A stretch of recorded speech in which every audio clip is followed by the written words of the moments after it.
All right, what up? What up, everyone? Let's see here. It's Wednesday night over here in Los Angeles, California. We're about to binge watch a couple Mark Wayne Mullin Senate hearings that he held recently. So yeah, let's check it out. Hope you're all having a good Wednesday night. Thanks for tuning in. Please hit the like button. All right, let's get this party started.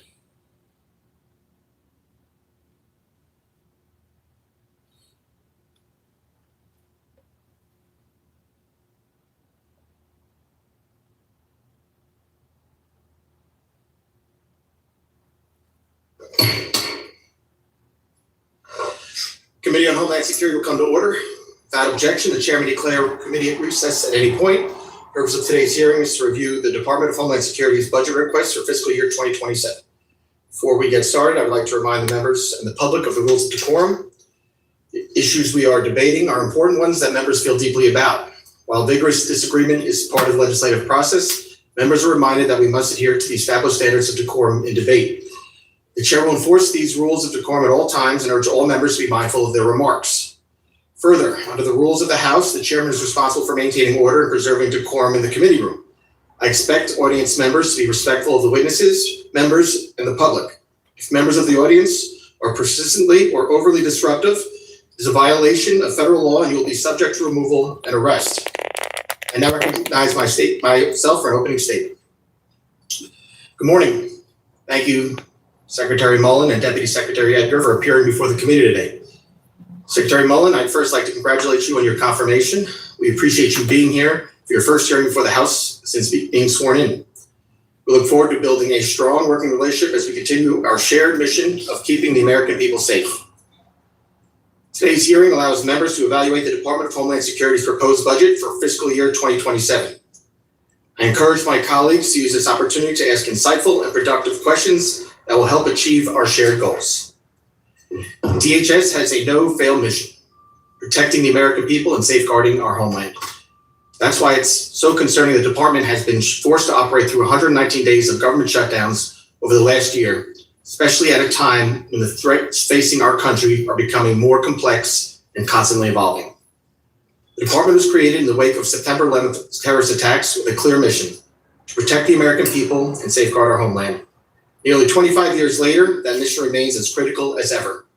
That's why Congress and DHS must work together to ensure the men and women responsible for keeping our country safe have the resources, support, and tools they need to meet the threats of today and tomorrow. As we approach two historic milestones for our nation, 25th anniversary of September 11th, and the 250th anniversary of American independence, DHS should be entering this period with certainty and stability. Instead, vital agencies within the department remain unfunded to this day. Repeated partisan shutdowns have weakened our national security posture and have delayed important work in preparation for hosting the World Cup and securing America 250 celebrations across the country in the coming weeks. While congressional Republicans continue working to fund the remainder of DHS, I appreciate that today we will focus on the department's plan for the coming year. Congress must get back to regular order through the annual appropriations process.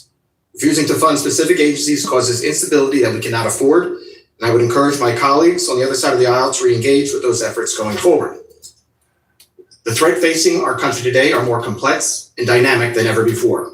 From violent extremism to the growing use of artificial intelligence by our adversaries, the challenge of protecting our homeland continues to evolve.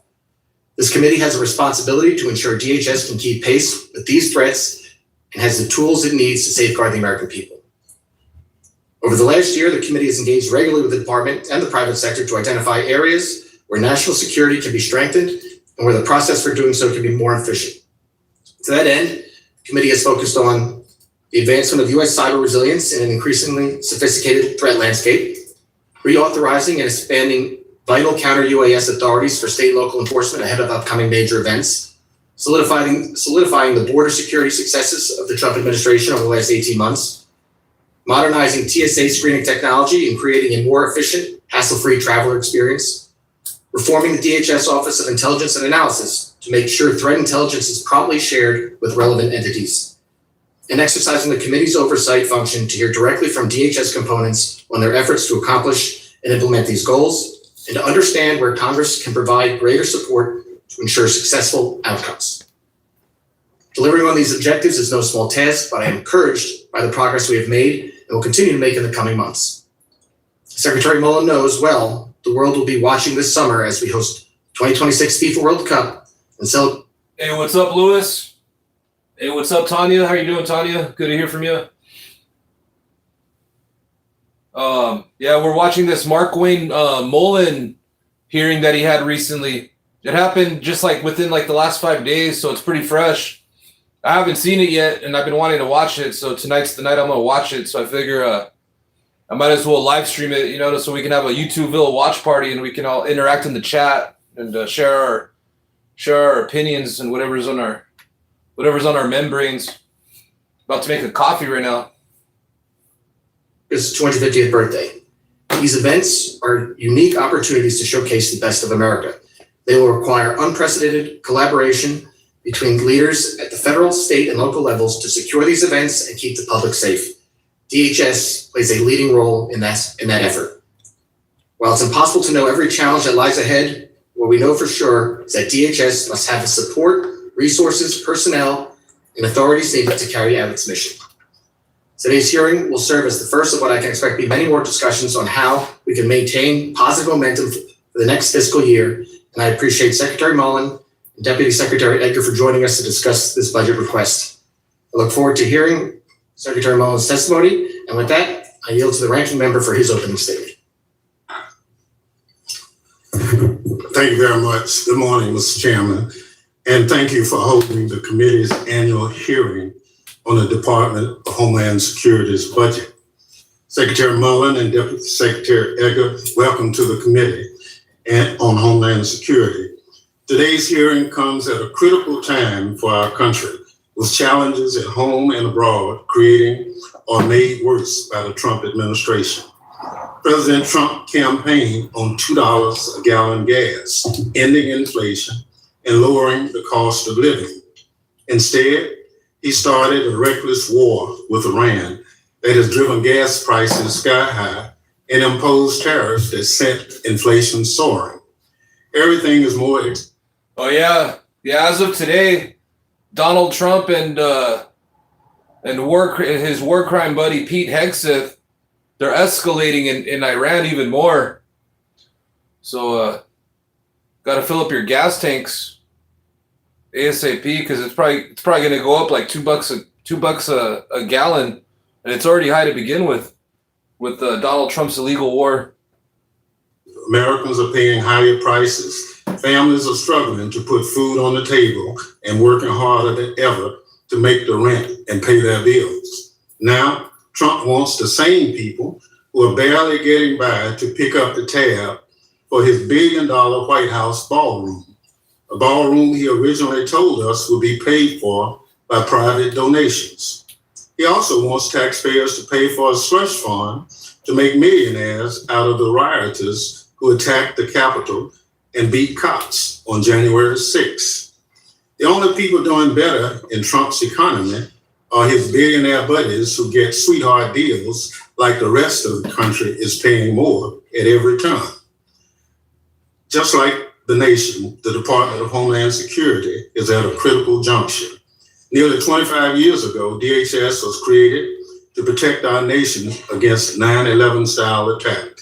Since then, administrations of both parties have worked to strengthen the department for that critical mission while protecting our constitutional rights. That is, until President Trump took office. The Trump administration has weaponized DHS against the public and used it to line the pockets of the president's cronies. It has closed essential offices meant to keep us safe and protect our civil rights, and fired or forced out thousands of DHS employees with replaceable experience. He has politicized disaster aid, approving declarations for those communities he personally favors and denying aid for those he does not. He has turned our country's immigration system into some. Hey, what up, everyone? We're watching this Mark Wayne Mullin. We're gonna binge watch this character clown Mark Wayne Mullin for the next like 5 hours because this hearing's just getting started and this one's 3 hours long. And there's another one that happened the day after this that I'm just gonna watch after this as well. So fasten your seatbelts, heat up your popcorn. We're about to party with Mark Wayne Mullin for the next 5 hours.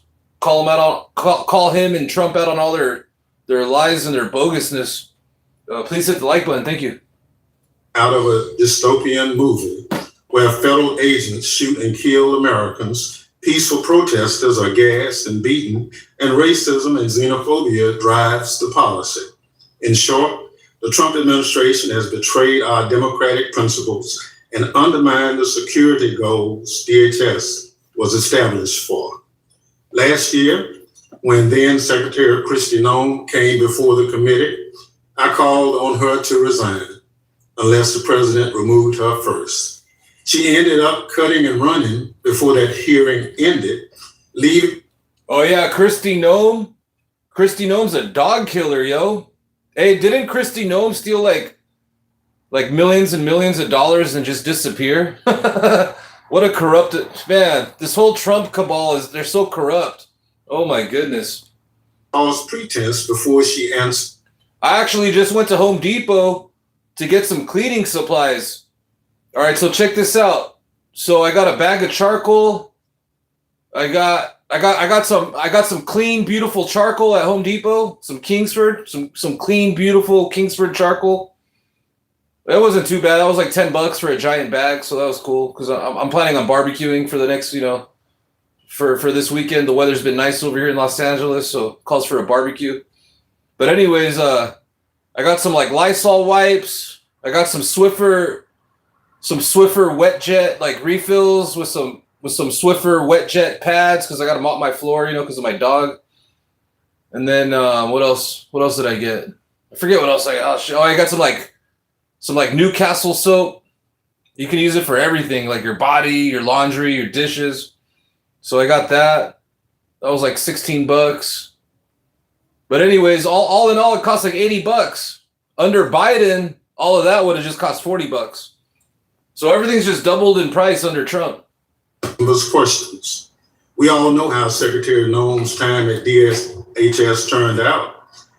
I'm only sorry her departure took as long as it did, because the damage the Trump administration did to the department while she was secretary will take years to undo. Noem wasted millions of taxpayers' dollars on vanity projects and private jets and used her position to enrich herself and her friends. Her disastrous tenure was marked by more than just envy. Oh yeah, the corruption was deep with Kristi Noem.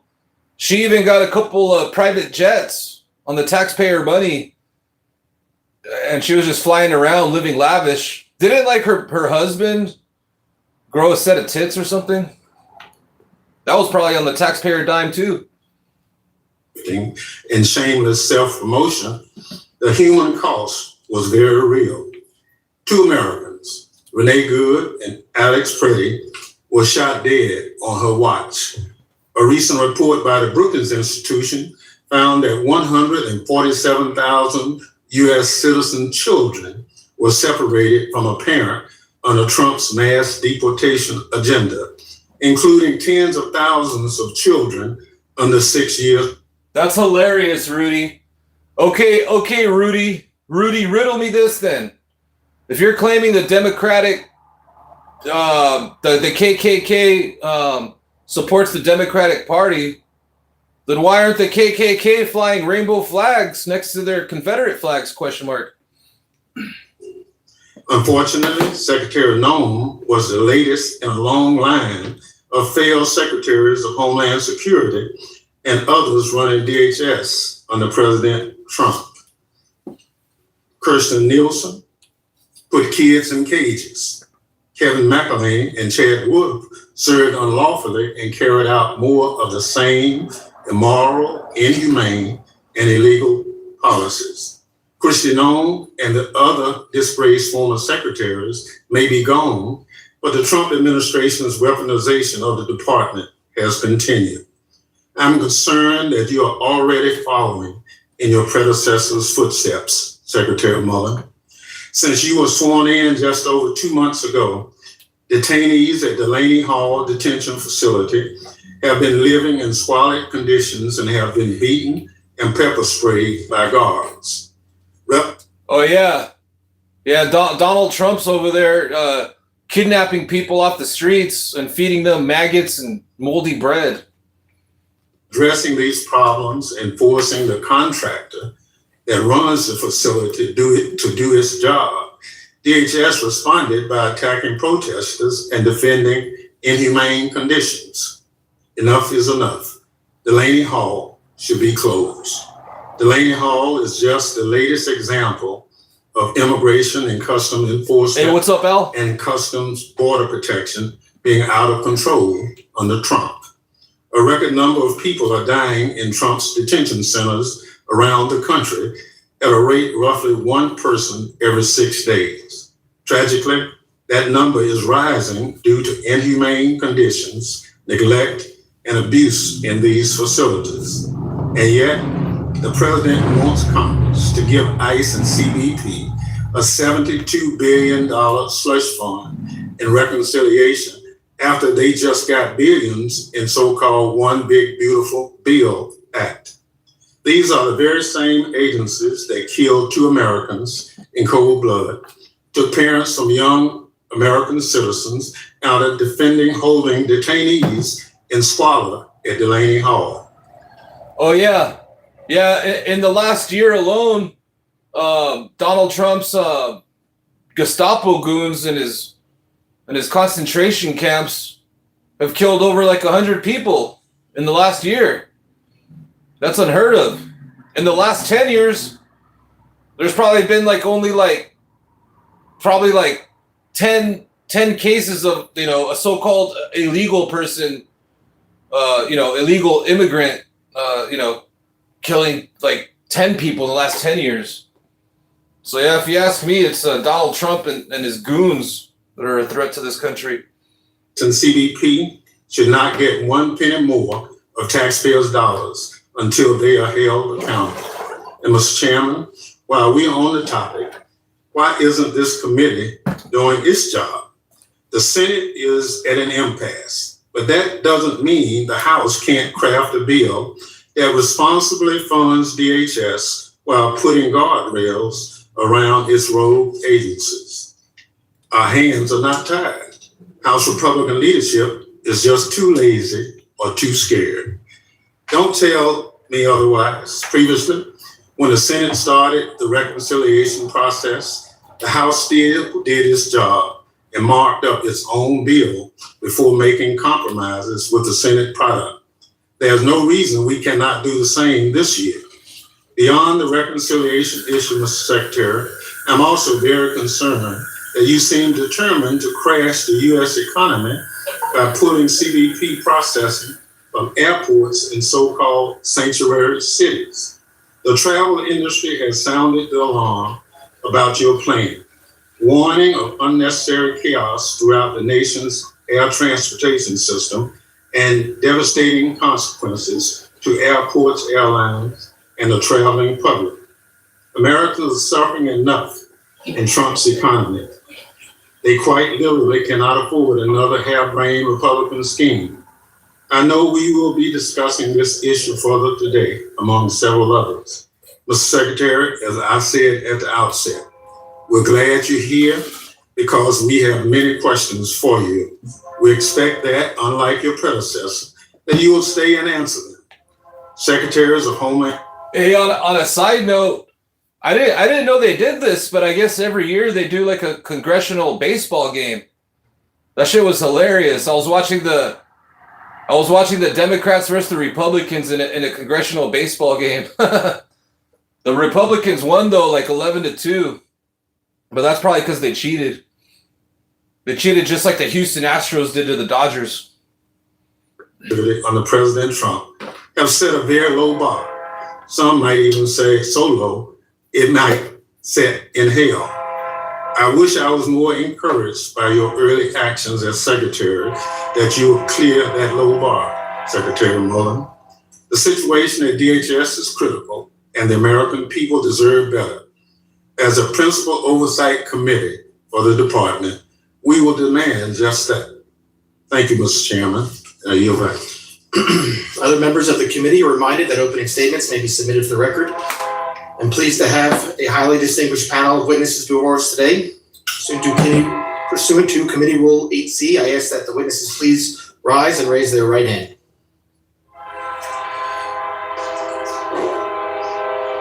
Do you solemnly swear that the testimony you will give before the Committee on Homeland Security of the United States House of Representatives will be the truth, the whole truth, and nothing but the truth, so help you God? Let the record reflect that the witnesses have answered in the affirmative. Thank you. I would now like to formally introduce our witnesses. First is Mark Wayne Mullin. He is the Secretary of the Department of Homeland Security. There he is. There he is, the plumber. We got the plumber in the house. I mean, that's probably all he'll be good for is unclogging Trump's golden toilet that he has in the White House, of all his diarrhea. But anyways, here's the man of the hour right here himself. Mark Wayne Mullin. All right, let's see what he's got to say. Bunch of lies as usual, probably, though. Mullin previously represented the people of Oklahoma for 13 years in both the Senate and the House of Representatives. Second is Mr. Troy Edgar. He is the Deputy Secretary of Homeland Security. Previously, Deputy Secretary Edgar served as the department's Chief Financial Officer during President Trump's first term. Thank you both for being here today. I now recognize Secretary Mullin for 5 minutes to summarize his opening statement. Thank you, Mr. Chairman, and thank you for this opportunity to be in front of you. I sometimes wish that the members had to get sworn in. Man, this guy Mark Mullin is the most unqualified person in the history of the United States.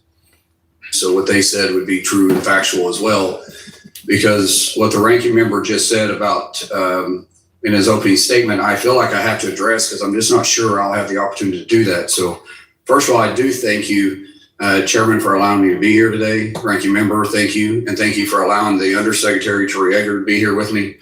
I do have an opening statement. I'll send it for the record. But too often when we see opening statements, it's about making a statement. And I the false statements that were made, I feel like I just have to address. I mean, when you start talking about the reckless war in Iran, what's reckless is a nuclear Iran. For 49 years, they've been threatening to a death to America. For 49 years, they've been attacking America. And for 49 years, not one single president was willing to stand. See, this guy's already full of crap in his opening statements. It's like, why doesn't he mention that Donald Trump allowed Kim Jong-un to have a nuclear weapon? President Trump. And thank God he did, because we know their behavior. We know what they would do with a nuclear weapon. They would completely destabilize the world, completely destabilize that region. And finally, President Trump is a president that's willing to do something about it. Every single president since Jimmy Carter has looked at Iran understanding they were a threat. Every single president since Jimmy Carter has had a plan to deal with Iran, and not one of them acted on it, but President Trump did. You start talking about peaceful protesters and racism. The racism is a reckless term that is thrown around way too often. It's just, it's thrown around like it is true. And yet you can't point to something that is actually racism. It's just a term when you lack the words to actually describe your hatred towards President Trump. So you just use racism. Oh, yeah, probably because Donald Trump is a racist. I mean, look what he did with those people in New York. What was it, the Central Park 5 or something like that? And then he was like, in all his real estate holdings, his apartments that he was renting out in New York in the 80s, he was purposely like, he told the people that were operating it to like not rent to like any or they would make a mark on the applications, knowing, letting Trump know that they were like brown skin, so he wouldn't rent to them. And what's bad is you feed in to what's causing our ICE agents that simply enforcing the law that Congress passed. They're not going outside the law, they're enforcing the law that Congress passed. We don't pick and choose which law we decide to enforce, we enforce the law. And because they're doing so, it's racism. But yet their death rates are up by 8,000% vehicular. Yeah, right. Their feelings being hurt are up 800%. If anything, the ICE agents are terrorizing the people across the nation. Up 3,300%, assaults up 1,300%.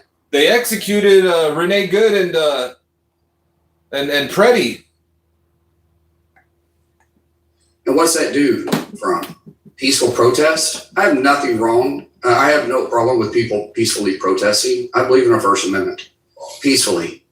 Delaney Hall, I've had officers bit, hit, scratched.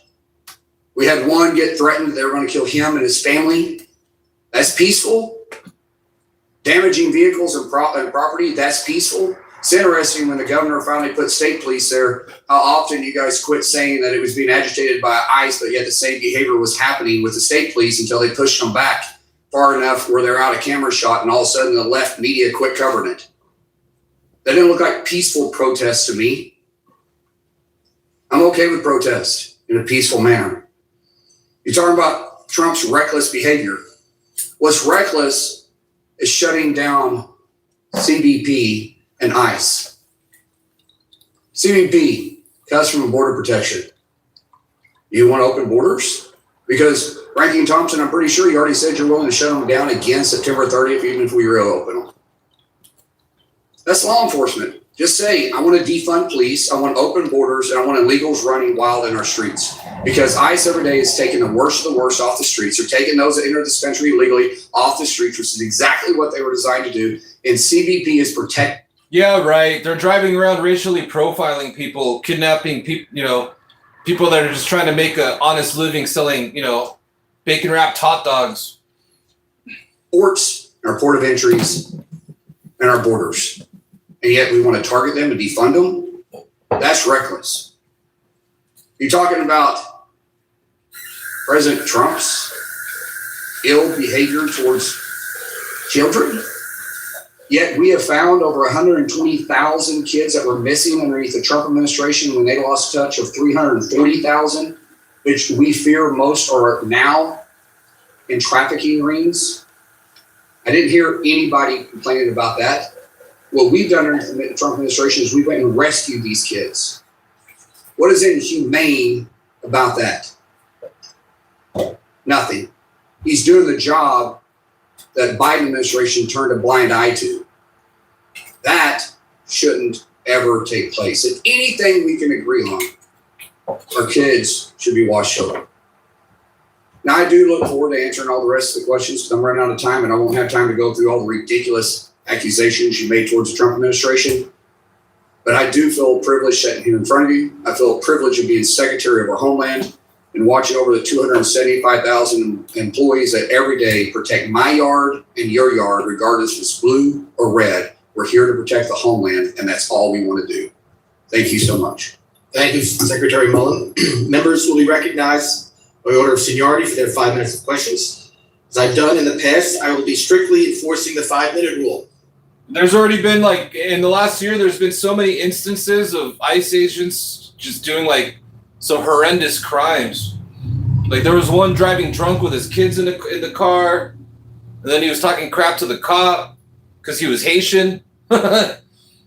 Oh man, the list goes on. A bunch of them have tattoos of Proud Boy tattoos and Nazi symbols. I mean, the reason a lot of them wear masks is because they're a bunch of J6ers, convicted insurrectionists. Clock runs out, so this is your time to keep talking. I now recognize myself for 5 minutes of questions. Secretary Mullin, FEMA's fiscal year 2025 preparedness grant cycle under the predecessor was impacted by delays in the release of notice of funding opportunities, which left applicants with a condensed timeline to apply for these awards. Furthermore, last-minute changes to the allocations of funding for the Homeland Security Grant programs resulted in litigation that held up funds well beyond the end of the fiscal year. Understanding that the enactment of FY26 appropriations was significantly delayed by the 76-day shutdown, how are you now working to ensure that FEMA's 26 preparedness grant cycle runs more smoothly and transparently than the 25 cycle? Thank you, Chairman. And it is a challenge that we have because of the shutdown for 76 days put us way behind on the MOUs that we had with local and state partnerships. Fortunately, the local and state partnerships, just along with ICE, DHS, and other DHS officials, was still willing to go out and do their job for free. And so we haven't dropped the mission, but it has made it more difficult. We're up against a timeline. We're 10 days, roughly. I think we're 11 actually, but we're 10 days from the first kickoff, 11 days from the first game in LA on June 12th. And we have a lot of work to do. But our grants are out. We're getting the local law enforcement back pay because they didn't get the grants on equipment, on personnel, on overtime. We feel like we're in a good spot. Man, what a shame what Donald Trump's doing to the World Cup. Donald Trump's over there ruining the World Cup. Definitely, it definitely put us at risk. But I will tell you, I feel very comfortable where we're at, and we feel like we have a zero fail mission. But it's going to be complicated. We have 5 to 7 million visitors coming in. We have some very complicated countries that are going to be playing each other that have a tremendous amount of dislike against each other. We have open areas to where we have the fans be able to experience the game without getting inside. We have 78 Super Bowls in 38 days, and we get to highlight our country, and I'm looking forward to it. And I will tell you, even in sanctuary cities where we have some of these games, we've had great cooperation with local and state officials. And I hope when FIFA's over, we can show that we can work together and to continue to keep our cities and our streets safe.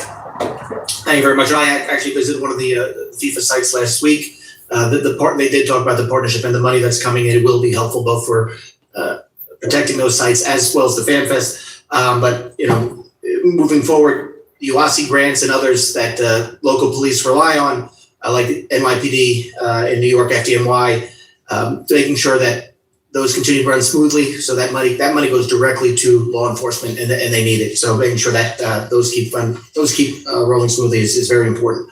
I want to move over to CISA. Over the last 18 months, it has seen a significant reduction in its total headcount, including through a combination of voluntary departures, reductions in force, and reassignments of cybersecurity personnel. One of my top priorities since being on this committee is ensuring that CISA can effectively execute on its core mission to protect federal civilian networks and our nation's critical infrastructure, especially as our cyber adversaries are increasingly utilizing tools like AI to enhance their capabilities. I'm concerned that some of the proposals in the budget request, including cuts to CISA's personnel and cybersecurity education programs, which help sustain a pipeline of skilled cybersecurity professionals in the U.S., could negatively affect those efforts. As Secretary, can you talk about your vision for CISA and how this budget would support the agency's critical functions during a time of rapid development and emerging AI threats? And Deputy Secretary Aguirre, if whoever wants to jump in on that, that's fine. Yeah, so CISA technically has the ability to hire up to 3,400 people, and we have very broad authorities. During the shutdown, our fourth shutdown of the year, we had to readjust the way we're looking at CISA and better lean on public partnerships. We have a very unique authority that we take care of from international cyber all the way down to local, small businesses, large businesses, municipalities, the states. But we also take care of the communications at every major sporting event as well, including FIFA. When we looked at that, we think, do we really need 3,400 individuals? Well, we're down to 22. We probably need somewhere around 28 if we can actually have the partnerships we need with states and be able to use the grants, the monies that's saved with CISA to be able to invest with local and state municipalities. And I think we can. We're not going to fail on the mission that we have in front of us. Man, I don't know who's more low IQ, Donald Trump or this clown. I mean, I think both those clowns are equally low IQ. And cyber attacks are only getting stronger.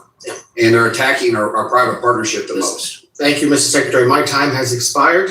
I appreciate that. And I now recognize the gentleman from Mississippi, the ranking member, Mr. Thompson, for 5 minutes questions. Thank you, Mr. Secretary, Mr. Chairman.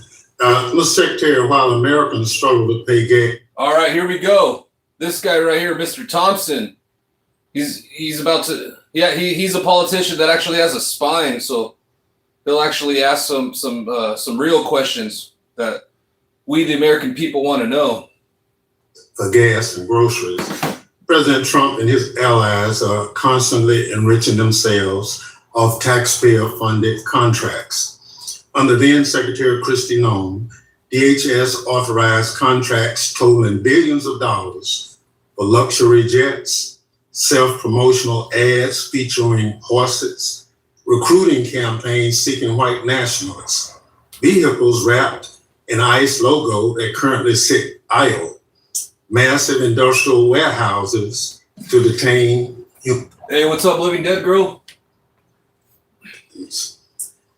As all of those contracts went to companies with ties to former Secretary Kristi Noem's her special government employee, Corey Lewandowski, President Trump, and Republican donors. In March, the White House confirmed that companies complained that Corey Lewandowski tried to shake them down in return for DHS contracts, just like Tom Homan and his restaurant takeout bag of cash. Secretary Mullin. Oh, yeah. Yeah, Kristi Noem and Lewandowski were bumping uglies all year last year. Well, Noem was the head of the security of DHS and ICE. You cancel or modify any of the corrupt DHS contracts signed by Secretary Noem? Ranking Member Thompson, I wish we could just ask questions without you injecting your personal opinions and things. I'm not here to talk about Corey and Kristi. First of all, we do have some IG investigations. I'm not sure what they're about. They haven't shared with me, but we do have some stuff going on. But they were happening before I got there. But when you start saying campaigns by hiring white nationalists, that's racism. You have no proof on that. That's just your words that you want to throw out. And racism is very dangerous. And we should all know that. We should all respect that. But that's dangerous language that you're using. Reclaiming my time. There's no question about the contracts. We know warehouses have been bought for 2-3 times their appraised value. It's in the public record. There are a lot of other things. A $200 million public ad featuring horses, the secretary riding horses. That's grifting. That's wasting money that could go on the core mission of that. Oh, yeah, for sure. Yeah, the whole orange cabal is just nothing but a giant grift.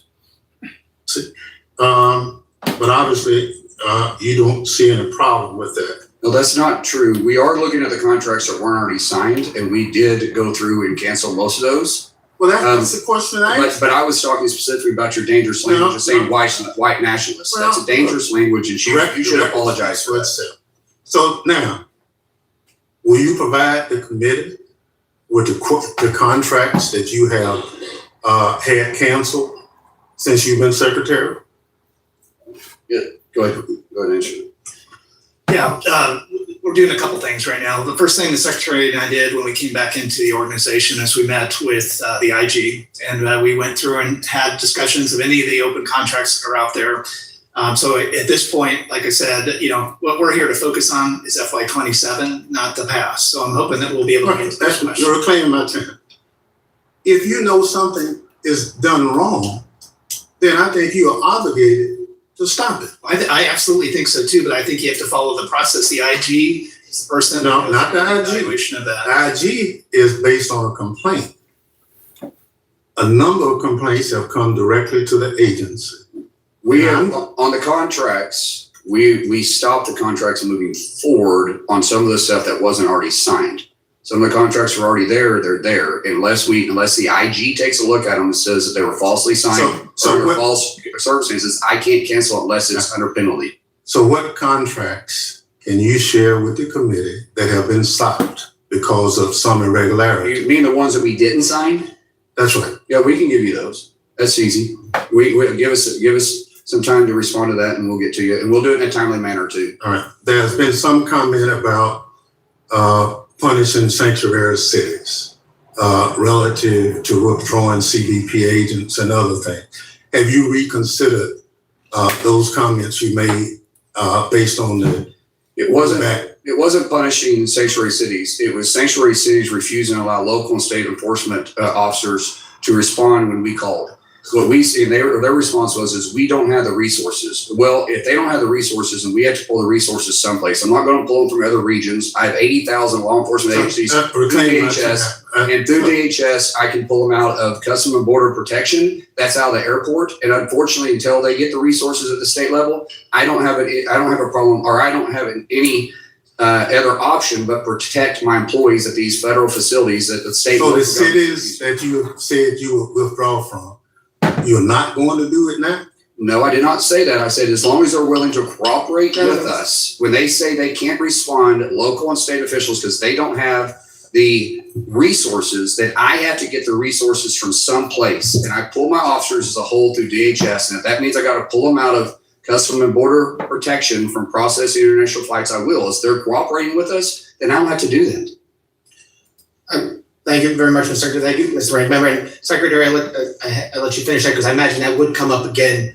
So I think getting the answer on the record now is great. But again, I want to limit everybody to 5 minutes or we'll be here all day.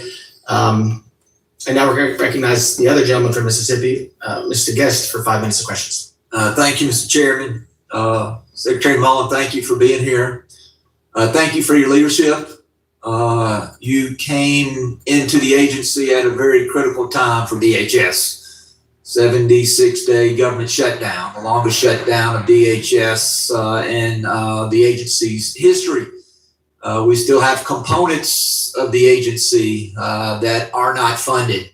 You mentioned about some of the major events that you will be helping secure.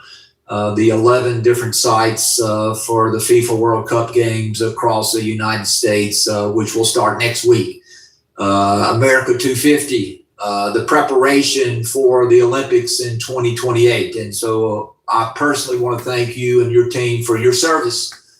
The ranking member mentioned in his opening statement, he said that under this administration that we have settled. Hey, what's up, Amber Leslie? How you doing? What's up, everyone?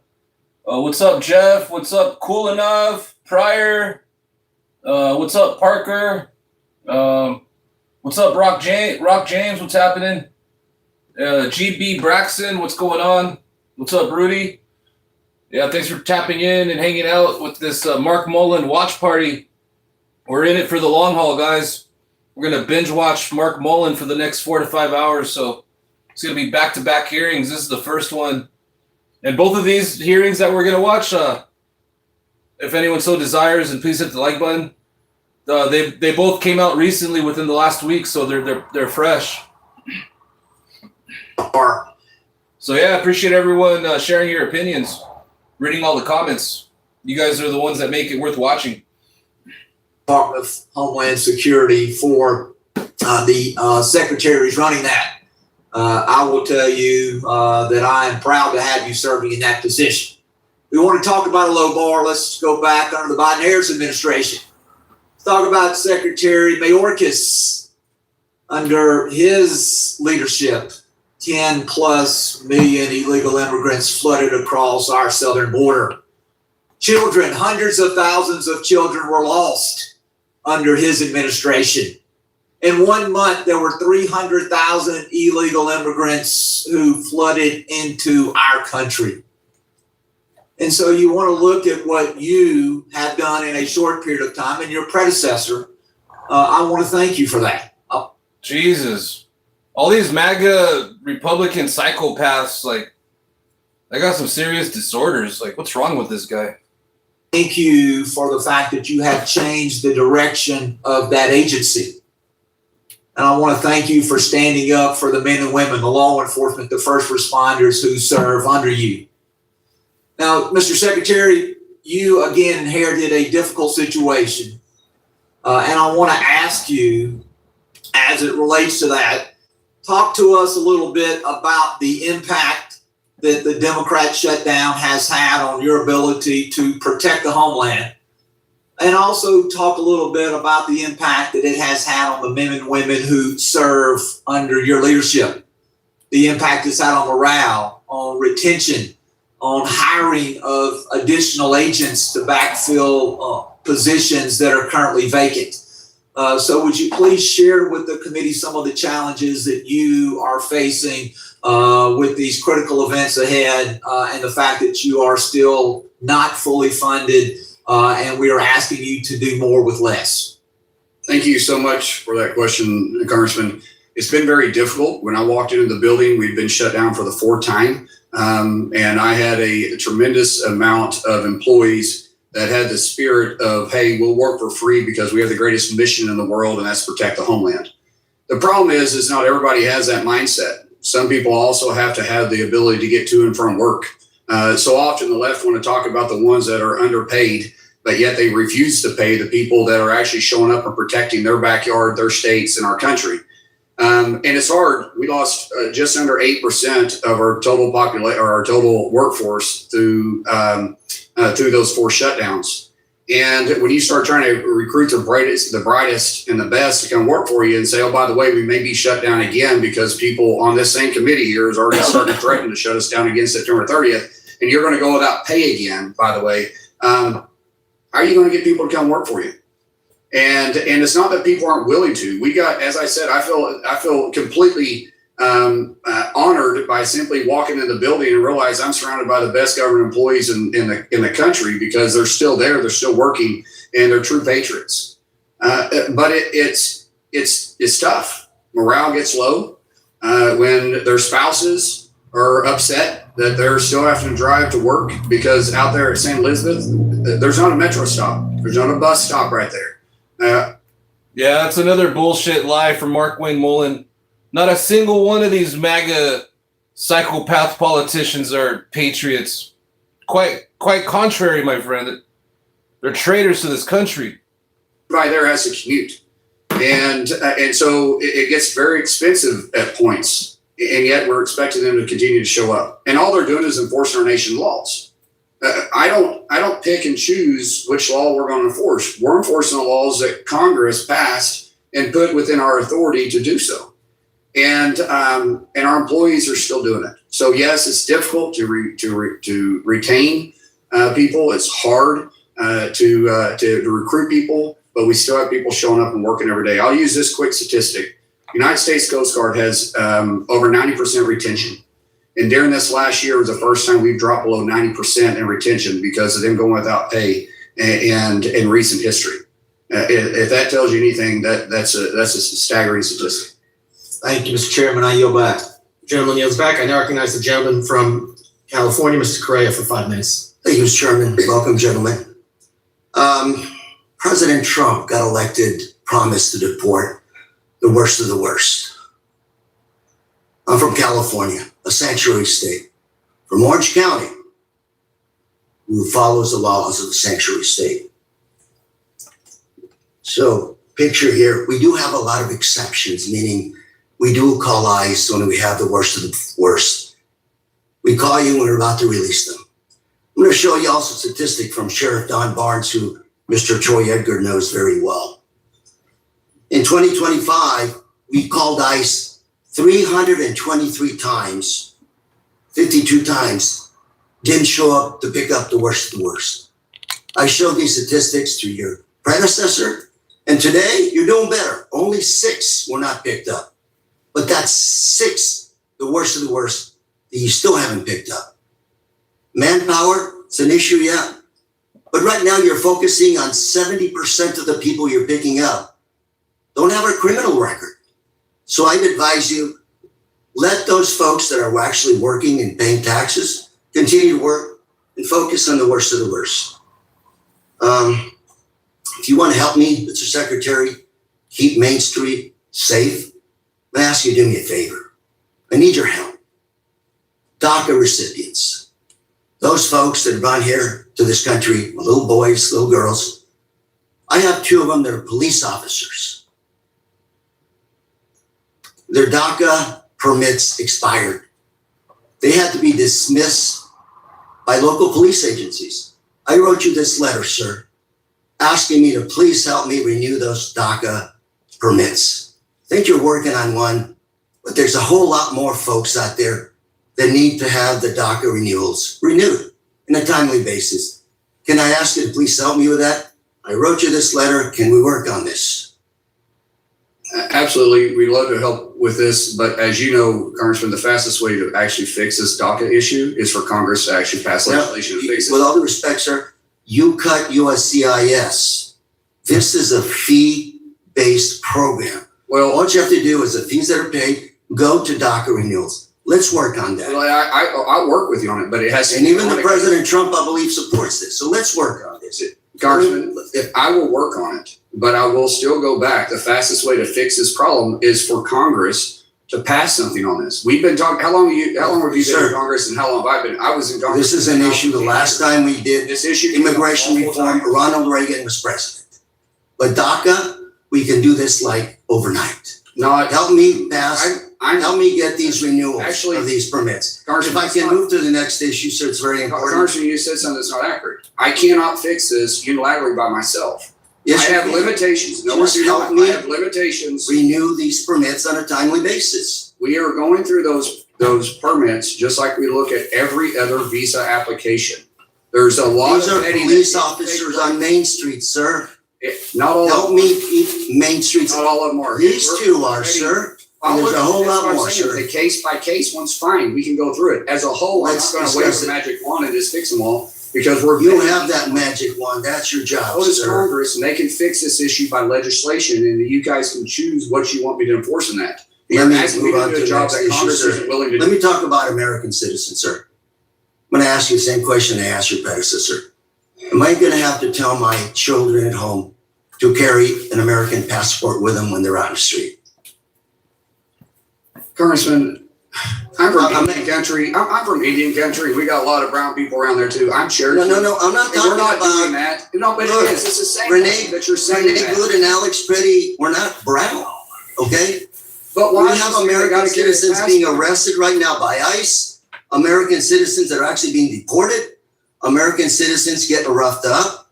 I see this every day, sir. Look, So is my your ICE officers agent. My ICE have a agents badge, they have a hit gun, and being and they hit have and federal being- power, sir. Yeah. They have to respect Americans. Forget about Yeah. undocumented. Let's talk American citizens. Let's talk about that. What can we do to protect the rights of American citizens? How can we protect? We can protect the rights of American citizens all day long. They don't have the right to assault my officers. They They're don't have not, the right if to you're driving impede by officers taking from doing their pictures job. of a situation, that's their First Amendment right. To impede a federal officer from doing their No, job. if you impede, you take them in, but if they're To driving assault by. my One final officers. question, my 9 seconds, sir, Make an accusation. is are you keeping a database of American citizens? Are we keeping a database? Yes, sir. A lot of your ICE agents out there Well, have sir, said, we that's are already keeping a out there. database of, no. Then how do you get a without any passport if you don't have a authority, database of American? How can you keep a database of American Gentlemen. citizens, sir? Why? Gentleman's time has expired. That's your authority. I now recognize the gentleman from Florida, Mr. Jimenez, for 5 minutes of questions. Thank you, Mr. Chairman. Mr. Secretary, good morning. When I was mayor of Miami-Dade County, there was a facility down in Homestead that housed children, minors. And every day that there were Democrats outside demonstrating, saying that how horrible it was inside. Former Senator Kamala Harris, my predecessor, a lot of other ones were out there yelling, screaming how bad it was. So I decided as mayor of Miami-Dade County, I was actually going to go in and check it out because it was in my jurisdiction. So I checked it out. There's nothing wrong in there. What they were doing, they were teaching those children how to speak English. They were giving 3 square meals. They were in a dorm setting with a supervisor, with a chaperone. And then there was a bank of people that were actually calling around the country to find sponsors for these children. And the reason the children were there is because you can't house children in a detention center where adults are. That's why they were separated. But you know what they weren't? They weren't lost. You said we had 340,000 lost children under the Biden administration?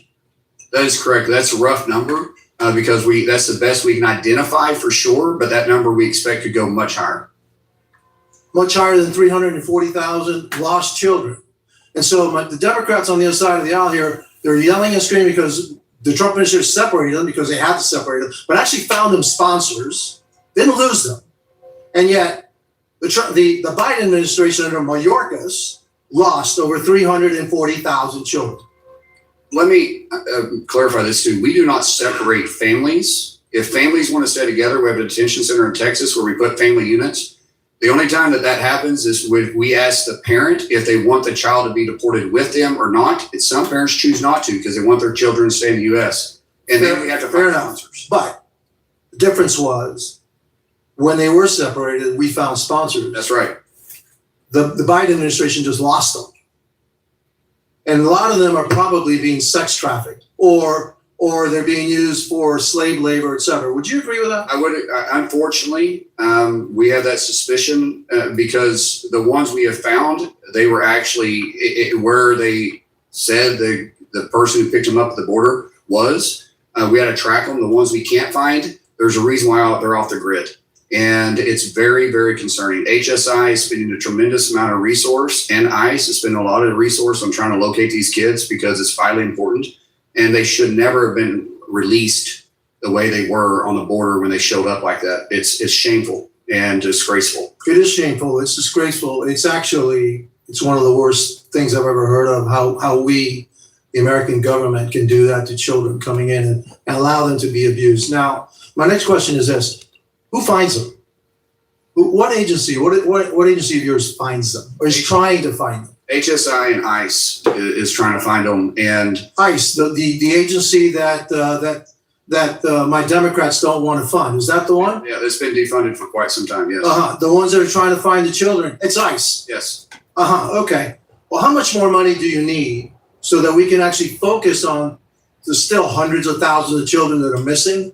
Right. Is this part of this budget, or do you need additional funds for that? Well, we did have it in the budget. Unfortunately, it got stripped out, and the budget that was put forth that Congress originally passed in the House and then decided to flip their vote and vote against it.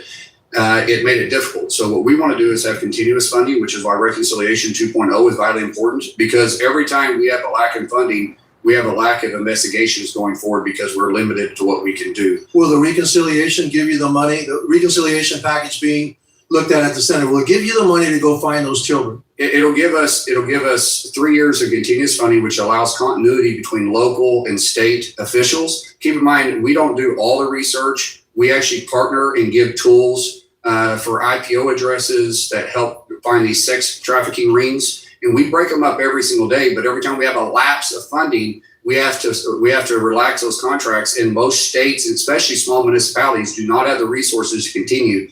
And typically we have agents that are actually assigned to those agencies that work side by side, and we have to recall them. And that's what disrupts the continuing. Mr. Secretary, this should be one of your top, if not your top priority, to find those children and get them away from the situation that they're at. It is one of the hardest missions we have, yet the most gratifying when we rescue these children out. And we're seeing a tremendous amount of kids coming in from this country that are being trafficked. One final point, and I will agree with my colleague from California. I think you need to use your discretion a little bit more as to who is being deported, who's being arrested, et cetera. Let's go after the worst of the worst. To have six of the worst not being picked up, that needs to be rectified. So real quick on that, we have 48 hours. Yeah, but just to respond to that, we have 48 hours from the time they're in custody to the time to pick them up. And time they're in custody, not the time we get called. And if they call us, let's say 6 hours, and they've had the individual with 42 hours, and we have 6 hours to respond, it's difficult. If we can get anywhere in 48 hours, but once they're arrested and we don't get informed until the day after or right before the clock expires, it's hard for us to do that. And there's no excuse for it, but we just don't have the resources to get there like we need to. Fair enough. Yield back. I recognize the gentleman from Michigan, Mr. Tanadar. 5 minutes. Thank you, Chairman, and thank you, Ranking Member, for having this hearing today. And thank you, Secretary Mullin, for your testimony. Secretary Mullin, for the past year and a half, the American people suffered under disastrous leadership of your predecessor, Cristino. Cities across the country faced an unprecedented onslaught of immigration raids targeting civilians based on color of skin or language they spoke. Grants for communities that faced environmental disasters often went unfunded or were paused indefinitely. Political donors received numerous DHS contracts worth millions, and decisions made by the highest courts in our land to put a leash on your department were often blatantly ignored. Secretary Mullin, it's a yes or no question. Are you making concerted efforts to fast track the backlog of FEMA grants that needs to be awarded to communities that have suffered while hearing nothing from the federal government? We made that a priority as soon as we walked in the door. The deputy and myself went to work from day one, and you immediately started seeing grants start flowing again. The biggest thing we had to do was raise that threshold from where my predecessor had it at 100,000. We raised it significantly higher than that, so we could empower those that we have in those positions to make those decisions. How about contracts with companies that work with DHS agencies? I understand that you have quite an enormous amount of shares in companies that hold DHS contracts. Are you prioritizing giving contracts to companies you hold shares in, or to companies with political ties to your boss? That's not accurate. I had to sell every bit of stock I had before I was confirmed. So I have no stock. Secretary Mullin, I'm very concerned. Yeah, right. You probably transferred it to like one of Trump's kids' stocks. Your department is promoting white nationalist, anti-immigrant sentiments on official social media accounts.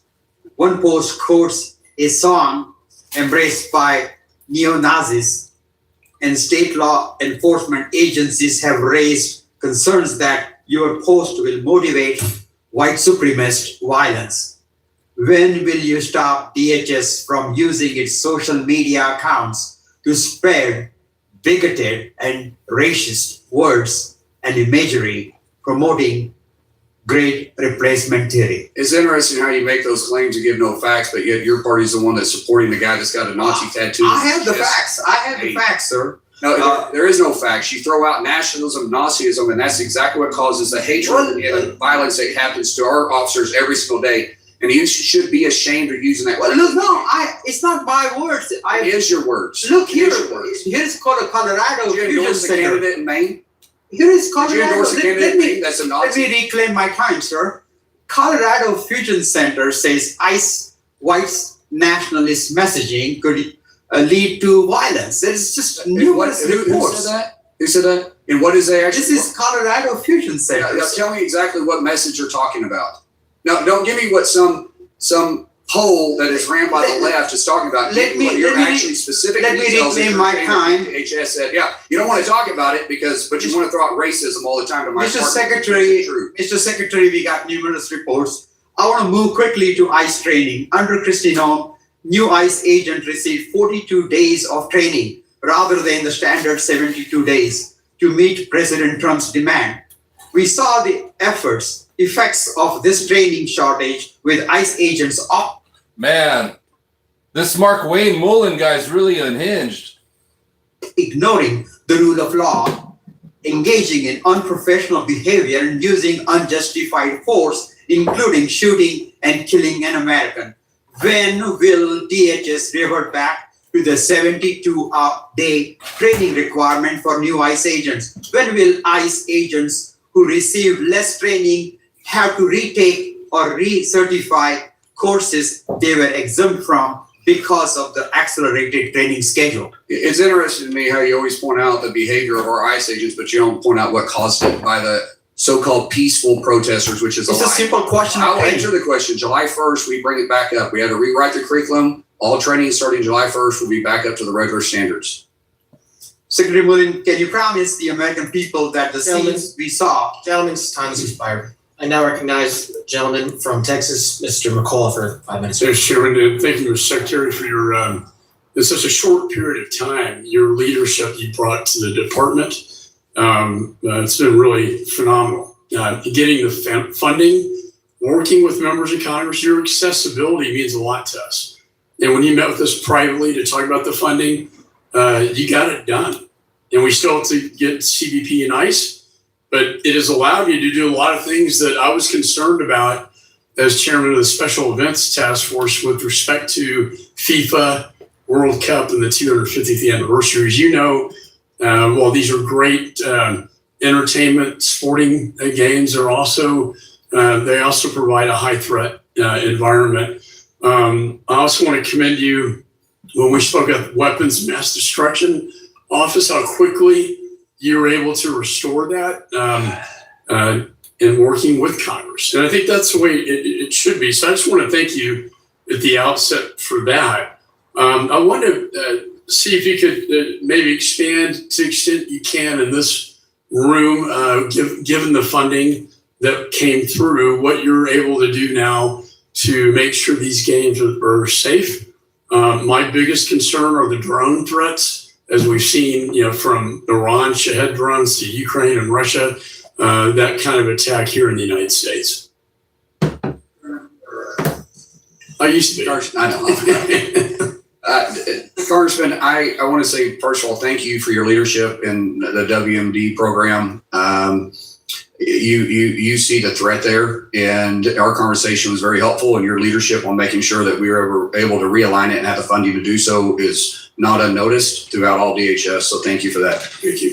Drones are my biggest concern too. We have spent a tremendous amount of ability and money to be able to be very offensive with drones, but on the counter drone measures, everybody's a little behind. I will tell you, all 11 of the facilities do have counter drone equipment at the facilities. We have CBP that has 5 stadiums. The United States Coast Guard has 2, FBS has 1, and FBI has 3. So we're well prepared for it. And we learned a couple of things lately too. At the F1 in Miami, we had 8 drones that entered the space that shouldn't be there. We were able to bring them down and find out where they came from and find the individuals or arrest them in some occasions. During the Augusta golf tournament, we had 12 that entered a no-fly zone. We were able to bring those down too. Every single day we improve, but that is a huge concern that we have within the stadium. I also have concerns outside the stadium in the Fan Fest area and the soft areas. That's outside security. The lone individual that's got this crazy mindset about him. Maybe it's because of too much alcohol. Maybe it's because of the temperature. Maybe it's because his team lost. Maybe because he's too excited. Whatever it is, those areas do concern me. But we have a lot of partnership with our local law enforcement that is going to be out there in that area to make it as hard as an area as it can to take the soft look away. Well, in cyber, I authorized CISA many years ago into law. The idea was to make it the civilian interface to the government, so the private sector to the federal government. There was a debate in Congress at the time about NSA taking this over. We didn't think that was the right place for this. They're offensive, and it's worked. And I think we built up CISA's capabilities. I'm a little concerned. I just want to raise the issue. I know in the latest executive order on AI that the president is putting the Treasury Department in the spearhead role as the clearinghouse for that effort. And while I understand, FinCEN and the financial sector being threatened by a lot of cyber models out there, I just want to reiterate the intent of Congress was for DHS to be the point person, the point agency on this. So CISA interacts with just about every other agency out there. And when we started looking at the biggest threats that AI is used for, it is through financial gain. But there isn't a single agency that DHS doesn't have counter operations with. So why Treasury and Scott Bessett and I talk all the time, he is very capable. We are very comfortable with what's happening there with them leading in this area because we're partnering with CISA and our tools with the unique authority we have. And then he has separate authority. So we're because of the coordination, I think we're better prepared than just leaving it within DHS. Excellent. Thanks for that answer. Gentleman goes back. I now recognize the gentleman from Rhode Island, Mr. Magazino, for 5 minutes of questions. Thank you, Chairman and Secretary. We understand that laws need to be enforced, but your department has a lot of discretion in how you enforce those laws. When raids or apprehensions are carried out at schools and parents are forcefully separated from their children as other children look on, it terrorizes those kids. When raids are carried out at hospitals, people's lives could be put in danger. When they're carried out in courthouses, people may be afraid to show up and offer testimony that could be needed to put bad guys behind bars. But under the Trump administration, there have been numerous examples of raids and apprehensions being carried out in these types of sensitive locations: churches, hospitals, schools, courthouses. Now, I recognize that most of this occurred under your predecessor, before your watch, when you stepped into the role. So now that you're in charge, will you direct the people under you to avoid operations in those kinds of sensitive locations? First of all, Congressman, I want to thank you for coming out to St. Elizabeth and visiting me. There's not too many members that make that drive, but I hope you got to see a dedicated workforce when you walked in that building and the professionalism that we do every single day on keeping the homeland safe. So when we start talking about sensitive areas, we're not actively patrolling or enforcing in sensitive areas. However, we do serve warrants in those areas, and these are going after the worst of the worst. When we go in there and we're serving the warrants at a hospital, or in fact, I don't think we've ever done it at a church. The only thing that's happened at church is the protester by Don Lemon. But when we start looking at actually what's happening in these sensitive areas, we're pulling it out. Now, courts, I will say in courts, when we go pick the individuals up, we're not raiding the courts. We're picking them up on final orders, meaning that they've already went through. Another bogus lie. Don Lemon was invited into the church. Some clarification on this. So are you saying it's your policy, and again, I'm talking about your tenure, not your predecessor. It's your policy that there won't be operations, apprehensions in these types of sensitive locations unless you're serving a warrant? Unless it's a felony warrant. And has this been made clear to everyone working under you? Like, is there, will you put out, have you, or will you put out some sort of a written we have made that bulletin? we've made that very clear. Tom Holman and I have talked about this. Listen, if people are avoiding us in those areas, we got to go get them. But we're not doing full-scale immigration operations. So just to reclaim my time, there have been examples of this occurring still. On April 9th, several men were detained at a courthouse in Rancho Cucamonga, California. There was another incident in New York City on May 19th. And as far as we're aware, none of these individuals have been charged with any crimes. There was not a removal order. And so I just want to make sure that what you're saying is filtering down to the people under you. Will you put out some sort of a written bulletin or something to codify this? We have it out there. Yeah, and Congressman, in both those cases, we looked into. Both those cases, there was people that were arrested that didn't have final orders, but there was a person that was with them in both cases that did have final orders. So when we go into a house, for instance, we're serving a judicial warrant, and we go after the person that's there. We check everybody else's so my question is, policy too. I appreciate that. My question is, again, so that everyone working under you is clear on the policy, when you put out some kind of a written directive or something, just to clarify. We'll look into that. I think it's already out.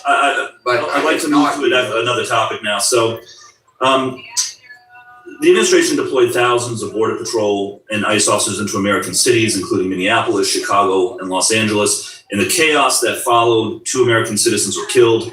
Countless other people were seriously injured. Now, I recognize, again, this all happened before your tenure, or much of it happened before your tenure. I asked for the data of how many DHS officers have been disciplined for improper use of force in recent years. And I'll give you credit, because while your predecessor did not respond to my request for information, your office has begun to provide some. But the data is concerning. This is CBP. At the same time that ICE and Border Patrol were engaging in all of these violent conflicts in American cities last year, the number of Border Patrol officers disciplined for improper use of force actually went down dramatically.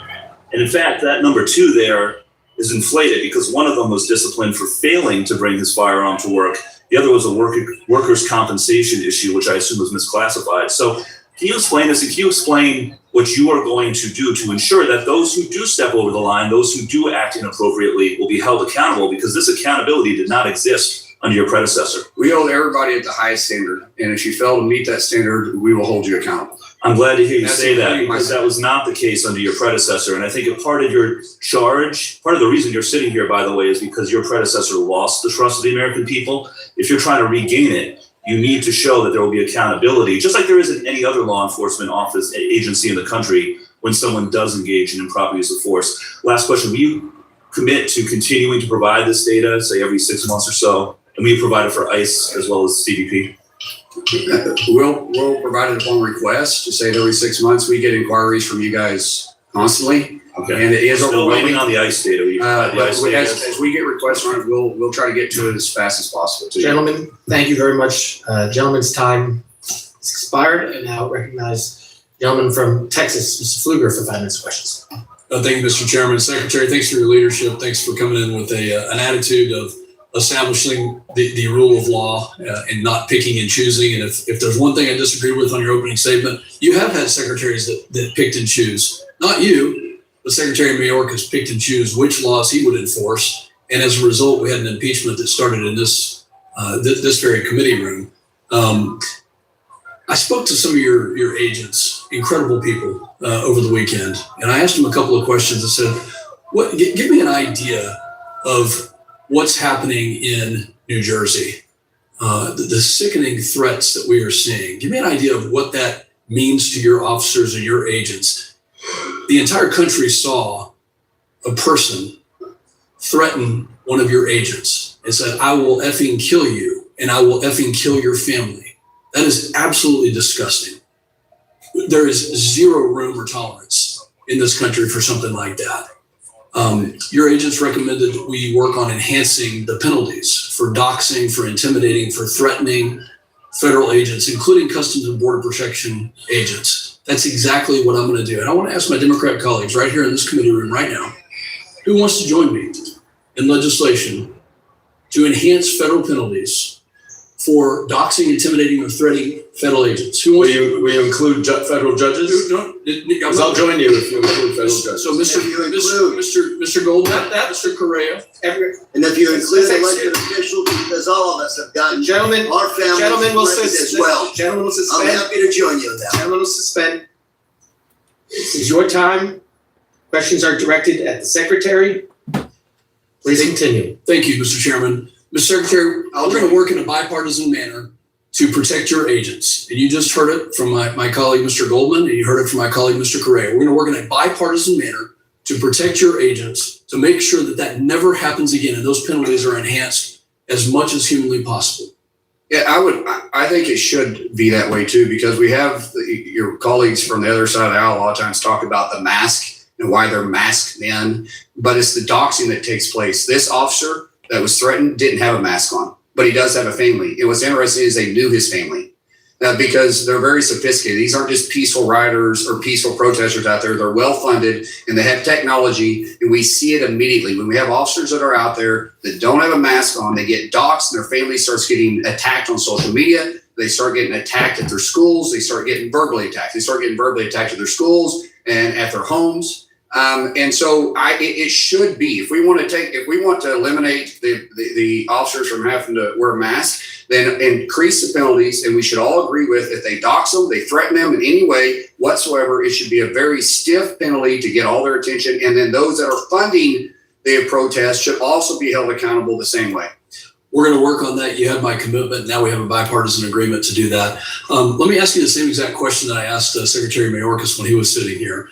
And I said to him, are there people who match the terror watch list that have been let into the United States? And if so, is the Department of Homeland Security trying to do something about it, to extract them, to find them, to prosecute them, to get them out of our country, to keep our country safe? So I'll ask you that question.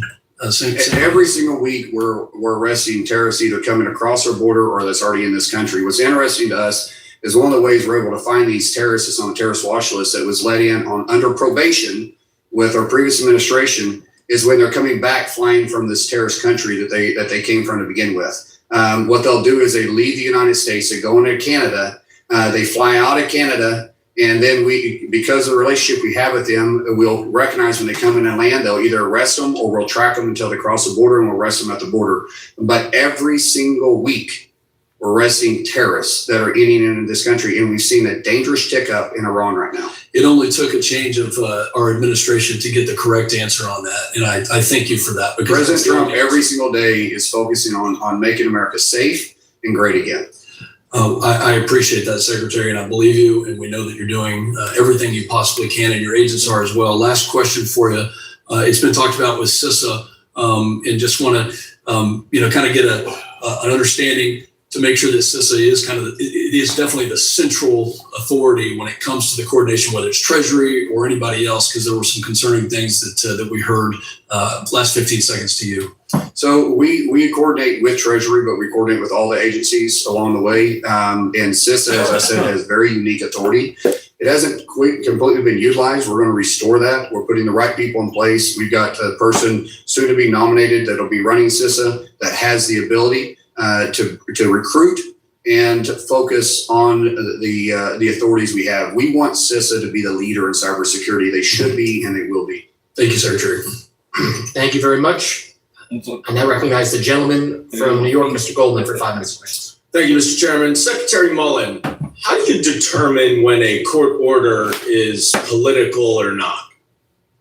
Well, typically when it's overturned by a higher court. So in the interim period, when it's on appeal, do you follow that court order? So we enforce the law every single day. We don't pick and choose which law we enforce. We simply. I'm not talking about the law. I'm talking about a court order. But it is a law. So we're enforcing the law every single day. Okay, because yesterday the thing that concerned me is that you would not certify to Senator Murphy that you will follow the court orders. What I said is even the exact if same you answer I gave you right now. Sorry? I gave him the exact same answer I gave you. We'll enforce the nation's laws. That we don't pick and choose which law we enforce the nation's laws. But it is. So then why is it relevant whether it's political or not? Because we see lower benches and even upper benches that make decisions based on political reasons, not just. So who makes that decision? You say we see it. Who decides it all the time? Tell me it hasn't happened. You guys. I'm asking. When I'm asking. My administration was in office. I didn't say that. You said it. You said you see it all the time. Do you decide that? Congressman, I said we're going to enforce the law. We don't pick and choose which law. We enforce the nation's laws. Full stop. So you will follow court orders. Is that? Said we'll enforce the nation's laws. Now, you are aware, I'm sure, of a case in New York related to the arrests at immigration courthouses. In March, the U.S. Attorney for the Southern District of New York wrote an extraordinary letter to a judge accusing an ICE lawyer of concealing a memo from both the U.S. Attorney's Office and the judge.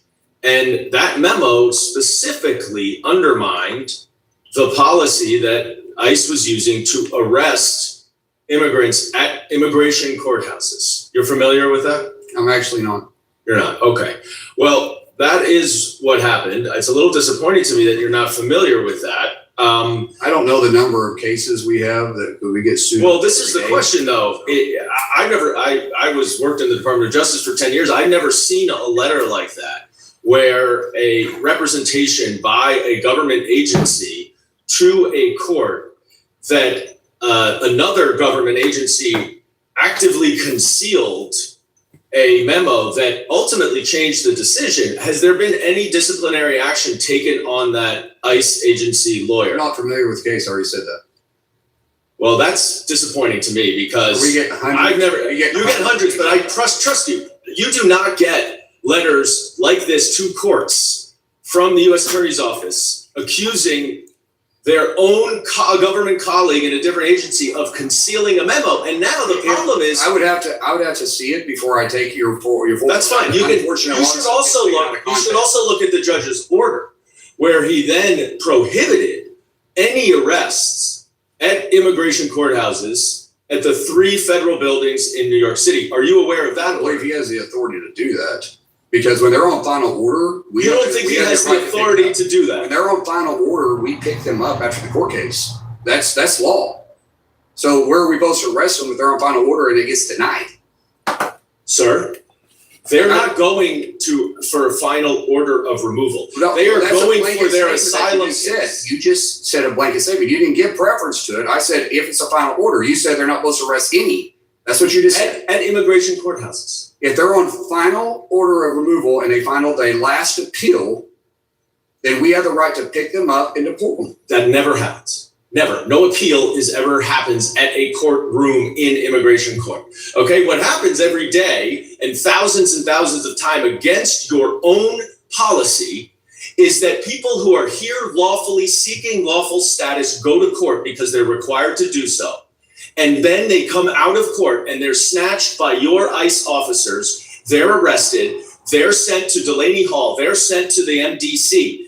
They are not the worst of the worst. They have no records. And you know how we have no record? They have no records? Because those two facilities are low security. They are not allowed to go there if they have serious criminal convictions. Delaney Hall has. I didn't ask a question. I didn't ask a question. Made an accusation. I reclaim my time. 6 people that's in Delaney Hall, 228 are serious I reclaim felons. my time. I would like extra time, please. So the problem is that they are being arrested without a final order of removal. Judge Castell, a Bush appointee, I don't know if that matters in the political calculation, has ordered that to be stopped. Are you going to stop that same process outside of New York City because it applies equally every single place in this country? The gentleman's time has expired, and I will remind, the gentleman's time has expired. I will remind the witness that when this is the member's time, when they reclaim it, please allow them to move on. I am trying to hold everybody to the 5 minutes. I'm letting him try to answer when these are important, because these are important questions, everyone. I'm trying to let him answer, but I will still keep order here. So witnesses, when the time is reclaimed, please allow the member to continue. Their time is limited to 5 minutes. It's a simple question. Can he answer it? No, your time is now expired, and I will recognize the gentleman from. Way to run interference. No, your time was limited to 5 minutes, and you started with a statement. I will now recognize the gentleman from Oklahoma, Mr. Burkeen, for 5 minutes of questions. Mr. Secretary, it's truly great to see you in this role. I mean, I think you're doing an outstanding job. I hope that the exchange between Representative Magaziner, Democrat from Rhode Island, I thought that was a really great exchange between the two of you. He paid you a huge compliment, and you paid him a compliment. And you've shown that, you know, the way that even you started this was you didn't go on script, and that's your strength. You straight talk, and then there's also the ability to reason together. And so I just want to commend you for the tenor that you're bringing before this. And I thought his comment and his compliment to you was well deserved. Because we're going to talk about the budget, and that's why people came here, was to hear you speak. And because of the way that the One Big Beautiful Bill was fashioned on border wall construction, and you know, as someone that was in the House and the Senate, how important it is under President Trump's tenure to make sure that the physical barriers. I want to give you a chance to talk about that and kind of the progress on that for, you know, concerns for this committee. Then I'll transition to something else, and I know that people want to hear you. Yeah, so on the border wall, first of all, we are on track to have the primary wall done, completed from the Pacific to Gulf of America this time next year. We'll have all contracts out by the end of this month. We're having great progress. Now, the primary wall is not the secondary wall. The primary wall is the first wall up because of the way the cartels adjust, and the criminals and their thugs and their terrorists. We have to push out a secondary wall because they've been going in and cutting the wall. And before we can respond to some of these remote areas, they've been able to get through, because every mile we put up, the bigger or the smaller the choke point gets for criminals across. But we see that, so we're putting 150 foot, some places, sometimes it's smaller than that, for a secondary wall that they got to go over, plus a smart wall, which will tell us approximately how many people are there. If they're carrying a pack, if they're not carrying a pack. The smart wall is pretty impressive, and we can put a drone in the sky and immediately keep eyes on them. So we're well within track. The secondary wall, we feel like if we can continue to have the progress we have and the partnerships we're having, we will probably complete that the summer of 28. And so all of it will be fully completed. Now, weather play a role in that, but that's being pretty generous with time. I think your construction background is going to be paramount. I have made some trips, and we've been able to look over that wall. Flew over a tremendous amount of it. We have some Democrat members that's had some concerns, some Democrat senators, congressmen, every one of them we try to address immediately. President Trump's safety. If you could talk about it, the things that, you know, we've seen, the multiple attempts of attack against him, your role over Secret Service.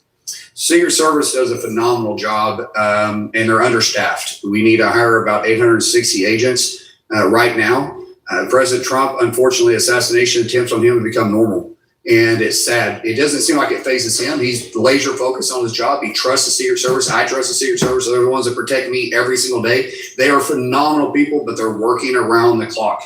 I just want to point something out. The reason why it's so important to continue funding and keep it pushing forward. In 2028, we're going to have the busiest year for Secret Service in the history of the Secret Service. And just to keep in mind, we're going to have a tremendous amount of governments that's going to be visiting during the Olympics. We're going to have an election year coming up. There's a real possibility we could have 3 presidential details and 3 VP details, and possibly more than that, because if they require us to do it before the convention, it could stretch us thin. That's Secret Service's responsibility to do that.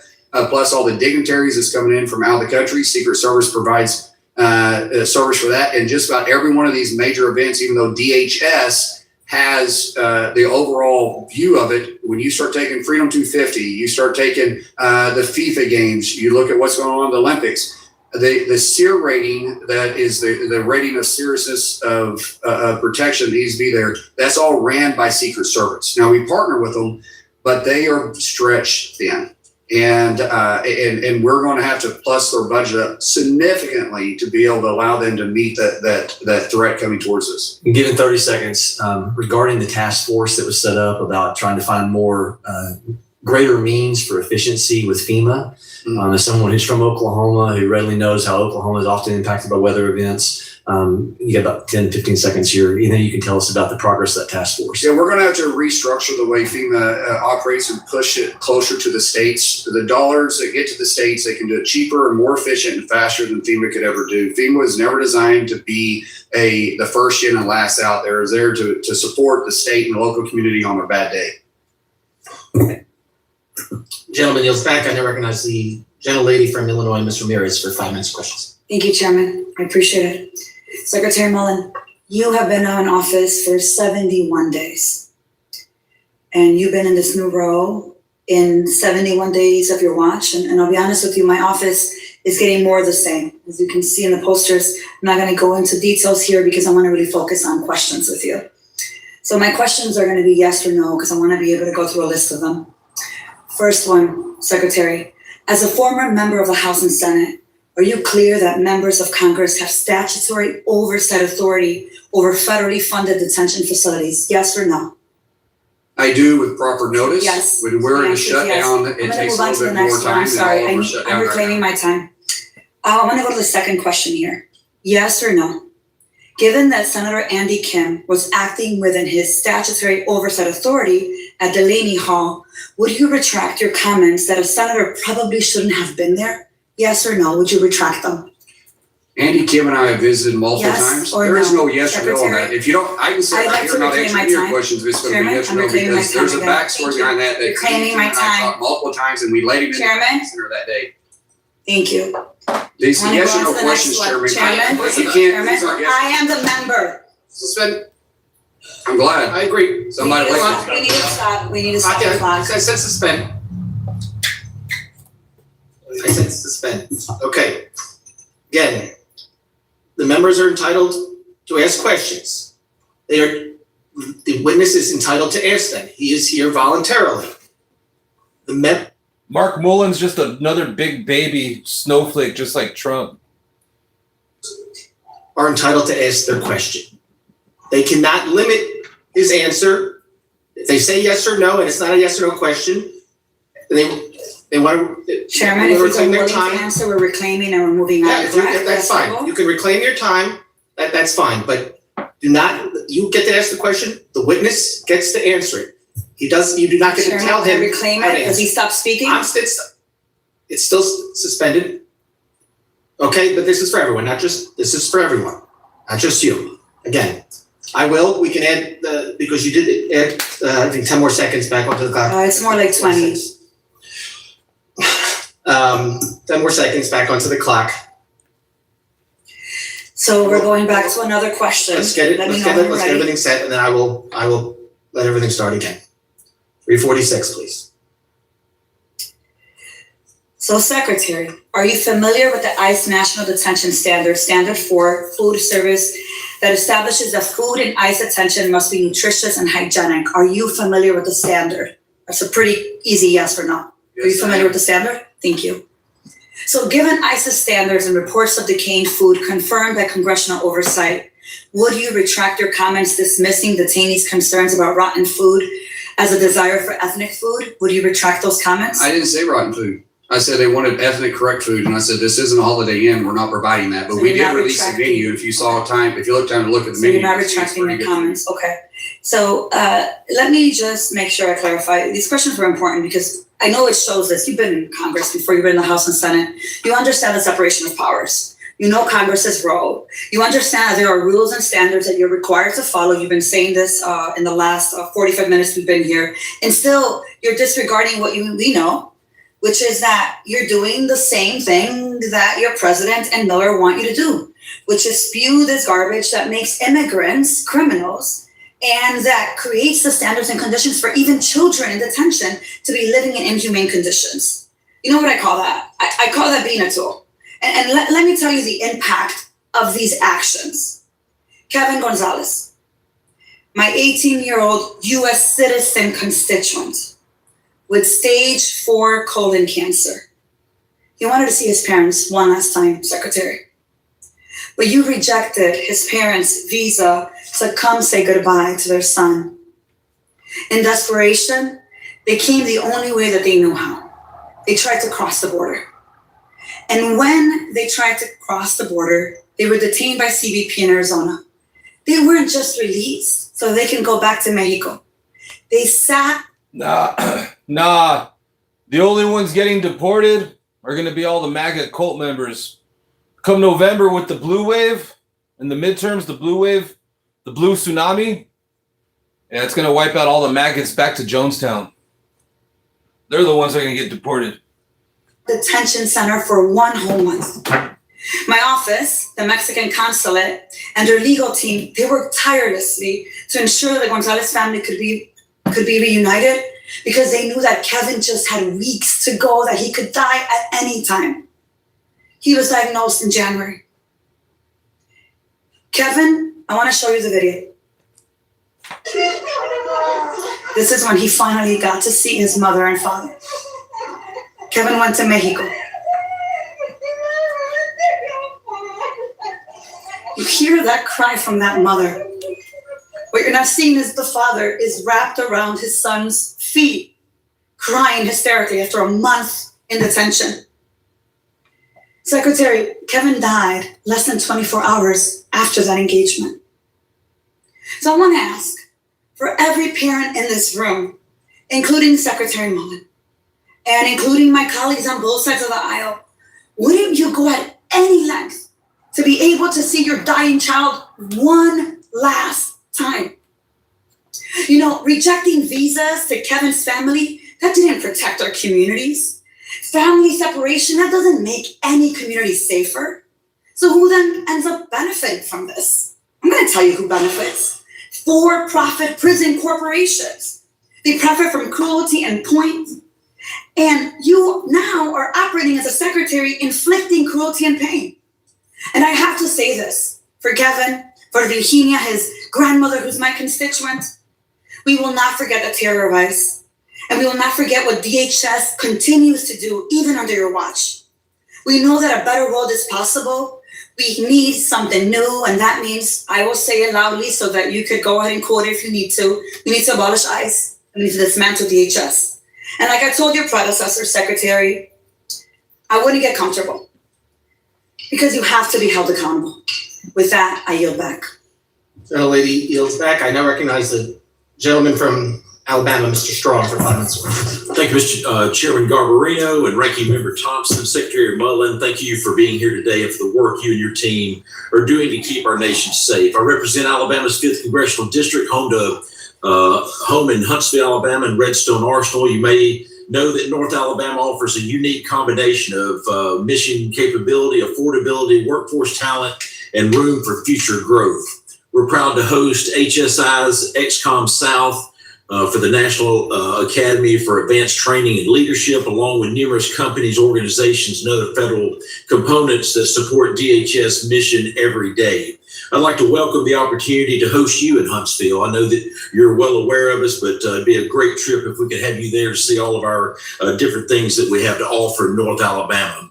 Like many of my colleagues, the threat posed by UAS is at the top of our mind, especially as we prepare to host major international events such as FIFA World Cup and the Olympic Games. Redstone Arsenal is home to the National Counter UAS Training Center, which trains federal, state, and local personnel to detect, track, and respond to drone threats. The center is playing a critical role in preparing law enforcement partners ahead of the World Cup and other major national events. Secretary Mullin, can you discuss the role the National Counter UAS Training Center is playing in DHS's broader counter-drone strategy? And do you believe we are making the investment and building the partnerships necessary to stay ahead of emerging UAS threats? Thank you for the question. I'm actually going to be there at the facility on Friday with Katie Britt. Understand you can't make it because you got duties here in Congress. I think we were trying to make Huntsville too. We're going to reschedule it to where you can be there because Alabama is leading in this area. We really appreciate the leadership. As I said, counter US is I think the largest concern that I have on a daily basis. And the fact that we're able to partner with Alabama to be able to put this center there, be able to bring local law enforcement from all over the country, and really, quite frankly, we're going to be bringing people from all over the world to be able to train in this facility and continue to grow and collaborate with those that have the best technology, the best ability. Work with a private-public partnership is invaluable, and we look forward to seeing what that's going to produce by 2028 when the Olympics are here. Thank you, Mr. Secretary. We welcome you to the Rocket City. I recently introduced a bill, the Safeguard. What it's called is Rocket City. Rocket City, I didn't know that. Alabama, the propulsion capital of the world. I recently introduced a bill, the Safeguard Act, to mandate that revenue collected through TSA's 9/11 passenger security fee be dedicated to bolstering aviation and airport security. Can you speak to the importance of investing in security technology and what it would mean if Congress could end the diversion of these fees when it expires next year? Right now, we're looking at rolling out new programs with TSA. TSA they touch more Americans and more people on a daily basis than any other government agency. And the top 20 or the top 10 of the top 20 airports that operate within the United States is actually privately ran TSA agents where we reimburse them for, but we only reimburse them for personnel. What we're doing now is we're going to roll that out even further and partner with public companies, private companies, to be able to bring in technology and have it run smoothly without decreasing our security, but increasing our security. There's a lot of technology that's out there that we're just not utilizing. We feel like when we really bring in the private sector, we'll be able to expand and be ready. Once again, we have 5 to 7 million visitors coming in for FIFA. We're going to have more than that in 2028 during the Olympics. And we need that process to continue to move without interruption. I believe there's about $5.50 per direct flight going anywhere. And what I want to do is get that money, just like you said, where it's doing great things for safety. Switching gears, I want to commend DHS and the administration for their continued focus on strengthening operations and addressing the challenges along the southern border. Given the scale and the complexity of ongoing border security efforts, does DHS currently have the internal expertise and operational capacity needed to execute its large-scale initiatives on time? Are you specifically talking about the wall? What we're seeing there to carry out those initiatives, from protecting the southern border, the construction of the wall, those dollars that we've approved here. We see the cartels are adapting right now because they had luxury city availability during the last administration, where they didn't have to invest in technology. They simply walked across, drove across, and rode across. And so what we're doing now is we're seeing that we discovered a tunnel for the first time recently in many years, and we're seeing more drone technology. So we're adapting, but we have the ability. We definitely need more resources. Thank you, Mr. Secretary. Mr. Chairman, I'll yield back. Gentleman yields back. I now recognize the gentleman from New York, Mr. Kennedy for 5 minutes of questions. Thank you, Mr. Chairman. Nurul Amin Shah Alam, Secretary Mullin, does that name mean anything to you? I'm sorry, repeat that? Nurul Amin Shah Alam, does that name mean anything to you? No, I don't think so. I'm very saddened, heartbroken, and disgusted by that, quite frankly. Mr. Shah Alam was here lawfully in our country, arriving in Buffalo, New York as a refugee in December of 2024 with his wife and children. He and his family were in search of the American dream, a life free from persecution, free of genocide at the hands of their government, free from crimes against humanity, unimaginable to those. I mean, to be fair, I never heard about that person either. But let's see. Lucky enough to be born in our free country. Mr. Shah Alam was promised a fate far different from what he'd been subjected to in Burma. Instead, his 14 months in the United States came to a tragic end following his release from your department. On February 19th, Mr. Shah Alam was detained by DHS. DHS agents determined he was here lawfully, and upon release, they dropped him at a closed coffee shop in Buffalo, New York in the dead of winter. That night, agents left him without proper clothing, without the care of his family, without any resources to find. Oh, okay. I don't remember hearing the name, but I remember this story well. Yeah, it was in Minnesota, and they kidnapped a U.S. citizen, and then they dumped him off in with no clothes in a snowstorm, and they froze to death. Yeah, I remember that.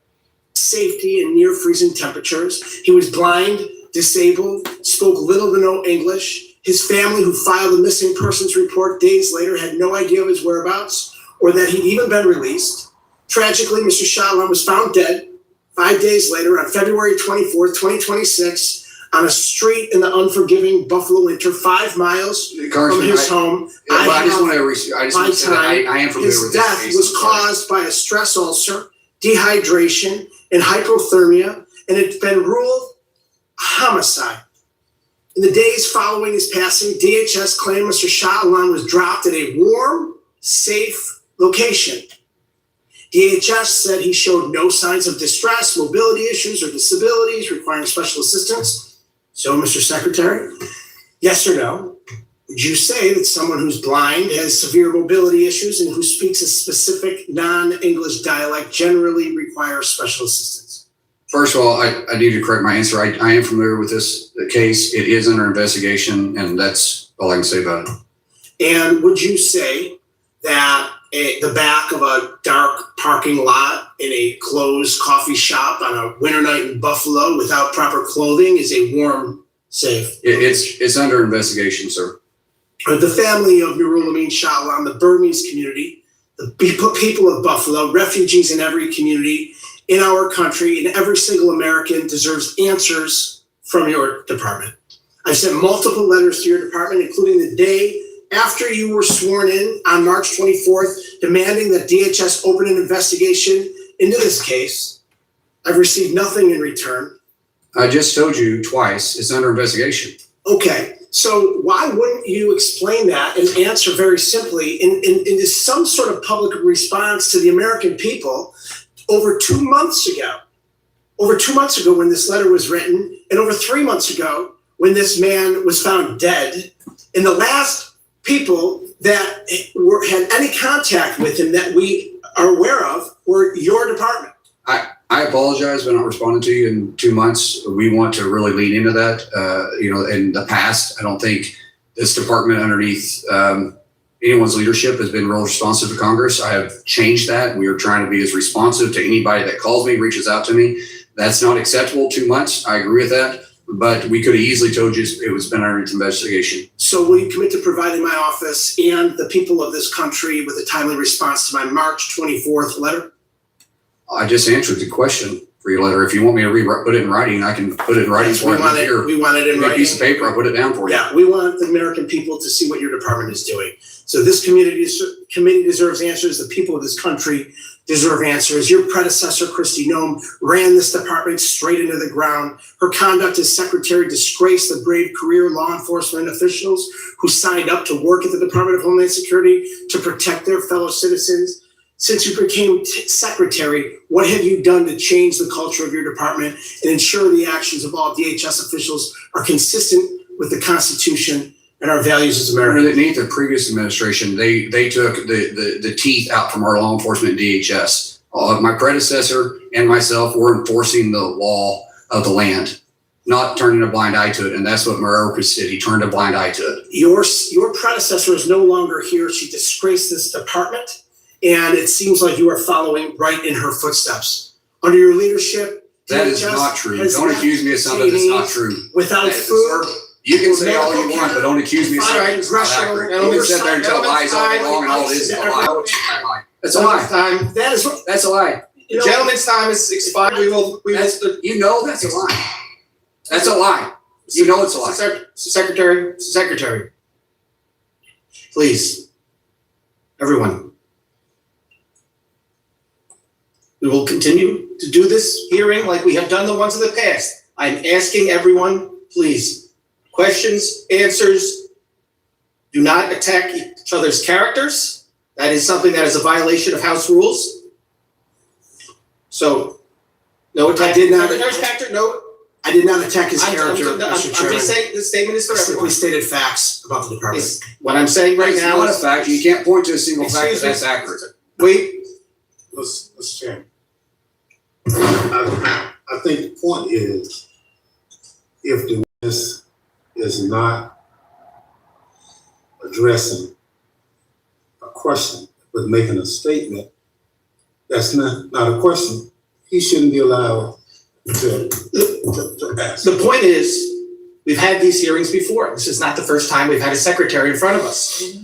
Members know how we do things around here since I become chairman. I'm trying to keep a lid on this. Members will ask questions.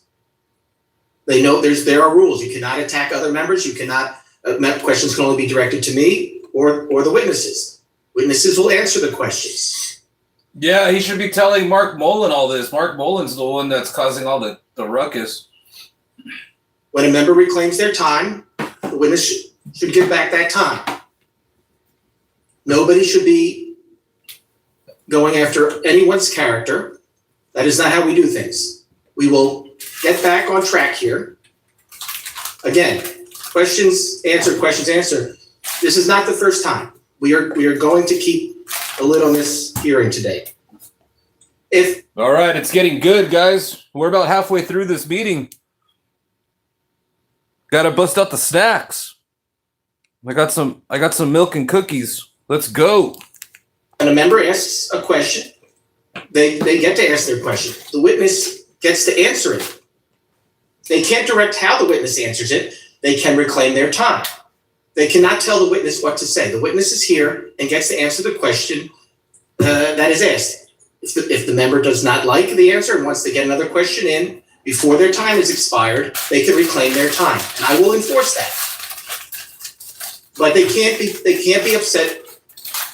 And I don't want people talking over each other. That has been happening quite a lot today. So again, rules of decorum. Members will ask questions. Witnesses will answer the question. If the member doesn't like, if they want to get on to something else, they can reclaim their time. Mr. Chairman, the only point I'm trying to make is the witness is interrupting the members in the midst of asking their question.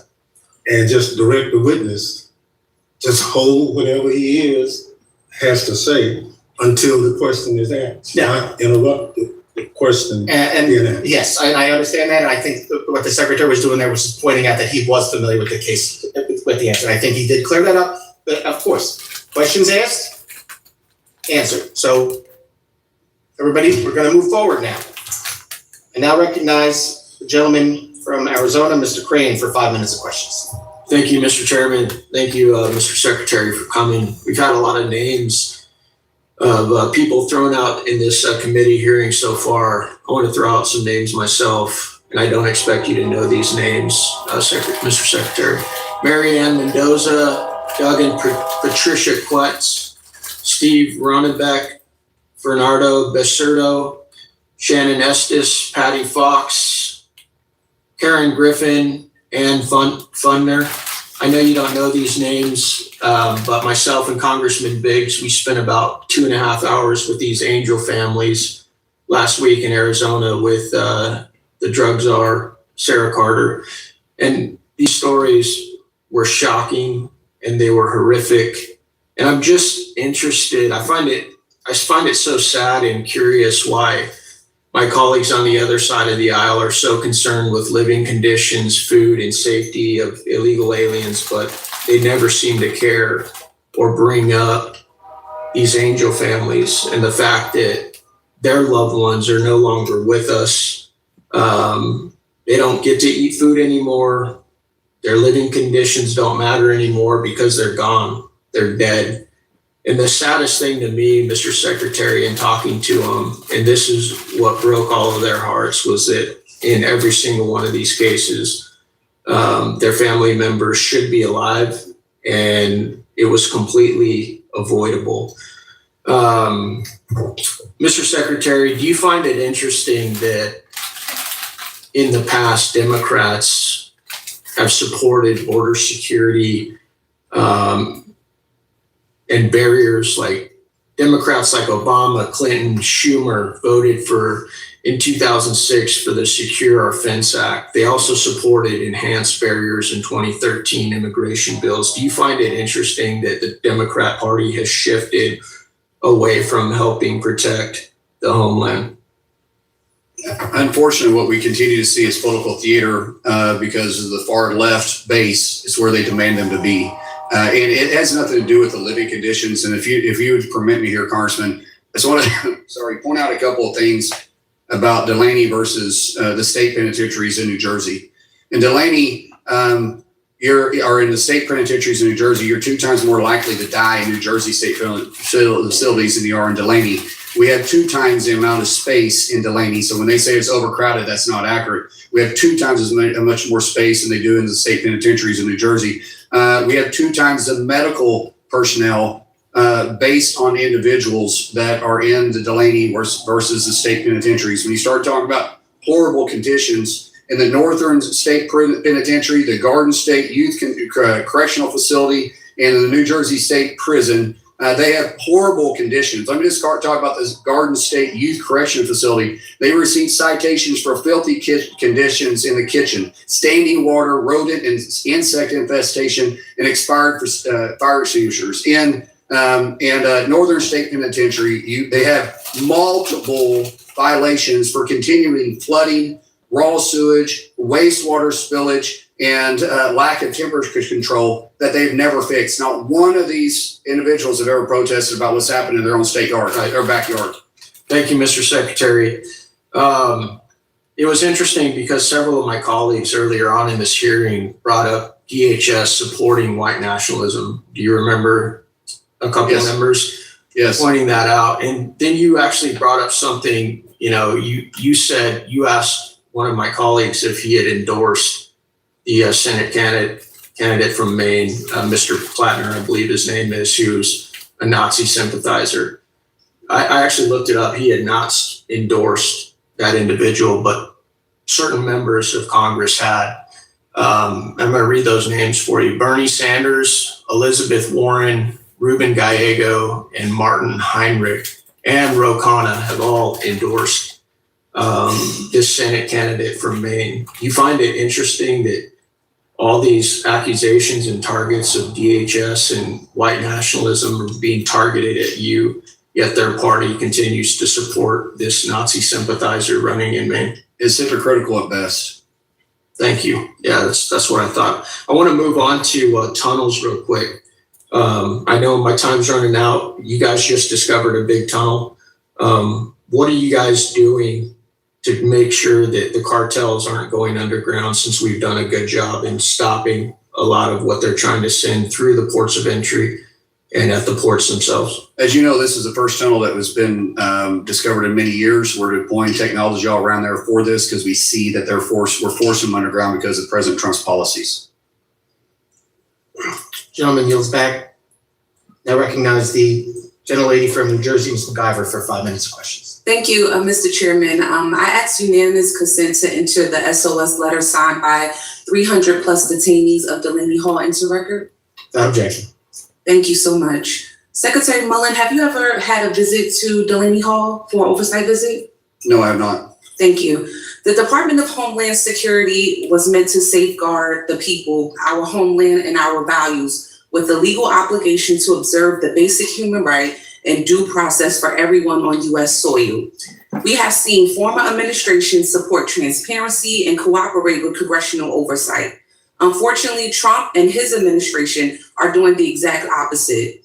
This is a humanitarian crisis happening in my district at Delaney Hall Detention Facility in Newark, New Jersey. We're talking about Newark, New Jersey, Delaney Hall Detention Center. Recently, more than 300 detainees sent an SOS letter about the torturous conditions they face inside. After that letter, detainees went on a hunger strike to protest spoiled, rotten food, lack of medical care, and violent and unsanitary conditions. I have spoken to these people. I have seen these conditions with my own eyes. Detainees and their families have told me that the food served inside Delaney Hall is green and rotten, even containing live worms. They report that shower walls are covered in black mold and that toilets are backed up in what can only be described as an overflowing sewage.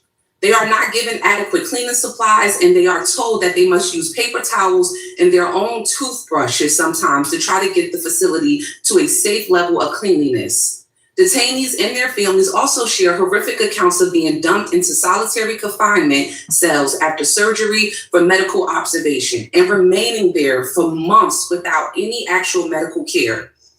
There are three detainees currently right now at Delaney trapped in this medical isolation right now.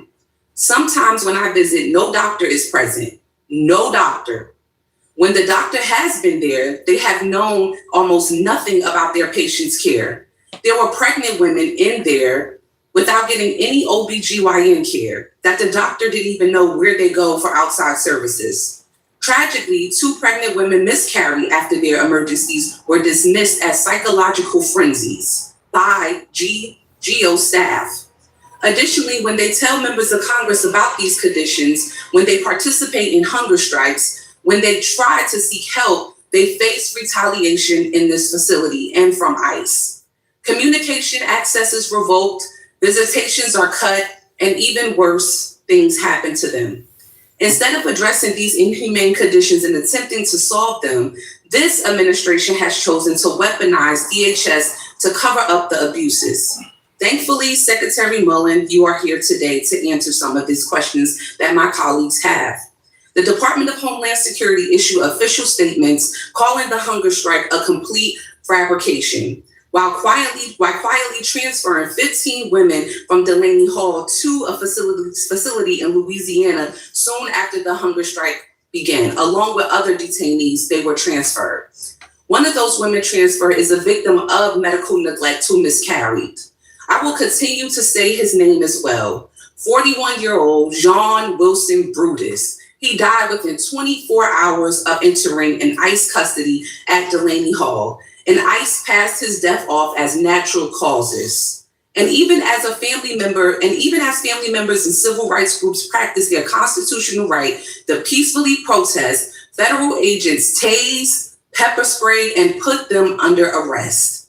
Inside Delaney, officers beat detainees in Unit 2A and 2B, pepper sprayed them, and proceeded to cut off their communication with family and their attorneys by placing them under lockdown. Secretary Mullin, Unit 2A and 2B. Hopefully you're taking notes.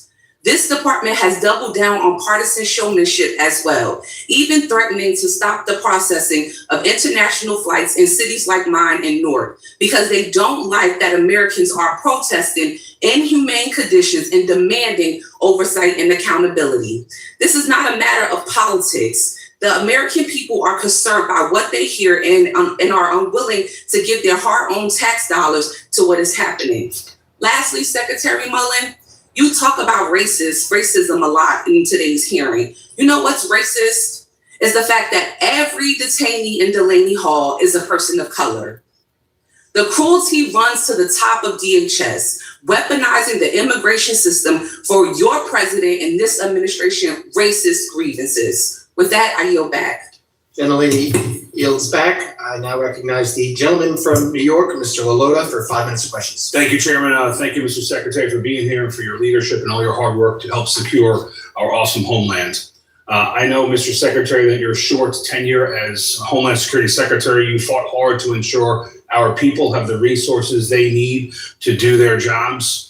In light of the DHS shutdowns, you've properly advocated for our people that they receive compensation for their hard work so they can keep our homeland safe, and I want to thank you for your efforts there.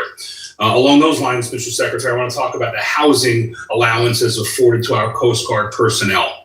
My Long Island district is home to several Coast Guard equities, including Sector Field Office Mauritius, Marine Safety Unit Quorum, Ace Navigation Team Mauritius, Station Eaton's Neck, Station Shinnecock, and Station Montauk.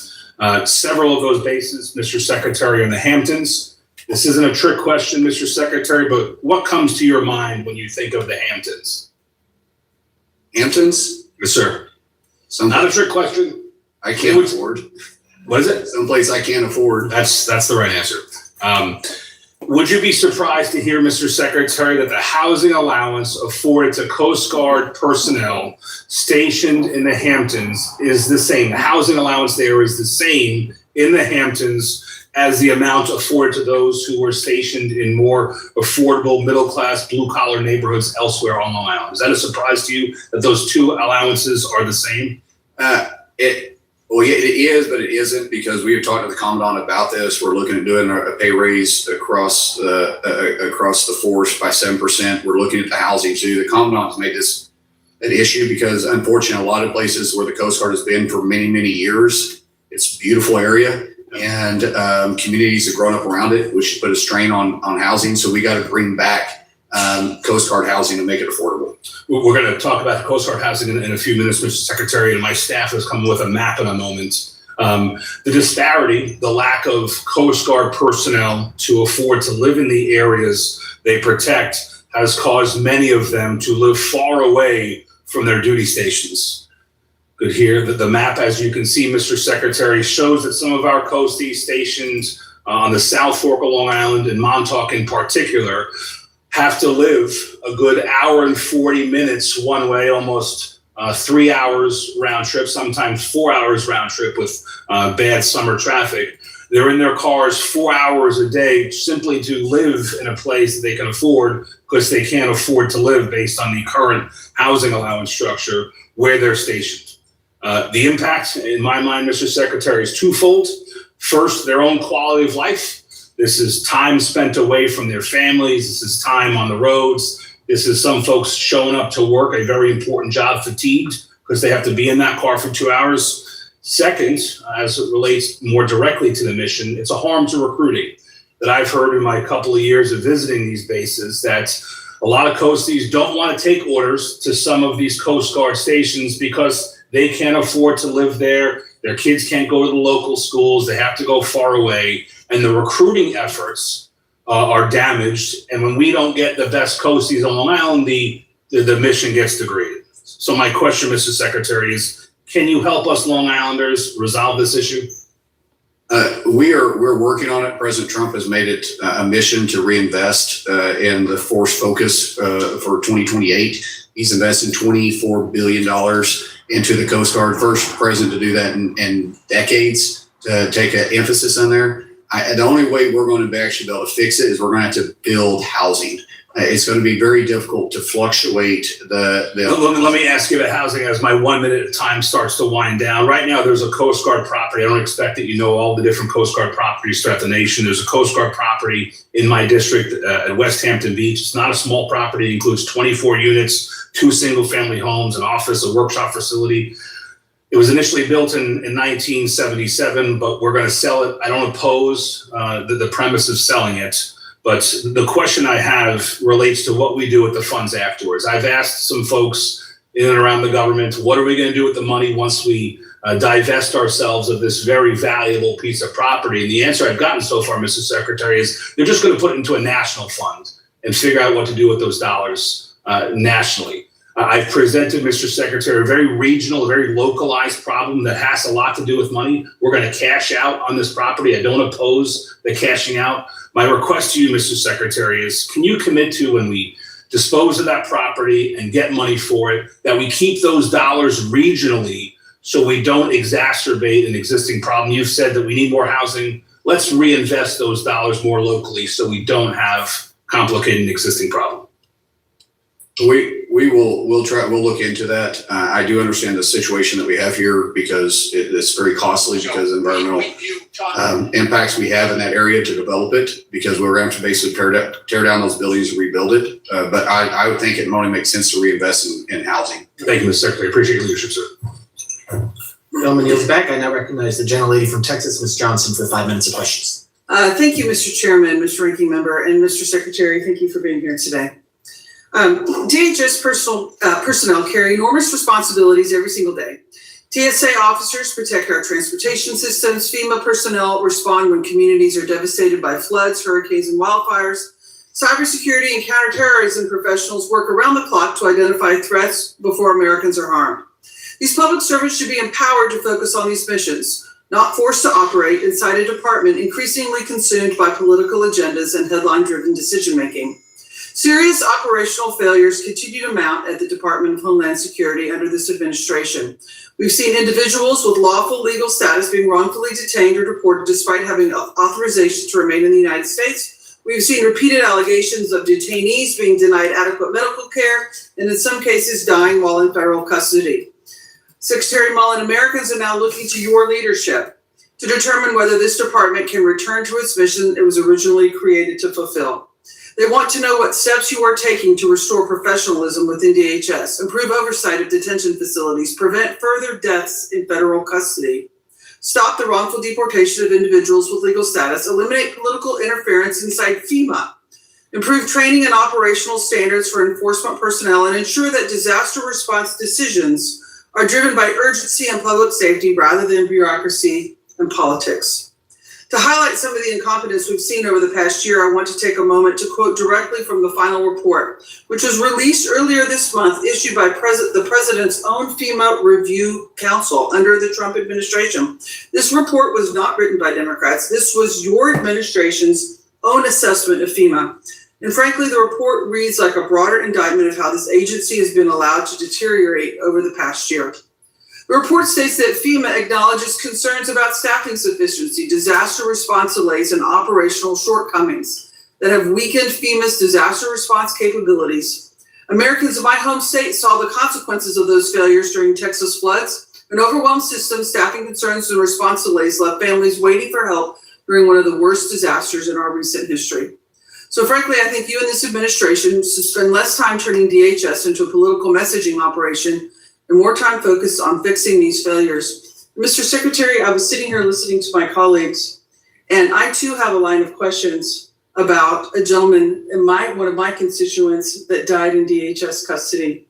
And I too have letters written to DHS that have been unresponded to.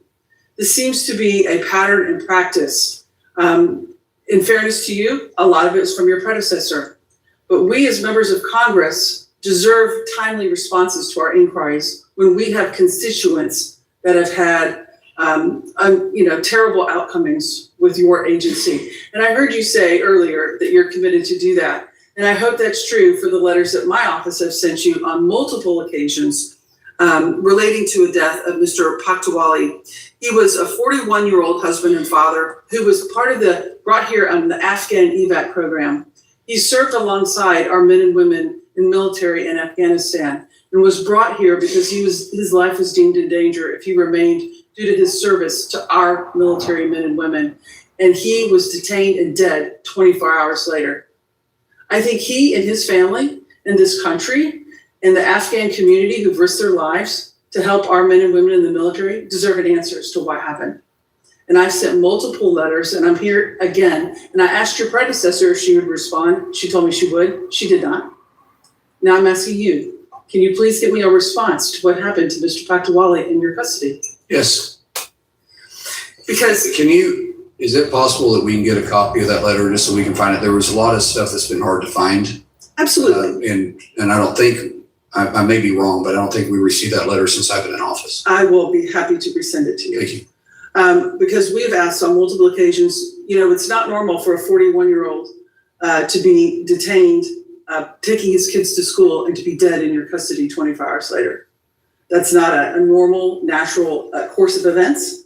And I think we all deserve an answer as to what happened and a comprehensive review, because we've had, just in this one hearing, sir, 3 members of Congress have had 3 constituents die after being in DHS custody in a very relatively, for 24 hours or a few days or whatever. And this is part of the problem with why the American people are so frustrated, because these events happen that should not happen, and there's no accountability and there's no transparency as to the cause and what happened, and no assurances that they're going to stop in the future. And I'm so sorry, I just ran out of time. I yield back. Gentlelady yields back. I now recognize the gentlelady from South Carolina, Ms. Biggs, for 5 minutes questions. Thank you, Mr. Chairman, and thank you, Secretary Mullin, for being here today. In January of 2025, President Trump issued an executive order number 14157, formally designating cartels and other transnational criminal organizations as foreign terrorist organizations and specially designated global terrorists. This was a consequential action, and one that fundamentally reframes how the federal government must approach the threat these groups pose. These are sophisticated, violent, ideologically motivated organizations that control territory. They weaponize human beings and deliberately target the vulnerable and those on our borders only to advance operations inside the United States. The FTO designations created by Executive Order 14157 are legal tools with operational consequences. And I want to understand how DHS is using them. With that framing in mind, I want to ask you directly, how has the Department of Homeland Security used these new tools to protect Americans from terrorist cartels? And have these tools helped the department arrest cartel-linked criminals and seize their money and assets and break up their networks here in the United States? Thank you so much. Through CBP and HSTF and a partnership with the Mexican government, we've seen record amount of seizures, of drug seizures, money seizures, weapon seizures, and plus the arrest of these cartel leaders. They are highly sophisticated. They're highly organized too. Every single end. Hey, what's up, Ryan? Yeah, I agree. These MAGA cult members aren't one of us. They're a bunch of brainwashed cult members that need to be deported back to Jonestown. Of our southern border and Mexico's northern border is controlled by 9 separate cartels, and they call them plazas, and they have plaza bosses in every single one of them. Majority of those plaza bosses, well, actually every single one of them, we know who they are. We're actually searching for them, we're actually arresting them, and we're constantly leaning in towards the threat. We've seen drug seizures go up and the availability of drugs in our cities go down. Fortunately, we've seen fentanyl deaths go down, but they're way too high. That's all the pressure that we continue to pour into it. That's because of President Trump's leadership and the war that we have waged against the cartels and the poisoning of our streets and our cities, and the amount of criminal activity that's taken place. Every single order the president has put in place has caused these cartels to squeeze. And because we took the human trafficking away, which was a multi-billion-dollar industry that was stood up underneath the Biden administration, as it went away, they started pushing harder on the drugs. We started the narco boats. We started attacking. We started attacking the trafficking lanes on our borders. Now we're seeing them go underground. We're putting in that technology, but we need more partnership. And I just recently returned from Mexico City, speaking with with President Sheinbaum and her cabinet about the cooperation. And I will tell you, we've been impressed. They've been very cooperative, way more cooperative than the last administration, but they still believe in their sovereignty, and we have to respect that. Well, thank you so much for your efforts. I know there has been a lot done, but we still have a lot of work to do. I represent a district that covers between Atlanta and Charlotte, Interstate 85. And we have seen trafficking of drugs and people, as a matter of fact. Huge trafficking human trafficking corridor right there, as you're aware of. Absolutely. And we were in district this past week working, and I met with one of my constituents who just recently lost his wife to a fentanyl overdose. And people are still crying out, and it's still a huge problem, and we should have never gotten to this point. And thank you to your staff for all of their efforts in stopping this. Thank you so much. A staggering statistic I learned yesterday from Senator Haggerty was that they've had 41 deaths in Tennessee that is directly related to illegals in this country. That's part of the problem with the human trafficking. The drugs are a second problem. Every death that comes from illegal drugs coming in the country or from someone that was entered in this country illegally is one too many. It should never happen. Absolutely. And it's hard to sit here and hear about the negativity and pointing the finger at ICE agents when I can tell you over and over individuals in my district that have been impacted by illegals who've taken the lives of so many people. And it's unfortunate that we turn our head to that. Thank you. I yield back. Gentlelady yields back. I now recognize the gentleman from Puerto Rico, Mr. Hernandez, for 5 minutes of questions. Thank you, Mr. Chairman, Mr. Secretary. FEMA has failed Puerto Rico. We're 3 months away from the 9th anniversary of Hurricane Maria, and there's still over $24 billion left to disperse. According to a RAND report, at the current pace, the reconstruction projects won't be finished until 2051, basically after my newborn baby graduates from college and when he is probably graduating from grad school. This is not by accident, this is by design. There's an Inspector General report that says that inadequate technical assistance and guidance from FEMA is responsible for the slow disbursement of funds. The Trump administration is largely responsible for this failure. Kristi Noem made things a lot worse. She enacted a stupid, ridiculous, absurd policy that anything over $100,000 had to be signed off by her. That blocked over $2 billion for Puerto Rico. Secretary Mullin, I believe you rescinded that policy. Do you agree that it was a bad policy? People have different leadership styles. That's not my leadership style. I believe empowering people. It's a yes or no question. Do you agree it was a bad policy? It's not personal. It wasn't my decision. I'm just saying I just managed different. Well, you decided to rescind the policy, right? If you hire different managers for different parts of the country. I think we agree it was a bad policy. Thank you. Would you support legislation to make sure that policy doesn't get reinstated? Would you support legislation to basically enact your leadership preference that I no longer make the policy, you guys do. I will enact whatever you guys pass. And would you be supportive of that? You have a policy. You're here. It's not my place to lean in on the policy. I just want to get my agency funded. That's it. Okay, I think you do lean in on policy a lot. You're doing it today constantly, but I think you should. I have a bill called the Disaster Aid Without Delay Act. Sorry, I reclaim my time. I reclaim my time. My bill, the Disaster Aid Without Delay Act, would do just that, and I hope my colleagues join in co-sponsoring it. Now, Mr. Mullin, on February 20th, after meeting with our governor, Kristi Noem fired FEMA's Puerto Rico Recovery Coordinator, Andres Garcia Martino. On May 20th, 3 months later, we found out he was reinstated. Why was he fired? I was the one that fired him. I don't know. Why was he reinstated? Even for good people to be put in place, and people have different. Even Puerto Rico is getting screwed over by Trump. Reinstated several people in court, including my deputy secretary that sat beside me. So is it common to fire and rehire people at DHS right now? No, I think people have different management styles. Is that good for the agency's stability?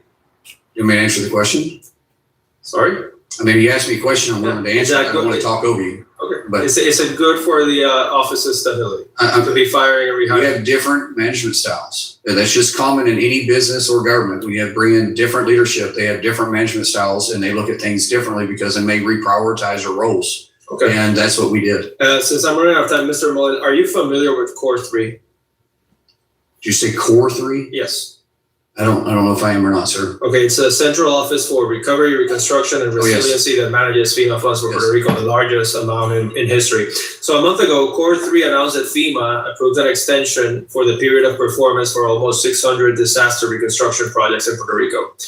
Are you familiar with the term period I am. of performance? Yeah. So do you support a blanket extension of the completion deadline for all projects in Puerto Rico until 2035? I don't, and unfortunately, sir, I've got a great relationship with your governor there. I think she's absolutely wonderful. And she's proposed that. Yeah, It's and- something that I think we and should it's- all support. Yes, and we have talked multiple times. Unfortunately, we found with rebuilding this grid in the first go around, and including through the Biden administration, is a lot of the funds that we were awarded through FEMA just wasn't getting to where they need to go. And while millions of dollars have been spent, you couldn't see There it is.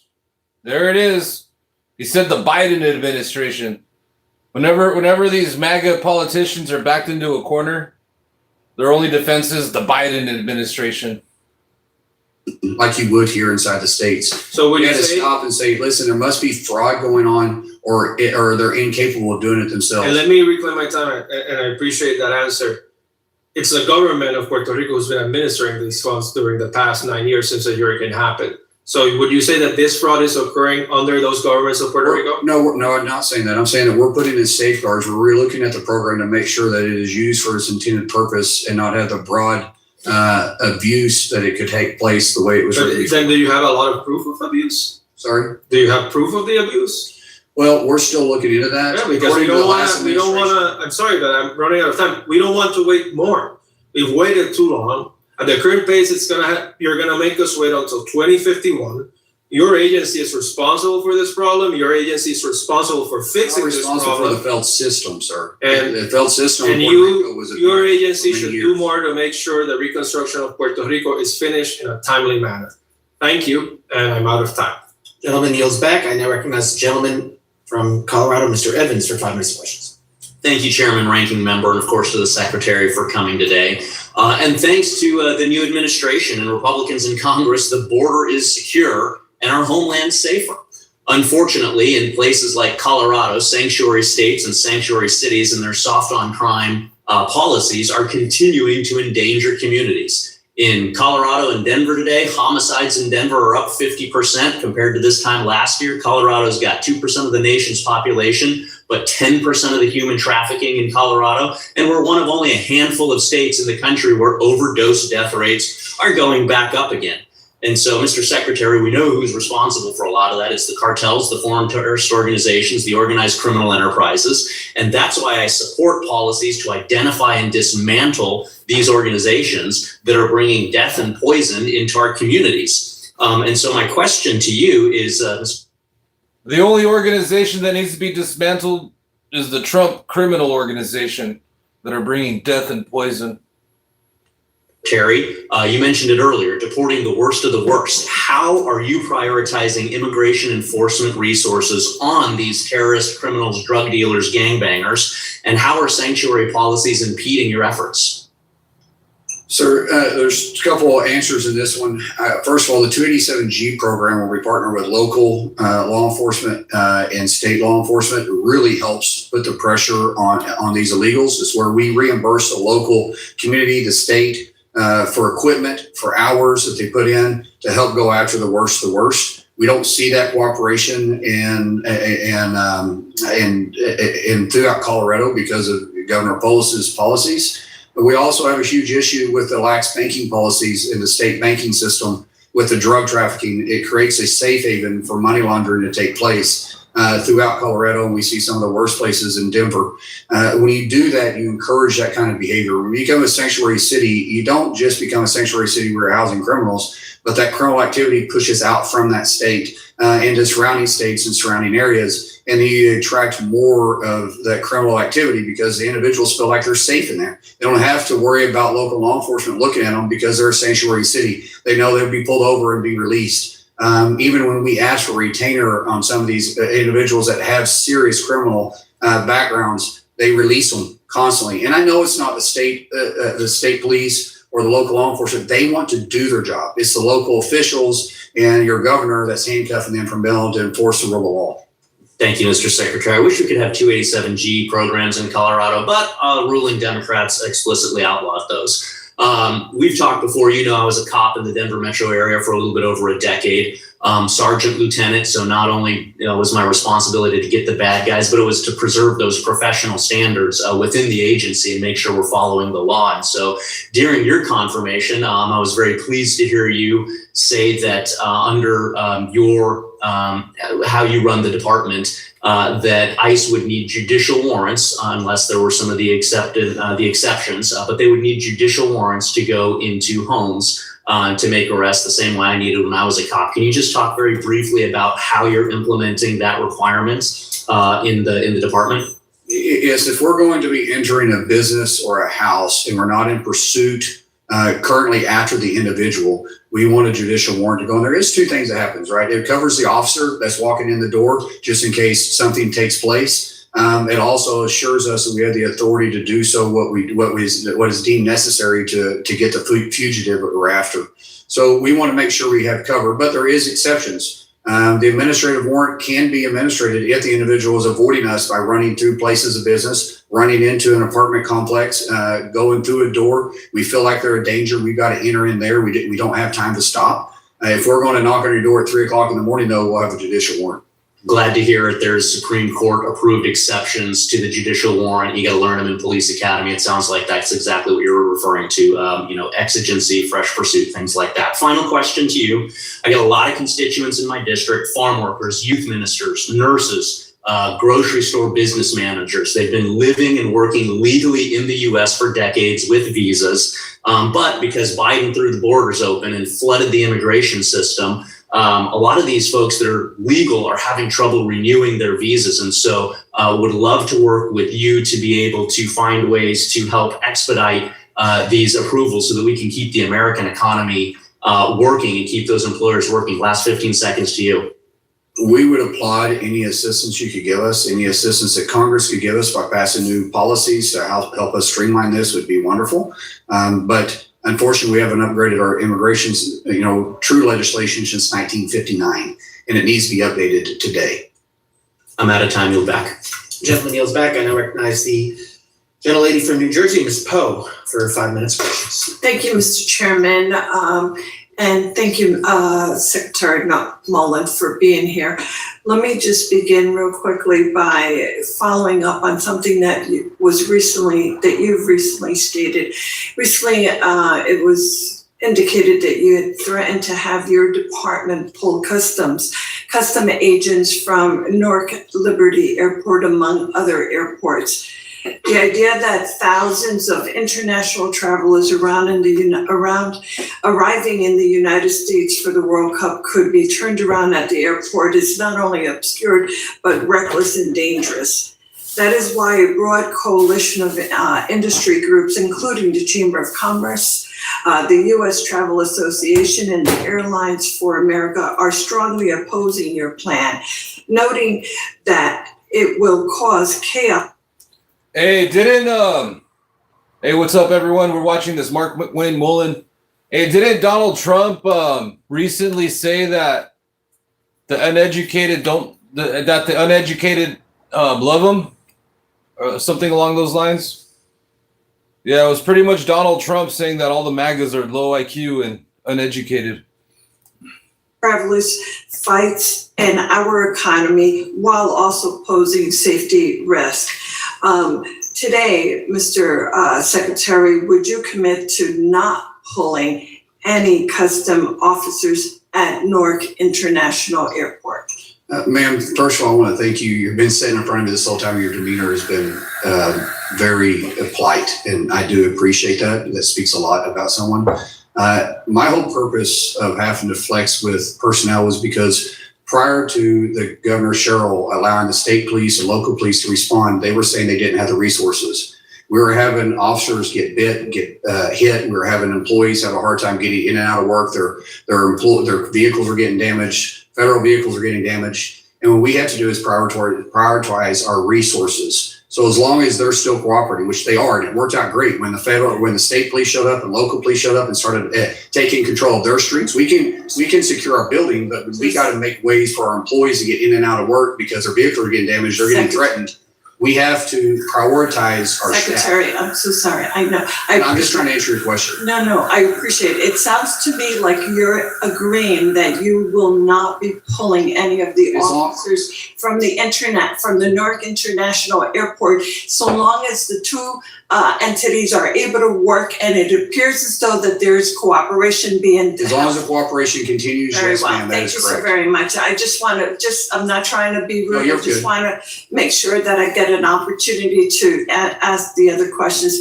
As you know, last week, I conducted a visit to Delaney Hall. This was an oversight of a road facility that should, in my opinion, be shut down. What I witnessed was shocking. Delaney Hall cannot provide the basic need of human beings being held there. It is a stain on New Jersey and on our country. Detainees are being given moldy bread and lunch meat. In fact, while I was there, that was clearly shown to me where there was actual mold on the lunch meat. Those are the kind of food that they are being served, food with worms and absolutely filthy water. They are not receiving adequate medical care. Let me just ask, Mr. Secretary, when the New Jersey Department of Health arrived to examine conditions, they were initially turned away. They were later allowed to enter only into the kitchen and nowhere else. Not any of the medical bays, not the sleeping areas, not bathrooms, nothing. That was absolutely inappropriate, and it's a disgrace that they were not allowed. New Jersey continues to push for full access, but ICE and the GEO, please tell me otherwise, groups have refused. Can you commit to granting New Jersey Department of Health full access? Can we get your cooperation to the facility to ensure basic sanitary conditions that are being met? We allow them to enter the facility and inspect areas that they are contracted and legally able to inspect. Not all depending, because it is a federal location, not all state inspectors have access to it. There is federal inspectors. But let me point out that not one single fine this year has been given to Delaney. Yet in your own state penitentiaries, they have over 8,000 complaints because of medical conditions, because of sleeping conditions, because of facility conditions that's filed annually with the state penitentiary. We don't even touch that. There's been 333 in Delaney. I would say we probably need to spend as much time looking at their state penitentiaries as to do Delaney, but Delaney's a political topic. It's not. No, I don't want to make it a political. We're not talking about individuals that have had their due process and were sentenced to go to jail in a correction facility. We're talking about people who are detained, have yet not to be proven, given the opportunity for due process in order for them to be granted one decision or the other. Very, very different situation that we're talking. Yeah, MAGA cult members can't even define a woman. MAGA cult members don't even know what a woman is. MAGA cult members don't even know what communism or fascism is. Thank you, Mr. Secretary. Chairman, I yield back. Gentlelady yields back, and I recognize the gentleman from North Carolina. Thank you, Mr. Secretary. Just a point of reference, I believe it was President Obama who opened up an ICE facility at Delaney Hall. So your point is well taken. This is strictly political. It's strictly political. And I think that your agency is doing quite well. And one of my Democrat colleagues just complained that an illegal immigrant subject to deportation had a legitimate complaint that he was not being served ethnic food. That was stated just across the aisle to you, that we need to provide a menu service for their ethnic food before they are deported. I find it just staggering. And what's most staggering about this, Mr. Secretary, is that unchecked mass migration obviously transforms our country for the worse.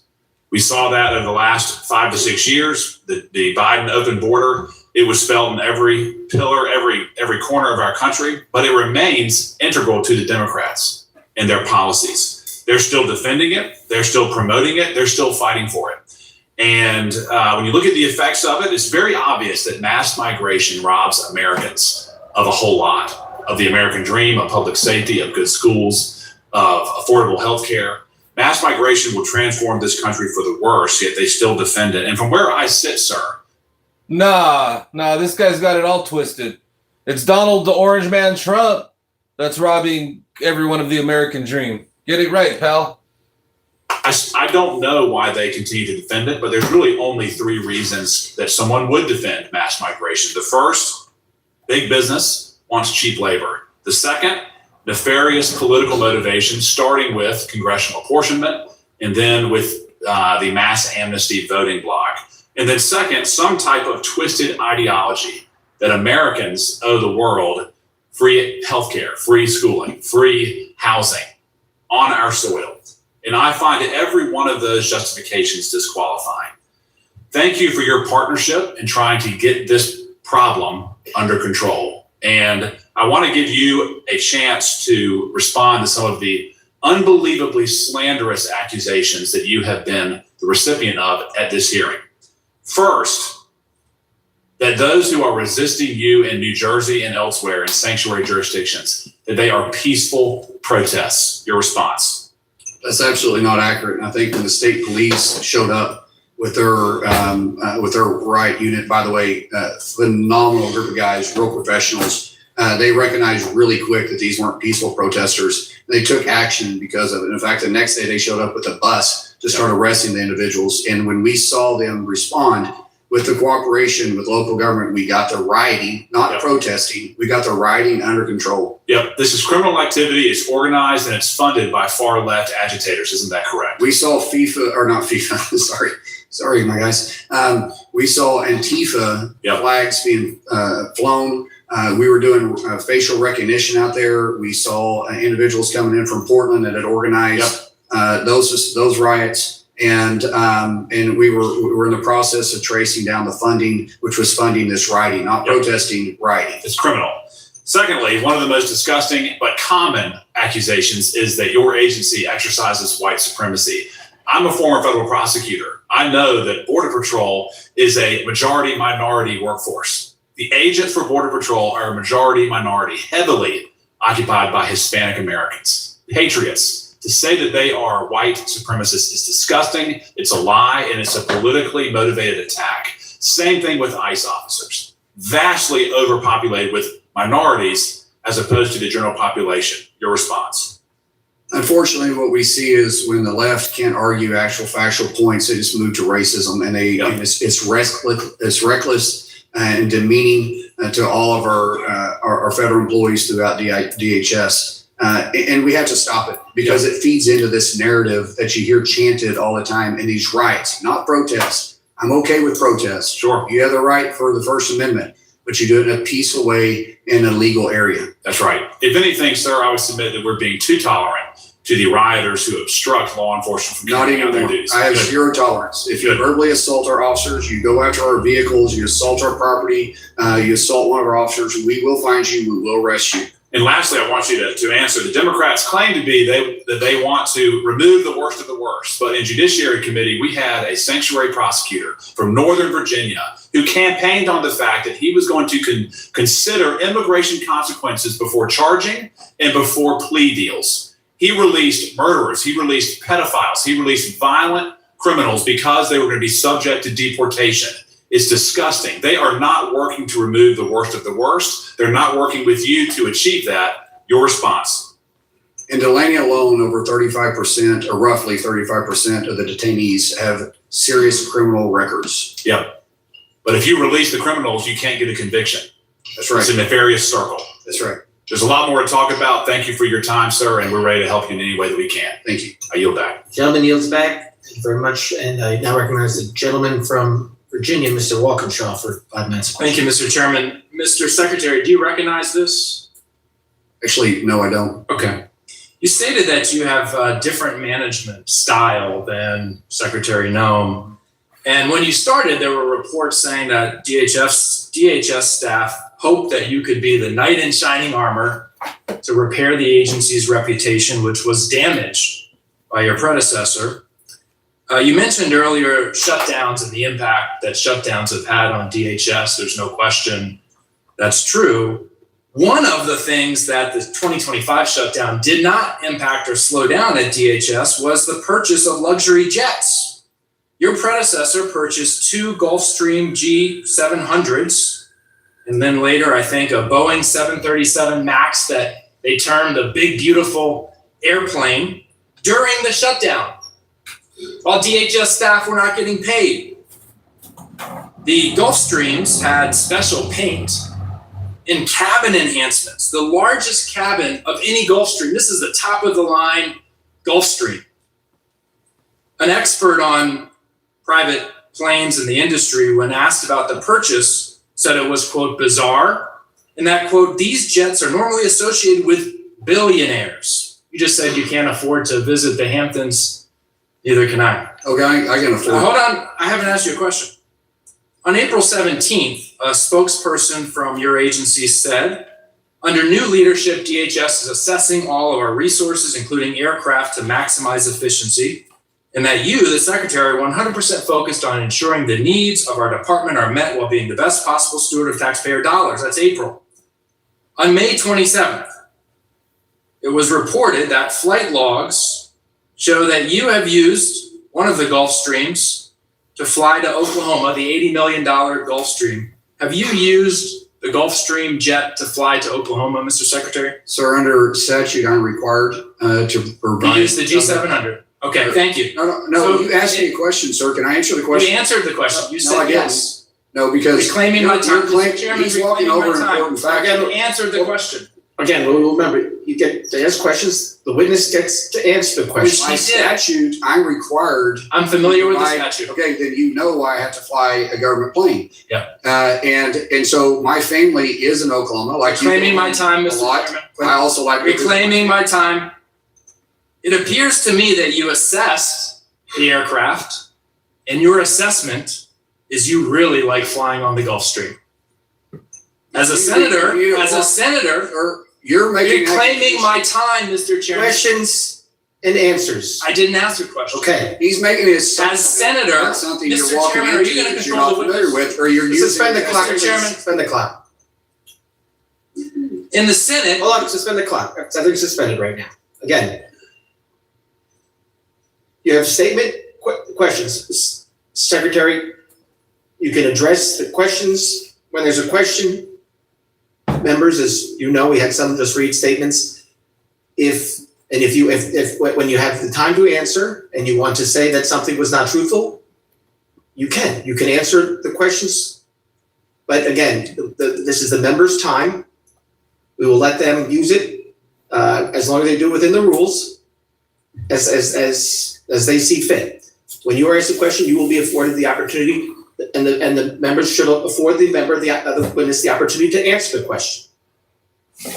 I do not want people. This is when people are talking over each other, we're not actually getting to what we want to get to. So let's try not to do that. I appreciate it. We'll add 10 seconds back on because I did suspend and the clock kept running.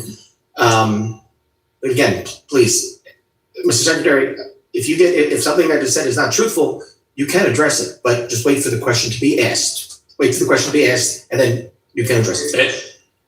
Question asked, sir. If he's making an accusation just because he's trying to make a Nothing I Hold on, I still me. Make it fact just because. Still me, everyone. Say something. everything I've said is a fact. That is not true. It is. It is not true. Excuse me. How do you Excuse me. think it's true? Actually, because it's your opinion. I will. Oh my goodness. Mark Wayne Mullin is such a pathetic baby. He gets in he's so sensitive, he gets all up in his feelings. I don't want to be here all day, but I will adjourn this until everybody calms down. We will, again, if something that is said is not truthful in a statement, the secretary wants to address it when he's asked the question, he can say something was not truthful. He can answer the question, you can ask it. If you want to make your statement, you'll make your statement. But we will not talk over each other. And Mr. Secretary, if you're not asked a question here and you want to address it when somebody asks you a question later, I'm sure some of my colleagues might allow that. But again, we are not going to be talking over each other. We have only a few more questioners to go through. let's finish this. Questions, answers, if it's a statement, that's fine, but Hey, what's up? again, what's up, Boot?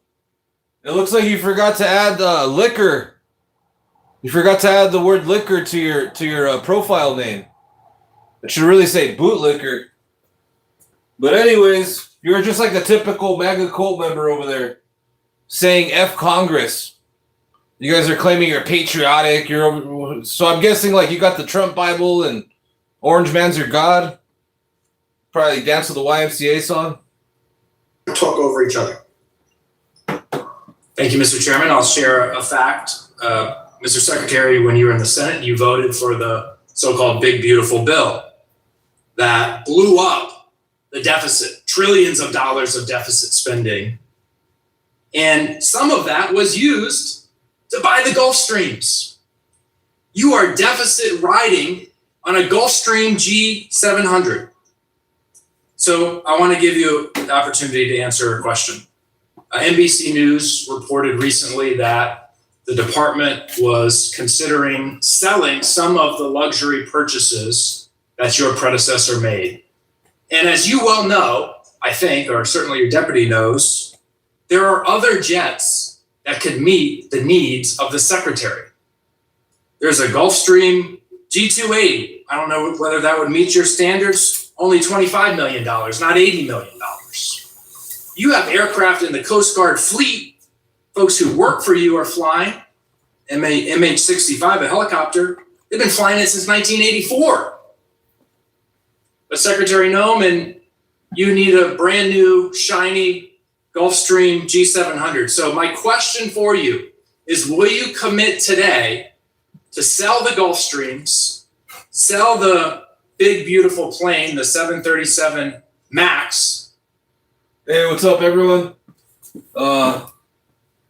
What's up, Nair? What's up, Yellow Summer? No, I didn't remove any comments.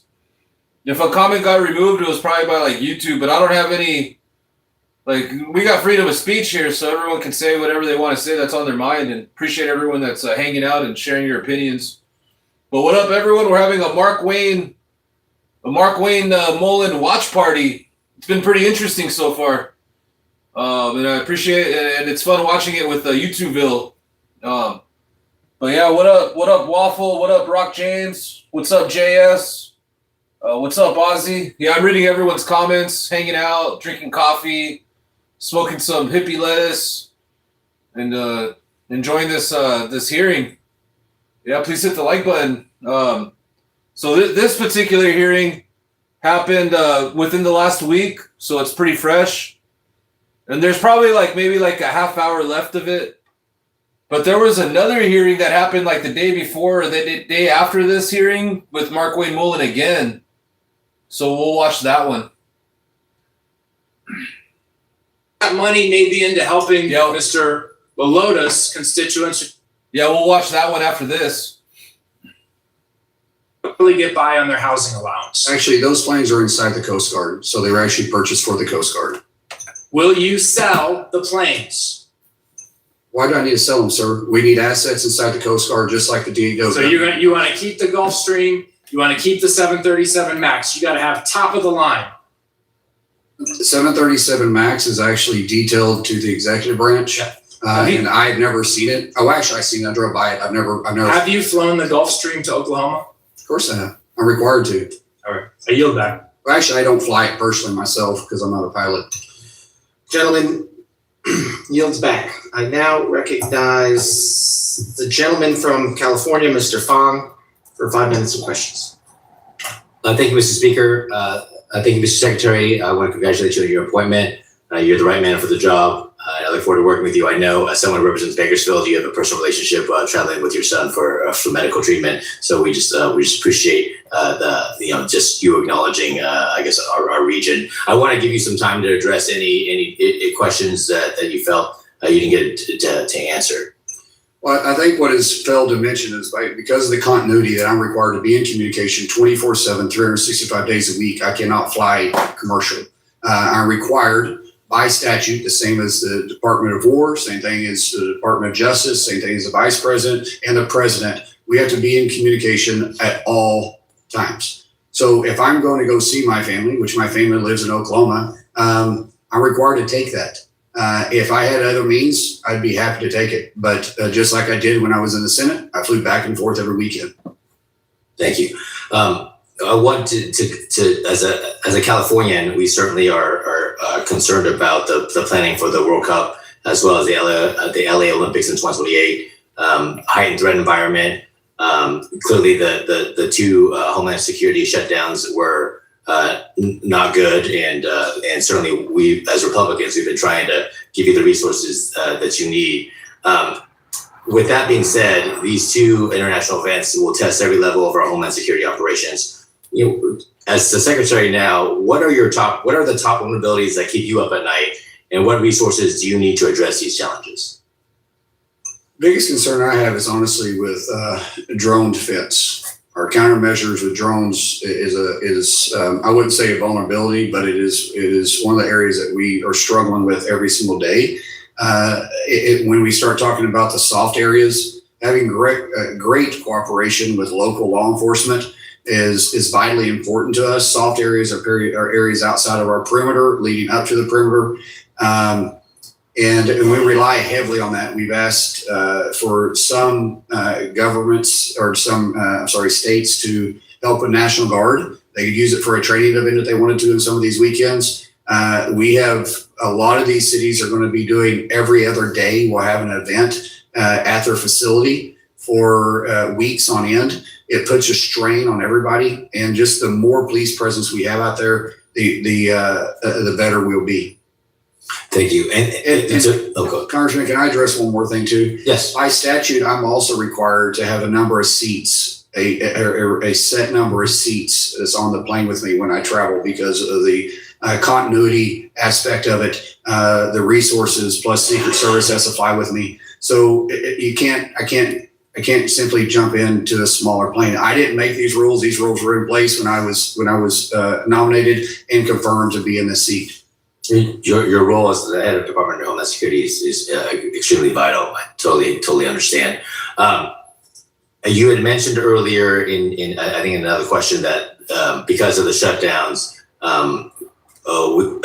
we've missed milestones in the planning of the Olympics and the World Cup. I wonder if you could go into a little bit more specifics in terms of how you and your department are trying to catch up. Sorry, we had to start prioritizing when we came back alive, after 76 days being shut down. So I say when we came back alive, we started having to prioritize what we could put efforts to, because during the shutdown, we weren't able, because we didn't have the employees and we didn't have the department to be able to start issuing these FEMA grants that we need to run with all the host cities for the Olympics and also FIFA. So when we came back alive, we had to start really focusing on FIFA because we were behind and those agencies were hurting for finances. We had to put all efforts into it. Now we're caught up. Well, we're not totally caught up, Troy, but we're close to being caught up. And as soon as FIFA's over, which is the 19th of July, is that correct, sir? I think it's the 19th of July is or the 18th, one of the two of July, we will be able to start focusing on Olympics again. Just let me add too. We in the last 3 weeks since Secretary has taken over, we've released $6 billion in FEMA, and a big part of it to get back out to the states because we were pent up with these shutdowns. And I'll also just add to this is that one of the hardest part is what we've had to piece together, the big beautiful bill money and the appropriations. Something we really haven't talked a whole lot about today is FY27 and what we're doing here today. So, I think at some point, I would just say, big things that are out there. They talked about the TSA passenger fee. That was something that every year in the president's budget, we put that forward and we asked for you guys to give that to us to make the investments in TSA.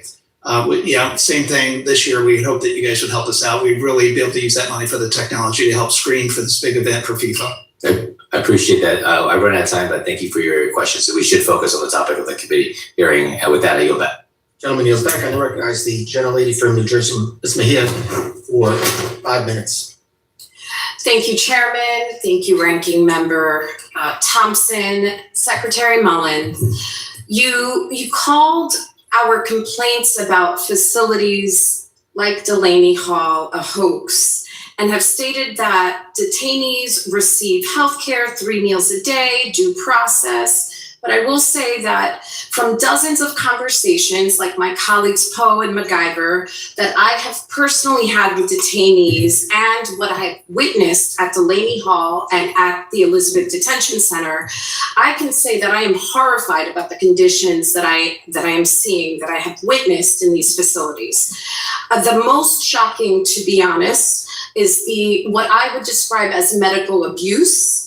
I will say that I met detainees who complained about weaponized poor sanitation, spoiled food, specifically lack of medical care, and as it is related to their medication, a level of abuse that frankly is putting immigrants' lives and detainees' lives at risk. I will share that I interviewed teenagers, pregnant mothers, the elderly, vulnerable people with chronic conditions. And here's what I heard. I met detainees who were given critical medications sporadically: insulin, metformin, diabetes medication, other diabetes medication, high blood pressure medication, cholesterol medication, thyroid medication, hormonal medication, all medication that if given sporadically can in fact harm an individual's lives. I met detainees who not only were given their medications sporadically or had their dosages lowered without consultation of their doctors, but I met detainees who were not even made aware of what medication they were given, just handed a bunch of pills and not told what had changed and whether or not any additions had been made. I also met detainees with chronic health conditions that were not being treated at all, or if they were. Man, talk about crime, talk about crimes against humanity. Not only is Donald Trump feeding them maggots and moldy bread, he's denying them medication. This is crazy. Treated insufficiently.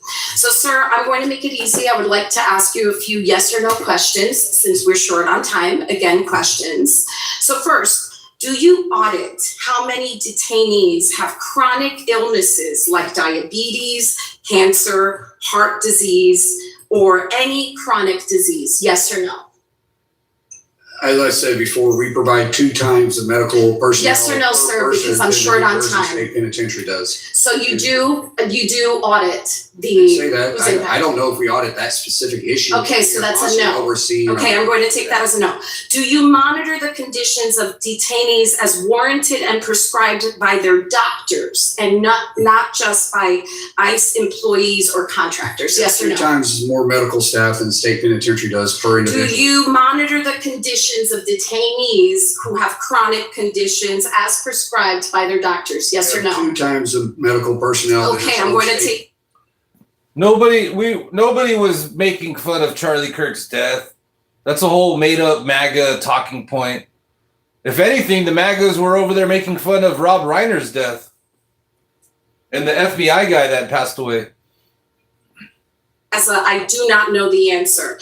Third question, detainees complain of healthcare treatment taking up to a week or more. Do you audit or track how long it takes between complaining about a health condition and the time it takes to receive care? Yes or no? In the state penitentiary, a 48-hour. We're not talking about state penitentiaries, sir. You do not oversee. I'm not speaking of state penitentiaries. I'm speaking of Delaney Hall. Our standards pass and succeed your own. Okay, so as I understand it, yet again, the answer is I don't know. Will you allow New Jersey's Department of Health to conduct full and routine inspections of all areas, including areas that have impact on the health of detainees and staff? Where they are legally able to go by state statute and the federal contract, we will allow them to enter, which is so if the bathrooms pose a health threat, are they allowed to go inspect the bathrooms? As long as within their contracts and our state agreement that we have with that federal. So I am hearing that it's a yes, that they should, given that Where they are detainees. legally able to go based on the contract. Okay, we so have. again, I'm Not going for to take political that as a, I don't know. Will you provide the state with the number of individuals that are detained, the number of seniors, pregnant women, individuals with chronic diseases like diabetes, congestive heart failure, hormonal conditions, cancer, or more? We are required to report. We will report. By the way, you made a statement about teenagers. I haven't We don't finished. hire- we You don't- can add in a moment. Will you institute a no tolerance policy for retaliation against any detainee or staffer that is a whistleblower? Is that a no? Gentlelady's time is now expired. I now recognize the gentleman from Tennessee, Mr. Van Epps, for 5 minutes questions. Thank you, Mr. Chairman, for convening this hearing today, and thank you, Secretary Mullin and Deputy Secretary Edgar, for joining us. You both lead one of the most critical components of our entire government. The men and women of the Department of Homeland Security devote every day to keeping Americans safe at home. And as a citizen and as a father, thank you for all you do. The first group of questions are on the alignment between DHS and local law enforcement. There's an opportunity to improve DHS intelligence and analysis, intel sharing with local law enforcement that we have worked on and you all are leading on, so that intelligence sharing is a two-way street. Can you discuss how your plan to consolidate INA with other offices to report directly to you will affect reporting structures and improve intel sharing, and how it will better enable DHS's relationship with local law enforcement who need actionable intelligence? Yes, we're trying to expand the 287G program to bring INA in to allow us to work and cooperate. We have a cooperation with where we reimburse for equipment, for overtime hours, for salaries, and that's from vehicles to drone defense, to everything in between.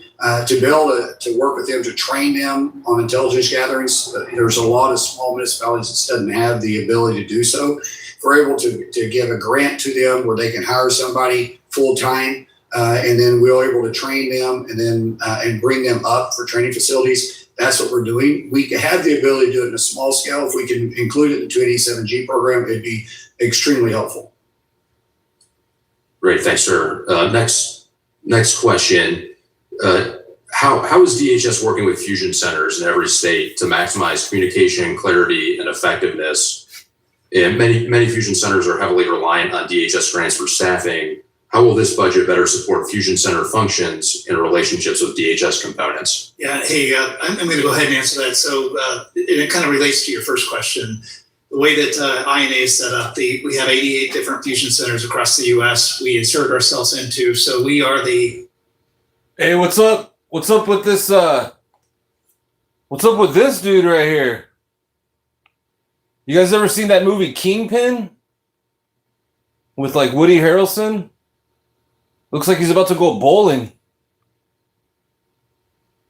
Trip on this guy's ensemble right here. What's up with that? Looks like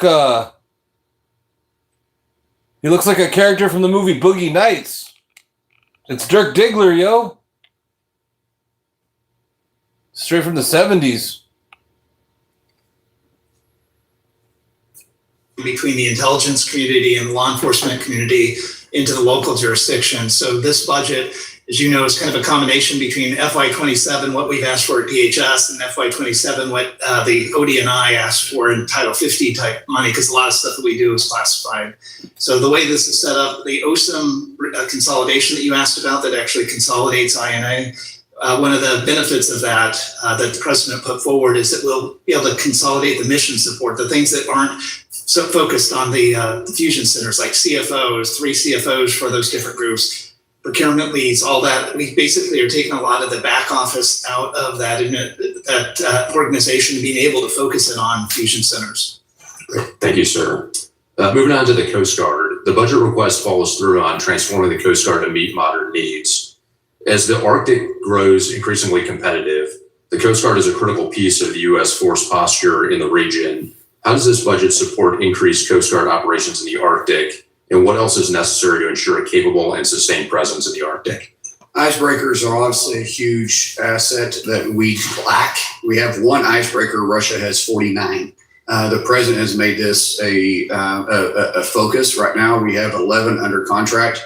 Hopefully 3 will be delivered by 2028. And being able to respond to our own cargo ships, being able to respond to our own flagships, and also be able to help surrounding countries is vitally important. But it also allows us to get up to areas that are contested areas to which China is fishing in, Russia is exploring in, and areas they shouldn't be. So the focus that President Trump has put in there by putting $24 billion into realignment and investment with the Coast Guard is extremely important. Keep in mind, the Coast Guard is our first line of defense. Before they make it to our sovereign land, they take care of our coastal waters, and in some areas pushing into the international waters. And the way they've been neglected over the years, for me, now being secretary over DHS and over the Coast Guard, I can't tell you how much I appreciate the investment President Trump has made and the focus he's put in there. We recently just came back from the Academy graduation. That's his second time to go to the Coast Guard graduation and be the commencement speaker. That's just unheard of. Yes, sir. I agree. Very, very glad to have that investment. Can I ask something specifically to FY27? So you'll see that the president asked for about another $1.8 billion to actually help with the staffing. And so specific to your request for the Arctic, not only for the Arctic cutters, but for the people that are needed to go up there. It's really important. We hope that you guys will support the budget. Thank you. Great. Thank you, gentlemen, for what you do. And with that, I yield back. Gentleman yields back, and I recognize the gentleman from Louisiana, Mr. Carter. Thank you, Mr. Chairman. First of all, let me thank you for at least an attempt to balance and to measure the discussion. In order to get answers, we have to be able to have some flow of respect back and forth. So thank you for attempting to do that. Secretary Mullin, I'm a balls and strike kind of guy. I get the impression that you are too. So I'm going to treat it that way. And my line of questioning will be, I'll assume that you're going to tell the truth and you're going to do the right thing, as I'm going to be honest in my questions and try to return the favor. Let me start by thanking your organization for approving critical projects in my district that have been stalled for nearly a year, including flood mitigation projects in St. Bernard Parish and New Orleans. These types of mitigation projects are critical to communities in my district of South Louisiana, where we can still see destruction caused by Hurricane Katrina. Over 20 years later, the storms are the costliest natural disaster in U.S. history, claiming over 1,800 lives.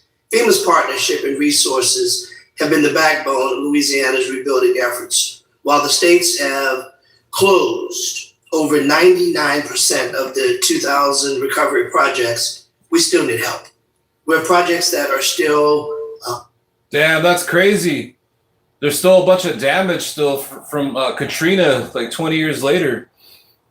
For resources. Mr. Secretary, the City of New Orleans and the Joint Infrastructure Recovery Program, JIRR, is a comprehensive FEMA-funded initiative to repair some 10,000 blocks of streets, drainage systems damaged by historic floods and storms.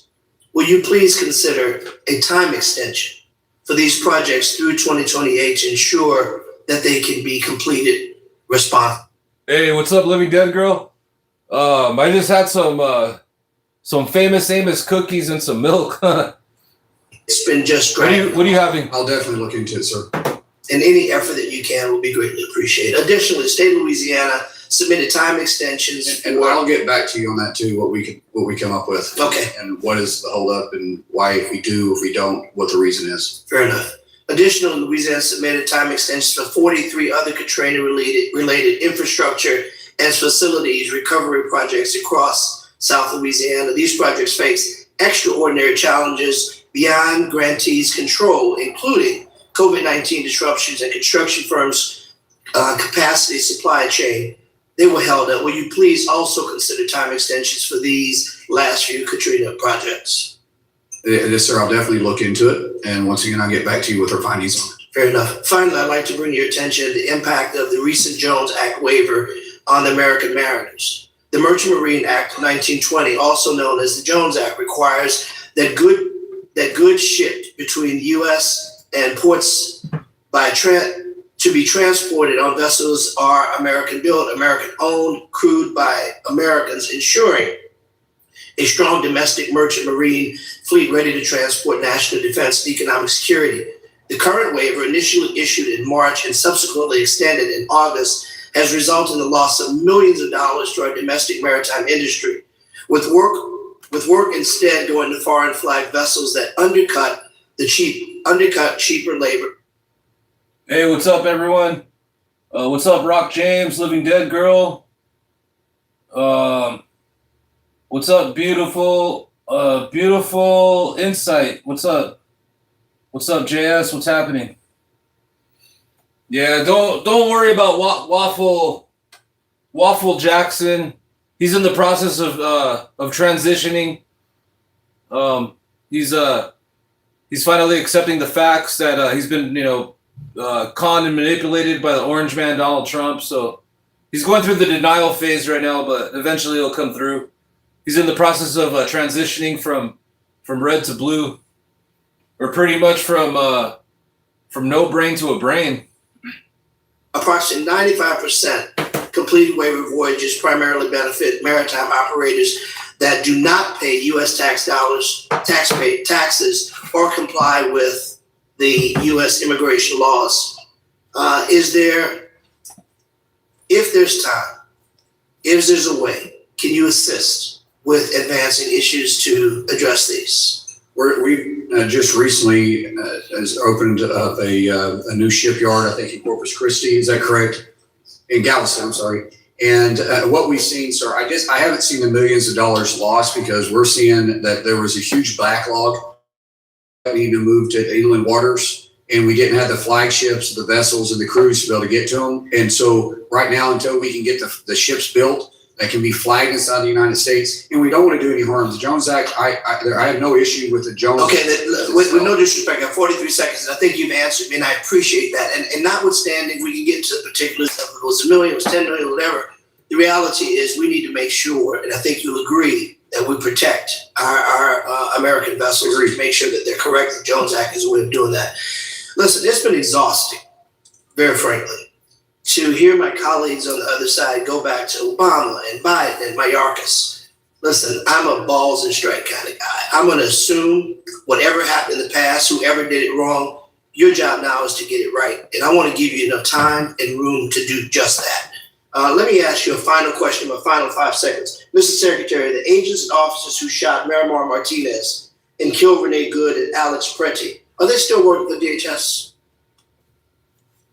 I'm not sure. I know that one of them's under investigation. The situation's under investigation, but I would assume typically in those situations they put on administrative leave. Once the investigation is complete, there'll be a determination if they stay on the force or not. And you mentioned, thank you, and I appreciate that. And then finally, thank you, Mr. You indicated that you had a zero tolerance for anyone that would violate the rights or safety of your agents. Will you also say on the record that you will also have zero tolerance for anyone who violates the rights of citizens? Gentleman's time's expired. Can he please just answer that? He wants to answer it in his next second. He can. I think he was shaking his head for the record. So thank you, Mr. Listen, I've known the secretary for a very long time. He's a man who takes his job very seriously, and I'm sure he will. And I think my comment suggested that I agree with that. I agree. I now recognize the gentleman from Pennsylvania, Mr. McKenzie. Hey, what's up, Waffle Jackson? Yeah, appreciate you being here and sharing your opinions, and that goes for everyone else. Appreciate everyone's opinions. But yeah, Waffle Jackson, I heard that the Knicks won tonight.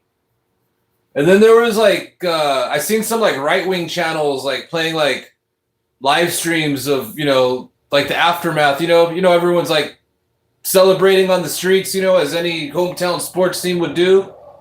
And especially the Knicks, they haven't been to the finals in a long time, in decades.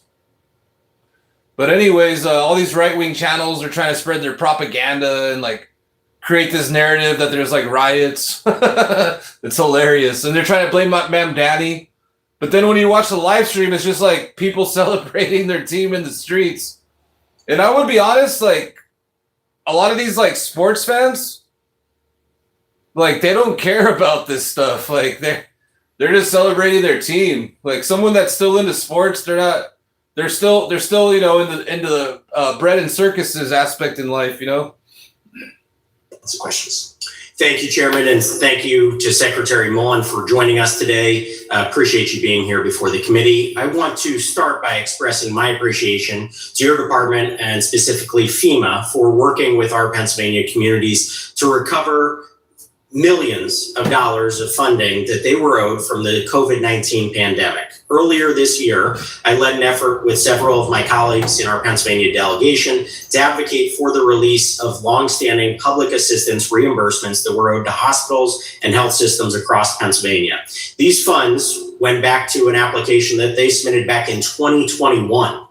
Ultimately, it ended up being $580 million of previously outstanding public assistance funding, over $103 million in support of hospitals and healthcare networks right in my Lehigh Valley and Pocono district. That funding is critically important. Obviously, it can go into their ongoing operations to keep our community safe and healthy, but that money was held up for years on end. And so I want to thank your department for being so responsive when we sent you that letter. Very quickly, in short order, you and your team were able to get those funds released and coming back to Pennsylvania to help, again, keep our communities safe and healthy. So I want to thank you for that. I can't take all the credit on that. That was a combination between the Deputy Secretary and Brian Cavanaugh, who brought it to my attention. When we took it to the White House with President Trump, he immediately agreed to get the money out the door. So we went to Russ vote and the money started flowing. But it was just a matter of bringing it to the president's attention to get it done. Well, we appreciate that because, again, it hadn't happened for probably about 5 years that they were owed that funding. So appreciate you being so responsive in getting it out to everybody back in our communities that needs that assistance. To that end, I would like to look forward. What are we going to do? Well, Donald Trump's making the World Cup a disaster because you know, a lot of these teams from a lot of these countries, like their fans can't even come and support them because like they're just not letting anyone in.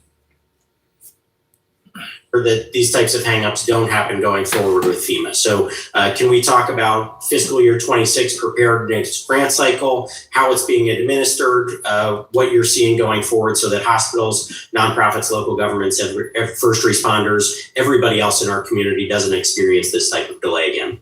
Unfortunately, with FEMA, we have an issue with our own bureaucracy.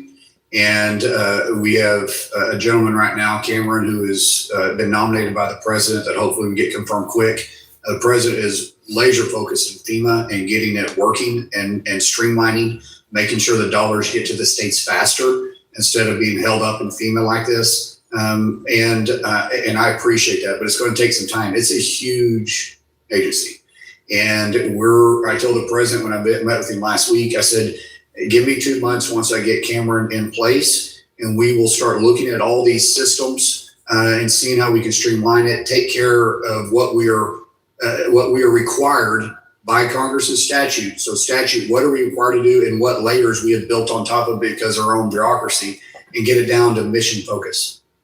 Thank you and appreciate your focus on this issue. As you pointed out, these funds are so critically important and getting them out in an appropriate but also timely fashion is important. So thank you for your focus and work that you're doing on that going forward. I'd like to shift gears. In your opening remarks, you talked about how the Biden administration had lost track of over 100,000 unaccompanied minors, and that you were in part tasked with tracking down and rescuing some of these children who were in really heinous situations, whether it be sex traffic, human traffic, forced labor.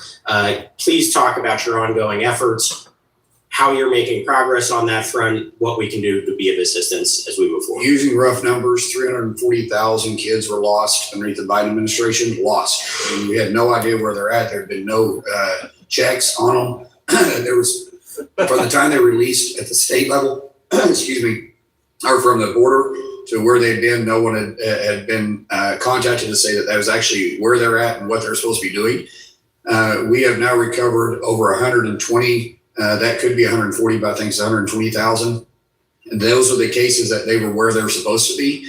Some of them we had moved and we had to track them down. Now we're going after the hard ones, which is the ones we're very afraid are either in labor trafficking, human trafficking, sex trafficking, and it's very, very concerning. Every single day matters, during the shutdown, it put that mission at risk, and we wasn't able to do things. We've been through 4 shutdowns. The last one was 76 days. HSI is the one that leads this, and we lost our partnerships with state and local because we wasn't able to fund them, because we fund their activities as they work alongside us. And so we're just now standing that up. Thank you for your work to protect those incredibly vulnerable children, and I look forward to continuing to work with you. Thank you, Currency. Thank you. Gentleman goes back, and I recognize the gentleman from Texas, Mr. Green, for 5 minutes of questions. Thank you, Mr. Chairman. I thank the ranking. All right. Check it out, guys. We got a real politician up in here now asking some hard-hitting questions. Al Green in the house. All right. Let it rip, Al Green. Smoke him. Well, Mr. Chairman, the Secretary has commented on race, a topic that I believe I'm eminently qualified to speak on, given that in my lifetime, I went to the back door to get my food. I drank from filthy colored water fountains. I sat in the back of the bus, in the balcony of the movie when a seat was available. So let me just share some of the characteristics of a racist, Mr. Secretary. A racist will depict people of color as apes. The pictures have been blurred, but you know who they are. This is what a racist would do. And a racist wouldn't apologize after doing this, Mr. Secretary. That's what a racist would do. A racist, Mr. Secretary, would take offense at peaceful protest. You said you believe in peaceful protest. This was peaceful protest, Mr. Secretary. Racists take offense at peaceful protest. A racist, Mr. Secretary, would do what happened to Ruby. Are you calling me a racist? A racist. I'm asking a question. Reclaiming my time, asking to shut up. That's a pretty. Shut up. Shut up. It's my time. I'm not gonna let anybody call me a racist, Chairman. Hell yeah. Al Green just told Mark Wayne Mullin to shut up. I love it. Racist is my time. Yes, gentlemen, will suspend. He will not. Suspend. Tell him to shut up. No, gentlemen, suspend. No, the gentleman will suspend. No one will call me a racist. I'm Cherokee too. My family has been pretty I ask that my time be restored. I ask that my time be restored. The clock has been stopped since I suspended the clock. I will continue to interrupt as long as someone's I agree. As I said before, there will be no addressing anyone's character in a negative way. By the way, Mr. Green, I need you, when you're speaking, I need you to speak into the microphone because I can't hear you up here. But we will. Evidently, his constituents heard enough of him because they voted him out of office. Mr. Secretary, please, again, we're almost done here today. Mr. Green, you can continue, but again, I will stop if this sounds like you are either directing that this secretary is a racist, or as well as the president or vice president, because we do know under our rules you cannot disparage a member of Congress or the president or the vice president. So I understand what you're trying to do. Be very careful because it is a violation of our committee rules to disparage another member, a witness, or the president or the vice president. Part of parliamentary inquiry. Mr. Chairman, to be fair though, Al Green never called him a racist. Al Green's just presenting his case. He's just making statements. But he never personally called Mark Wayne Mullin a racist. But Mark Mullin's such a racist that he already knows that he's being called out for his racist ways. King, I believe that the time belongs to me. I don't think that the secretary should interrupt me when I'm speaking. I have made very clear today that when the member has their time, it is their time. But again, I want to reiterate, it is a violation of House rules to make statements that might be personally offensive to the president or vice president. So we will let you continue with your time. The time has stopped since I suspended the clock. But again, it is a violation. It is your time, sir. It is your time. I agree. But it is a violation of the rules of the House to make statements that might be personally offensive to the president or the vice president of the United States, as well as other members or question motives of colleagues. So I will let you continue, but we want to be I've now stated the rules, so we want to follow them. Thank you, Mr. Chairman. I will speak into the microphone so that I may be heard. I ask that any person who desires to interrupt me, shut up. Now, this is Ruby Bridges. She was integrating a school. You can see the hate on the faces of people. This was called racism. This was racism. All I did at the State of the Union address was display this, Mr. Chairman. This was what I did. I was peaceful. The secretary says he believes in peaceful protest. Cue the video, please. Cue one.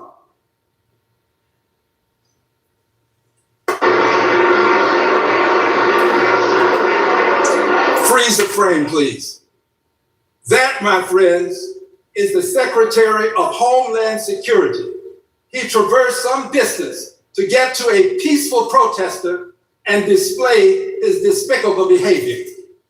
Unbought, that's me. Unbossed, unafraid, that's me. And by the way, unelected, yes.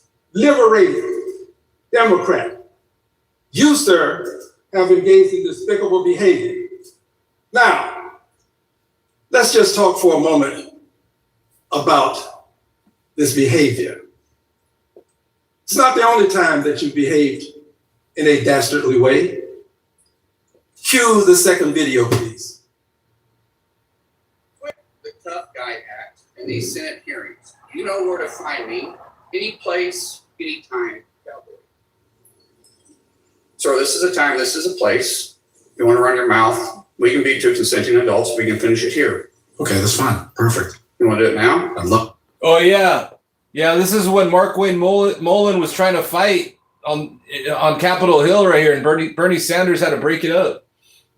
No, well, stand your butt up then. You stand your butt up. Oh, hold on. No, stop it. Is that your solution? Oh, no, sit down. Sit down. You know, you're a United States Senator. That was the Secretary of Homeland Security. The Secretary of Homeland Security concerns me because of his behavior as it relates to peaceful protest, as it relates to the way he chose to come over and with force address a peaceful protester. It concerns me because in that department, they have many people of color. I'm concerned about how they will be treated under the leadership of this Secretary of Homeland Security. I do not believe that he is qualified because he doesn't have the temperament to deal with people in a respectful way.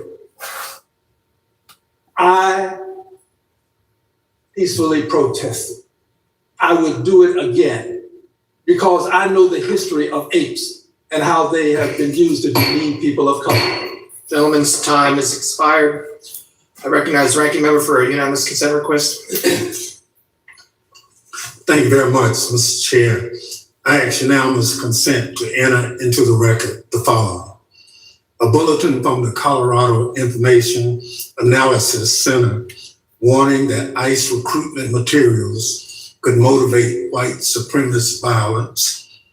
A report from the Global Project Against Hate and Extremism that DHS continues to post white nationalist content on social media, and an article from the New York Times that DHS hired a social media manager with a history of making white nationalist posts.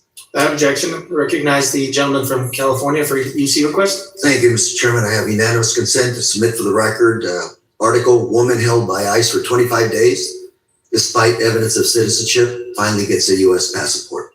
Without objection. UC request. Recognize the gentleman from Texas for unanimous consent request. That the posters in an appropriate size be placed in the record, and that a document indicating the percentage of persons of color in Homeland Security be added to the record as well. Without objection. Members of the committee may have some additional questions for the witnesses. We'd like to ask the witnesses to respond to these in writing. Pursuant to Committee Rule 7E, the hearing record will be held open for 10 days. Without objection, the committee stands adjourned. All right, so that's part one of the hearing of this live stream. So that was 3 hours and 30 minutes long. Wow, we watched the whole thing, but this happened like within the last week. So there was another hearing that happened like I think it was either the day before this or after this with Mark Wayne Mullin. So let's go have a Mark Wayne Mullin a watch party, shall we? What up, everyone? Hope you're all doing well. It's Thursday morning over here in Los Angeles, California. 1 a.m. I don't got to work till later tomorrow, so I'm gonna have a little Mark Mullin watch party. Once I get this other one started, we'll make a coffee and pack a bong load. So yeah. And get your snacks ready, get your smoke, your drink, or whatever you like to partake in. And here we go, round two. Round two of Mark Wayne Mullin. That's a crazy name, Mark Wayne Mullin. I guess he used to be some kind of like a fighter or something, like a boxer. He was a plumber though, or his dad owned a plumbing company. All right, here we go. All right, so this one's titled Mark Wayne Mullin testifies before the Senate for first time as DHS secretary. Okay, so this must have been the day before the hearing we just watched. So this was recent as well. All right, here we go. Turn first to Vice Chair Murray for any introductory. Oh yeah, hey, appreciate anyone that's here, and please hit the like button. Thank you. She may like to offer. I will pass until my questions. I'm good. Thank you very much. It's a pleasure to see a former colleague back before this committee. I want to take a minute to express my appreciation for how you've stepped into your role at DHS. You've been a stabilizing force in a department that was struck with multiple shutdowns while carrying out an Hey, by the way, Al Green. Hey, Al Green, yeah, Al Green really gave it to Mark Wayne Mullin.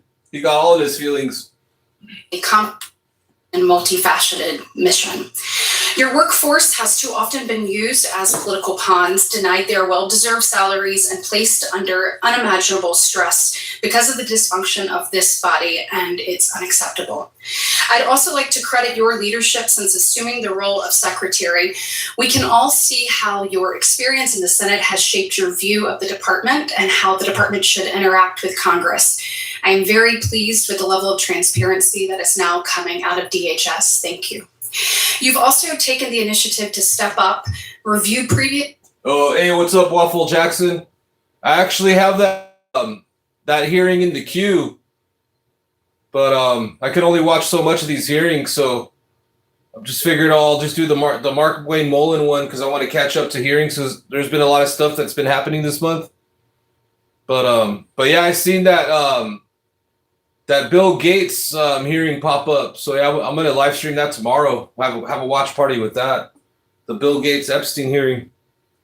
And exercise your own independent judgment about the best pathway forward of DHS.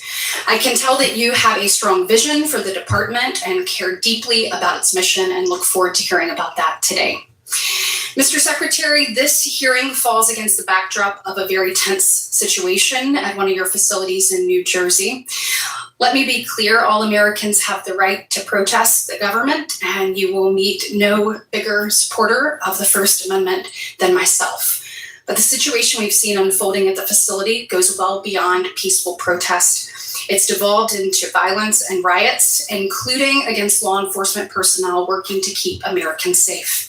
It's simply not acceptable to assault ICE officers. That's bullshit. I was watching those New Jersey protest live streams as they were unfolding, and it was just peaceful protesters. Whenever it got crazy, it was whenever like the police showed up and like violated their constitutional rights to protest. And they didn't even do anything. They just shot tear gas at them. Lawful federal operations. I hope that my colleagues will join me in condemning this violence and the chaos that we've seen in the last few days. Let's turn to the matter at hand. We are here today to hear about the resources that you need, and I believe it's especially important opportunity to hear about where your priorities are as a new secretary. The budget was released less than 2 weeks after you assumed this role, so I want to recognize that you inherited much of this proposal. While I know that you support this budget and will defend it enthusiastically, it's important to get a window into where your priorities are and where you see the department going in the coming years. When I look at the department, I see countless critical missions, including work done by the men and women at CISA, the Coast Guard, ICE, CBP, TSA, and Secret Service, and other component agencies under the DHS umbrella.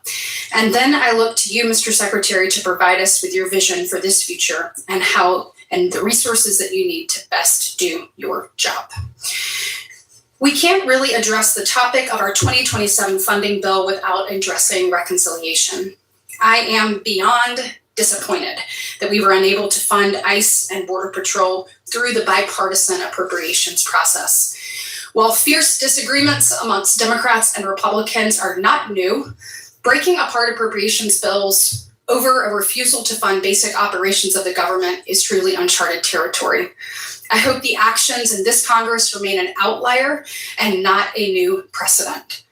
As disappointing as this process has been, I want to stress my support for passing the reconciliation bill and provide the necessary funding for ICE and CBP to do their job. Today, we also have an opportunity to discuss agencies that have been overlooked historically due to the disagreement of the immigration enforcement and appropriations process. Just this April, we saw another attempt at President Trump's life, reminding us how important the Secret Service is. And we cannot let them continue to be stretched too thin. TSA has had a great need for increased investment in screening and equipment procedures. It's also an opportunity for us to examine foundational systems like those managed your HR or finances, or make investments that can set the department up for success for the next 20 years. Investments that are critical to the unsung heroes of your workforce that sometimes can get lost in the shuffle of pressing needs. With respect to my home state, I am very proud that Alabama is home to so many DHS equities and so many hardworking, dedicated public servants who show up every day to help fulfill the mission of keeping Americans safe. Beginning with the Coast Guard, I am pleased that its Enlisted Leadership Training Center of Excellence will be officially established in Birmingham later this week. To fulfill its mission, increased training capacity is needed now more than ever. It is paramount we provide resources to train cadets, build vessels, and procure air assets. It is also clear that the department under this administration is focused on putting agency back into the hands of state and local municipalities by training and equipping them to respond to emerging situations.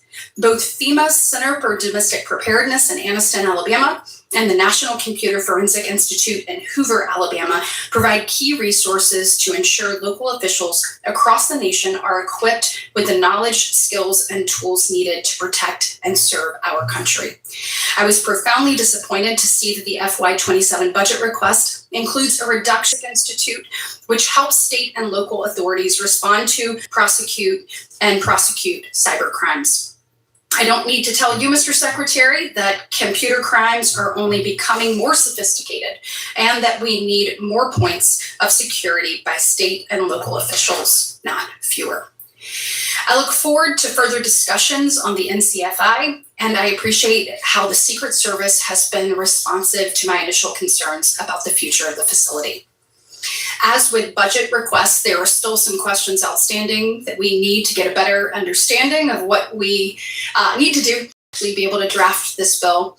For example, want to understand the future of TSA and what you think that looks like. It seems like we're moving in a direction of less resilience on federal screeners, but we do need a better understanding of where you want that to go in 5 or you see it going in 10 years. We also will be looking forward to discussions about the future of FEMA now that the Review Council has finished their report and has a better understanding of the plan and pathway forward. Lastly, we look forward to continuing to engage the department on how funding provided through reconciliation process is being executed and how it intersects with base funding. Mr. Secretary, in conclusion, I appreciate you appearing before us to testify on FY 2027 budget request. You have an incredibly difficult job and have stepped into it during a very important and difficult time. I want to thank you for your service to the people of the United States and your commitment to keeping them safe. I look forward to your testimony today and to working with you during fiscal year 2027. And I would now like to recognize the ranking member for his opening remarks. And Mr. Ranking Member, do you mind if I recognize the chairman first? Thank you. Would you? Okay, go ahead. Thank you. Ranking Member Murphy. Thank you, Chair Britt. Thank you, Secretary Mullin, for being here today. Mr. Secretary, I think you were crazy to have taken on this job. But at your confirmation hearing, you did promise that you would get DHS out of the headlines. We took you at your word, but nothing has really gotten better. In fact, you've spent the first 2 months of your tenure threatening to suspend international arrivals in states represented by Democrats. Not only would that throw our entire air travel system into chaos, it's completely illegal, which underscores the main issue of this hearing. The reason why Democrats and Republicans were not able to find agreement on the underlying DHS appropriations bill is because never before in the history of our nation has a federal agency been run so far off the rails as the Department of Homeland Security. Every day, this agency is breaking the law at scale and wasting billions of taxpayer dollars. DHS does not implement the law any longer. It makes up the law. Don't take my word for it. 10,000 times in the short 18 months this administration has run DHS, judges have overturned this agency's immigration decisions. Essentially, every case that gets before a judge gets overturned. The agency has locked up American citizens. It has killed peaceful protesters just for getting in the way. It has applied a completely made-up set of immigration laws and deported hundreds of thousands of immigrants who broke no laws, who were playing by the rules, who had legitimate claims to stay in the United States. A federal judge recently cited DHS for violating 96 different court orders in one single state. Not that this agency violated the law 96 different times in that state. No, on 96 occasions, DHS was caught violating the law, was ordered to obey the law, and 96 times ignored the judge in one state. That is stunning, and it should be unacceptable to anyone on this committee who claims to care about the rule of law. To make matters worse, this agency is spending money like stone-drunk sailors. Let's just take the massive detention centers that you are building. In Social Circle, Georgia, DHS allegedly paid almost $129 million for a property previously valued at $29 million. In Socorro, Texas, a property previously valued at $11 million was sold to DHS for around $123 million, a 1,000% markup. Somebody is getting rich, fabulously rich, off of those deals. Or take the company Geo Group. Geo Group was a small contractor in 2024, net income of about $31 million. But then GEO Group made enormous contributions to the president's political operations, and a revolving door started between GEO Group and DHS. Tom Homan worked for the GEO Group, now works for DHS. David Venturella, GEO Group executive, is now poised to be the next head of ICE. And guess what happened? In just a year, as its executives have gone to work for the agency, as the political contributions flowed to the president, their revenue went from 31 million to, wait for it, $254 million, an 800% jump in just 1 year. When President Trump came into office, ICE's budget was $10 billion. Today, with the obscene cash infusion this Republican Congress has given your agency, ICE's effective annual budget is now 11 times that, $115 billion. And with these real estate deals and these contractor deals, at times the agency seems to be lighting this money on fire. But for this committee, that should be unacceptable, because the money that is being wasted, it is earned by plumbers, and security guards, and teachers. They entrust it to us to spend it wisely. We swear an oath when we arrive here to assure that their money is not used to fund unconstitutional or illegal behavior. Every single day, this agency is violating the Constitution and the law. This cannot continue. For Congress to approve of this budget, you must assure us that this Sherman's march of illegality ends. You must stop padding the pockets of immigration industry CEOs. You must rein in this out-of-control overspending. But as I stated at the outset, the worry is the opposite is about to happen. You are reportedly considering suspending international arrivals at airports in states represented by Democrats. You will say that is because you disagree with our state's immigration policies, and that is your right to disagree. But the law unquestionably does not give you the right to close international travel in states that don't have the same political leanings as your party. And so I will say the same thing that I said to your predecessor in this forum. I know that you do not like our nation's immigration law. You believe that it lets in too many people. You don't like states' immigration laws that treat immigrants fairly. But the law is the law. Your disagreement with it does not give you the permission to just make up a different law. If you want more authority, if your agency wants more authority, if you want stricter authority, come to Congress and ask for it. Do not ask us to fund an agency that just makes up its own law. Thank you, Senator Murphy. Secretary Mullin, we will now turn to you for your opening statements. You'll be given 5 minutes for that, and then all of your written testimony will obviously be entered into the record. Thank you so much, Chairman Britt and Ranking Member Collins. Chair Collins and Ranking Member Murphy. You know, I do have an opening statement here, but wow, Senator Murphy, the outlandish claims you made there is just flat wrong. You start saying we're breaking the law, and you really start looking at it and we're enforcing the laws that Congress did pass. That's reckless. When you start saying it's unconstitutional, what's unconstitutional that we're doing? We swore to uphold the Constitution, just like you swore to uphold the Constitution. For you to throw my 275,000 employees underneath DHS and with a broad stroke like that is reckless and irresponsible on your part. We're doing the job that Congress gave us the authority to do. And our men and women out there every single day is enforcing laws. If you don't like the laws, you can change them. We're not picking and choosing which laws we enforce. We're simply enforcing the law, period, full stop. When you throw out reckless terms and you start referring to our agents as being dangerous, unconstitutional, and lawless, that's why our agents' death threats are up by 8,000%. I know that's not what you want, but your political theater, that's what it caused. Oh, cry me a river, plumber boy. When you start looking at assaults on our officers, they're up by 1,300%. Senator Murphy, is that what you want? I don't think it is. I really don't.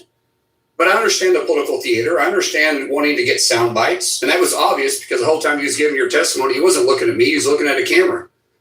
I get that. I get it. If you have bigger political ambitions, fine. Just say it. But don't do it at the expense of my officers. When you want to really talk about funding, you haven't funded my officers. CBP and ICE has been willing to do the job for free. Why? Because of a reckless administration. Prior to President Trump coming in and saving America, you had a reckless administration that was destroying America by letting millions of illegals into our country. We're a nation of laws, and we're going to enforce those laws. What separates us from other countries is because people respect the rule of law. There's a reason why people are flooding to our country and not flooding to leave. And it's our job to protect the homeland. And we do that every single day. Every day I walk into that office, I feel so blessed that President Trump gave me this opportunity because I protect my backyard as hard as I protect your backyard.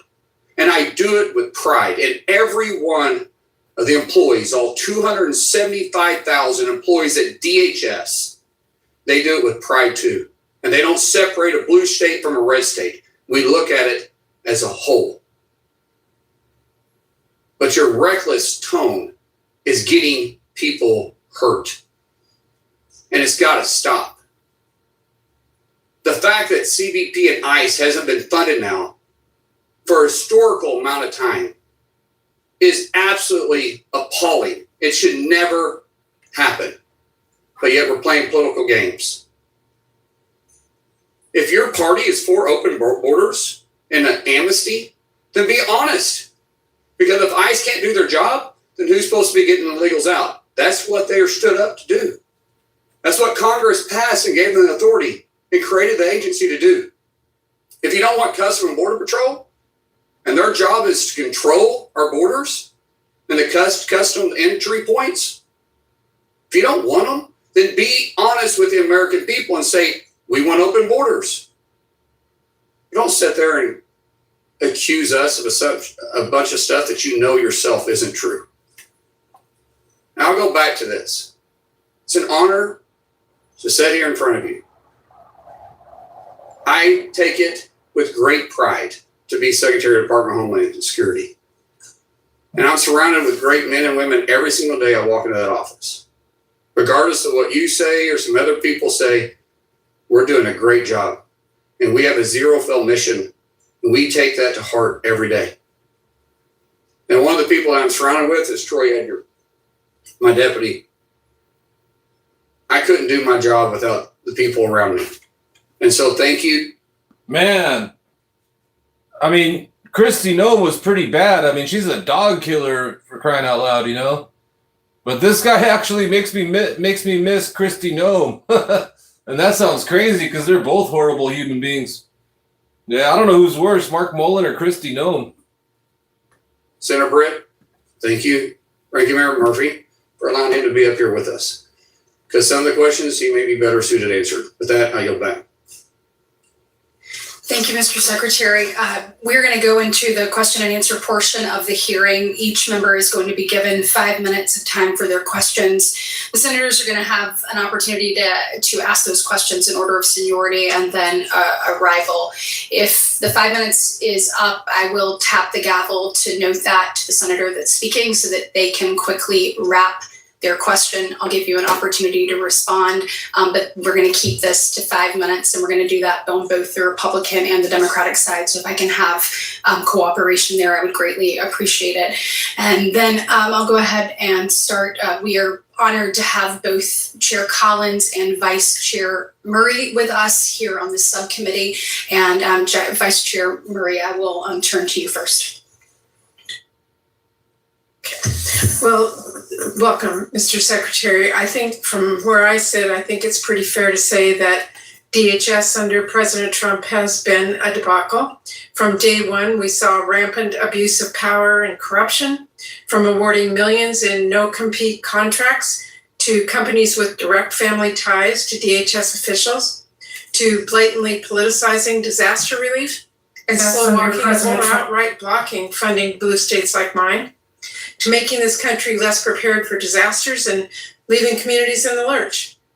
And then you have the absolutely shameful, unacceptable, un-American conduct we have seen from some of ICE and Border Patrol members. After Republicans gave nearly $200 billion last summer, in their big ugly bill with effectively no strings attached. President Trump and Stephen Miller built up a paramilitary force and essentially promised it immunity and set it loose on some of our American communities. We all witnessed the consequences. A family heading home from a basketball game that was tear gassed. A priest in Chicago shot in the head and body with pepper balls. Oh yeah, over here in Los Angeles, Trump with his like military goons, they did a bunch of like military exercises in quiet, neighborhood communities, family working communities with like all these helicopters, people like propelling from helicopters onto like hospitals. But it happened in a bunch of cities over here in Los Angeles. But yeah, I think Donald Trump, they know the blue wave's coming and they're going to lose the midterms. So Donald Trump's going to try to pull some more like January 6th insurrection stuff again. An American citizen dragged out of the house in the freezing cold in his underwear. Renee Good, Alex Preddy, others murdered in broad daylight. Those actions shock the conscience and have shocked the world, which is horrified by what has unfolded on American streets. So, going back, as we negotiated the FY26 DHS funding bill, I fought very hard alongside my Democratic colleagues to secure very basic reforms to make sure nothing like that happened again. Steps like requiring body cameras and ensuring that the footage is retained and available. Restoring basic training and hiring standards. Requiring warrants. Ending racial profiling. Banning enforcement actions in sensitive locations like schools and hospitals and houses of worship. Taking off the masks and requiring visible identification. Those are very basic protocols the American people overwhelmingly support, and by the way, police departments follow every day. But unfortunately, after weeks of back and forth and at times good discussions and good progress, Republicans did ultimately walk away from the talks to enshrine those protections into law. And they chose instead to circumvent Democrats through reconciliation and are now trying to fund ICE and Border Patrol for the remainder of Trump's presidency, not just this year, without any oversight or accountability measures in place. This is exactly what led to the horrors that we did witness in Minneapolis and across the country. And I want to be very clear, Secretary Mullin. I'm watching closely to see what steps you now take as the new DHS Secretary. And I have to say, I have yet to see you take back the reins from Stephen Miller, because even now we are seeing some outrageous proposals. You plan to withdraw CBP officers from airports in cities that don't roll over for Trump. That is insane. It is not only dangerous, it would also spell economic crisis for blue and red states. Meanwhile, DHS is already on track to break last year's record for people dying in custody. And last week, ICE agents tear-gassed a United States senator who was simply working to peacefully mediate between ICE and protesters after federal law enforcement, we know, shoved a different senator to the ground last year. And you continue to deport upstanding community members. No, I'm not ill-informed. It's just critical thinking. Like, everything Donald Trump touches, it turns to crap. Like Tallarico took over Texas. Like, what happened to your boy Spencer Pratt? I thought Spencer Pratt was going to win. Nope. Spencer Pratt's packed his bags and left and skipped town. Viktor Orban, the dictator from Hungary that J.D. Vance and Trump tried to put up on a pedestal, he lost. Donald Trump's losing Iowa, Tennessee. All the red states are turning blue. Even Florida. So there's some elections in Florida. They turned blue, like a mayor in Florida. And then Mamdani won. It's just obvious. It's clear as day. The MAGA cult members, the MAGA politicians stand no chance come November. They're all going to get voted out, removed, impeached, removed, and imprisoned. Sorry to tell you the bad news, but that's what's going to happen. And it's actually good news. Instead of the worst of the worst, accountability is desperately needed, and I know we will all keep fighting for that. So let me ask you, Throughout our negotiations over the 26 bill, the White House and border czar Tom Homan told us we didn't need to put any reforms into law because DHS was already making changes like ending the roving patrols, restoring stronger training standards, requiring body cameras to be worn by all agents and officers. And I know that at your confirmation hearing, you said you do not support the warrantless search and seizure policy the administration put in place. And you reportedly were recently. It's clear as day that the blue wave tsunami's coming and all the maggots are going to get washed out to sea back to Jonestown. And we're going to make it's going to be the hottest country since Joe Biden once we take back the House and the Senate this November. And all the MAGAs that don't comply got to do 40 hours of community service. Talking about legislation to require judicial warrants, restore training standards, and protect sensitive locations from raids. But while you and Tom Homan say you've made some of those changes, the American people haven't seen the proof of that. Oh, God, that's another MAGA psychopath clown is Tom Hamface Homan with $50,000 in the paper bag. I want to ask you today, what are your current training requirements for agents? Training requirements. Thank you for the question. I want to remind the senator that I was part of the negotiating those reforms, and I think you're aware of that. So I actually know what happened during those. In the room, but I do know you were aware of. No, I was very involved in it. But you were not the back and forth. No, I was very involved. I was in the room. You were not in the room. I know you were. We were very involved in it because we're talking Doesn't with the matter. House, I asked you a question. you know, What is the training Senator, you know that we agreed to all this stuff that you said. And the fact is that you guys walked away because you had primary elections. No, we had agreed. Mr. You had asked for Secretary, 3 and we you asked for walked away 9. because you would We'd not agreed put to in 9. writing. You would never get to yes, and so we walked away and did reconciliation because you were never going to get to yes between Chuck Schumer and Hakeem Jeffries, and you know that to be a fact. And you can't pull the rule over my eyes because I was part of the You can give your side. I'm telling you, I was in the room. When you start and we turned. I want to ask you. It was interesting. I was involved in that too. What are your if you want to start talking about training, we're going to July 1st. We'll go back to the 71, 72 hours of training. The training policy is going to change a little bit because we're going to be doing crowd control and fit today's needs. But all training always is willing to change back and forth. When you start talking about warrants, I was very clear in my confirmation that judicial warrants are used when we're entering a residence unless we're in pursuit of a criminal. Or the criminal continues to evade by going from one place to the next, and we're trying to lock the person down. But I was very clear when we started discussing that, and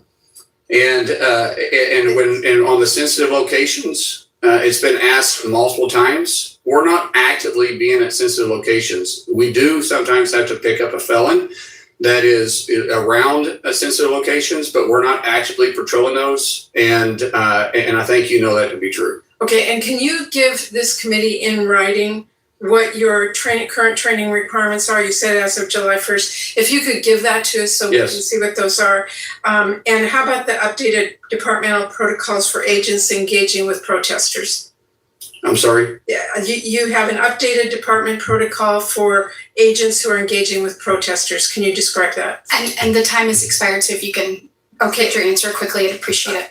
Well, let me just ask you then, if you could give the committee in writing that answer, whether or not you've ended roving patrols and whether or not every officer and agent in the field is now wearing a body camera in writing so we can see what your protocols are. We don't have the money for all the cameras. We had it in the funding bill, but since you guys decided not to vote for it, we don't have the money to put on all of our officers. But if you remember during the funding bill, we had $20 million set up for it, and it's currently unfunded because the Democrats are refusing. We had $20 million in it, and I will tell you this, that was not enough, but what I'd like to know is we'll respond to you. We'll respond to that in writing, what your current policies are, so we know that they are actual policies being implemented. Thank you. We'll take that. Thank you, Vice Chair Murray. I'll turn to Chair Collins for questions. Thank you very much, Madam Chair. Welcome, Mr. Secretary. I'd like to ask you about a particular kind of visa, the H-1B visa, which are for highly skilled international employees. Many rural areas in Maine face shortages of qualified medical professionals, which makes attracting them and recruiting them critical to the health of our communities.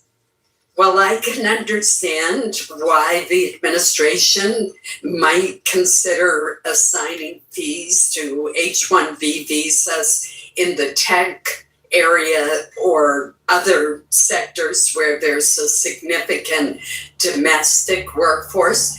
That's not what we're talking about when it's medical providers for rural areas. I want to give you an example of a hospital in. Hey, you guys remember last year?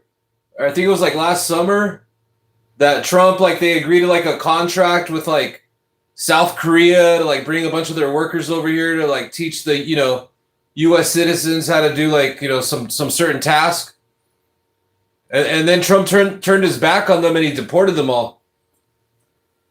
That's just the con man that he is. Maine, that's in northern Maine, very close to where I grew up. And recently, this rural hospital was forced to pay the $100,000 H-1B fee for a much-needed surgeon. Would you be willing to consider carving out an exemption for medical professionals from this fee when a community can demonstrate that there is not a medical professional available? Senator Collins, thank you so much for the question. We looked into this. I'm misunderstanding when you and I visited a tad bit about this. Was this doctor currently in the United States, or did you have to bring him in from outside the United States? He had to be brought in from another country, right. And there did not used to be a $100,000 fee associated with that visa. The doctor qualifies for the visa. That's wow. Yeah, that's what Trump's doing. He's just charging everyone like $100,000, $1 million, whatever it is, and he's just pocketing the money. The issue is the extraordinarily high fee that the hospital in Presque Isle had to pay. So we do have some authority and flexibility to be able to waive some of this on case by case. We had 286,000 applicants year to date for the H-1B visas. Out of those, over 200,000 paid the $100,000 to be able to come in, because it allows us to process them in a little bit faster of a manner. In fact, when we do that, we're able to process them in about 15 days because we're able to throw stuff out. If people want to look for an exemption and come that process, which we had roughly 80,000 look for a different path forward, it takes about 7.5 months to go through that process to be able to exempt them. We can speed that up to some degree, but to actually have a carve out, it would be difficult. We're happy to look into it, look at language, try to get it better. Because I agree, from a very rural area, I understand how hard it is to get doctors, but I'd say most of them, when they need it then, and they're not willing to wait 7.5 months to get someone to come through, because we do still have to do our due diligence on going through their background and making sure they do qualify for it. But on these cases, and there's several people, maybe not on this dice, but have called me since I've been in for 8 weeks, has asked for me to look in some of these circumstances, and we're always happy to look into them and see how we can work with you the best possible way. I would suggest that there's a huge difference between bringing in a computer expert from another country to work in wealthy California and Silicon Valley versus a much-needed surgeon to work at a rural hospital. I'm just jealous you got a rural surgeon to come in, because we're looking for them all over Oklahoma. But you can't have this one. But let me switch to another kind of visa that's extraordinarily important to the state of Maine, and that's the H-2B visa. As you know, many of our communities in Maine rely heavily on H-2B visas for staff during our busy tourism seasons. Last year, just to give you an idea, more than 13 million tourists came to the state of Maine, and we're very grateful that they do, but that is 10 times the entire population of our state, and they mainly come in the summer and the fall. So employers in the hospitality sector are simply unable to hire workers to meet that demand. So that seasonal H-2B program is critical, and the workers come, they work, and then they go back home. They're not trying to stay here. They come back year after year. There are ways that we could speed up the process for that. One idea that the Maine Chamber of Commerce recently proposed to me is that employers who have long utilized the H-2B program and have consistently followed the rules should have an exemption for a certain number of workers from the cap for employers if they have that good 5-year compliance record. Another idea would be reinstituting the returning worker exemption from the cap. That existed during President Bush's administration. It worked really well. It was the same workers coming back to the same seasonal businesses year after year. They became like family. And in fact, a lot of times the employers would keep their belongings for them in anticipation of their return the next tourism season. Is the administration considering ways to simplify the H-2B process, visa process for employers who have followed the rules for 5 years, or reinstituting the returning worker exemption? So we've looked at this right now. Year to date, I think we've had 170,000 or 107,000 H-2B visas that's applied for FY26. The number, I do have some flexibility with the number. You guys gave me that authority in 2017. Well, not me, but the department. But to raise the cap, which would mean putting the exemptions in place too, the way that we understand it, we was talking to council today about this. Troy was in the room with us, and so you're welcome to correct me if I'm wrong here. But to raise the cap above a significant number, Congress will have to set that new number or give me the authority to do so, and then we'll be happy to. I have, listen, being from the construction background and understanding the farming and ranching background where it is very seasonal, we do need some flexibility there. Returning workers, I agree. If they've been able to go through the process over and over again, they come in when they're supposed to, they leave when they're supposed to, and there's no issues here. I'd be happy to do something like that and streamline the process. We have been working with USCIS to try to streamline this. That's one of the most challenging things I have since I walked in as secretary, is that we have handcuffed ourselves through so much bureaucracy that we're trying to cut back and get to the basics. And any way you see that a system can work better, Senator Collins, I'll be happy to work with you, but I'm limited on some of my authority. Thank you. Thank you. Troy, you got anything to add to that? Mr. Secretary, you have now been at the department for just over 2 months. I realize you were there for just a little over a week. My beard has turned gray. I can see it. I can see it. You were there for just a little over a week when the president actually submitted his budget request. So I know you probably had very limited opportunity to provide input into that while fully supporting, obviously, what was put forward. I do want to ask you, from your perspective, in the 2 months that you've been there and looking at the request in front of us, what do you believe is most critical that we invest in there at the Department of Homeland Security that's in front of us today to make sure that we keep our borders secure, but we keep Americans safe, and that the mission of Homeland Security, you're able to fully execute that? Thank you. The biggest issue we're having right now is with personnel, because we went through a historic shutdown. 76 days, the longest shutdown in the government history. That's our fourth shutdown in a year. So you can imagine morale has been tough. Without people, it doesn't make any difference what you implement. You're going to fall short. Now, as I said when I first walked in that building 2 months ago, I inherited the greatest group of people, the most dedicated, patriotic workforce in the nation, because they're all there working, still showing up for free. But some people couldn't sustain it. It's unrealistic to think that someone's going to show up and commute back and forth, because there is no buses that stop out in front of St. Elizabeth. There isn't, the metro that has a metro stop right there. Everybody has to drive or play Uber to come back and forth, so it gets very expensive for them. Some couldn't sustain it, and we lost a tremendous amount of workforce, and back to about 8%. Wow. And trying to bring that workforce back and hiring the best and brightest and say, by the way, we've been shut down four times in a year, and I can't guarantee we're not going to be shut down September 30th, because we've already heard rhetoric from the left saying they're willing to do that. That makes it very difficult for us to deliver on the mission. But I will say the two things that I've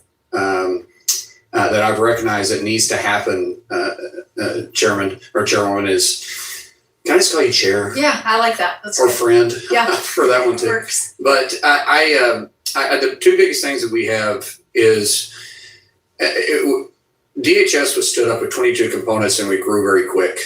And we've only been around for 20 years. And the foundation for the department hasn't been fully established, because we've been running hard ever since. We're still trying to bring everybody underneath one campus. We have buildings, we have people spread all across the area in Washington, D.C. Out of 275,000 employees, we have less than half that will all work together. So to build a foundation to actually build upon is very important. So we need to go back and and not put the brick and mortar, but actually put the foundation underneath us and get everybody out of their silos. 22 components are in silos, and we're not always speaking to each other. We're not working together as a cohesive team.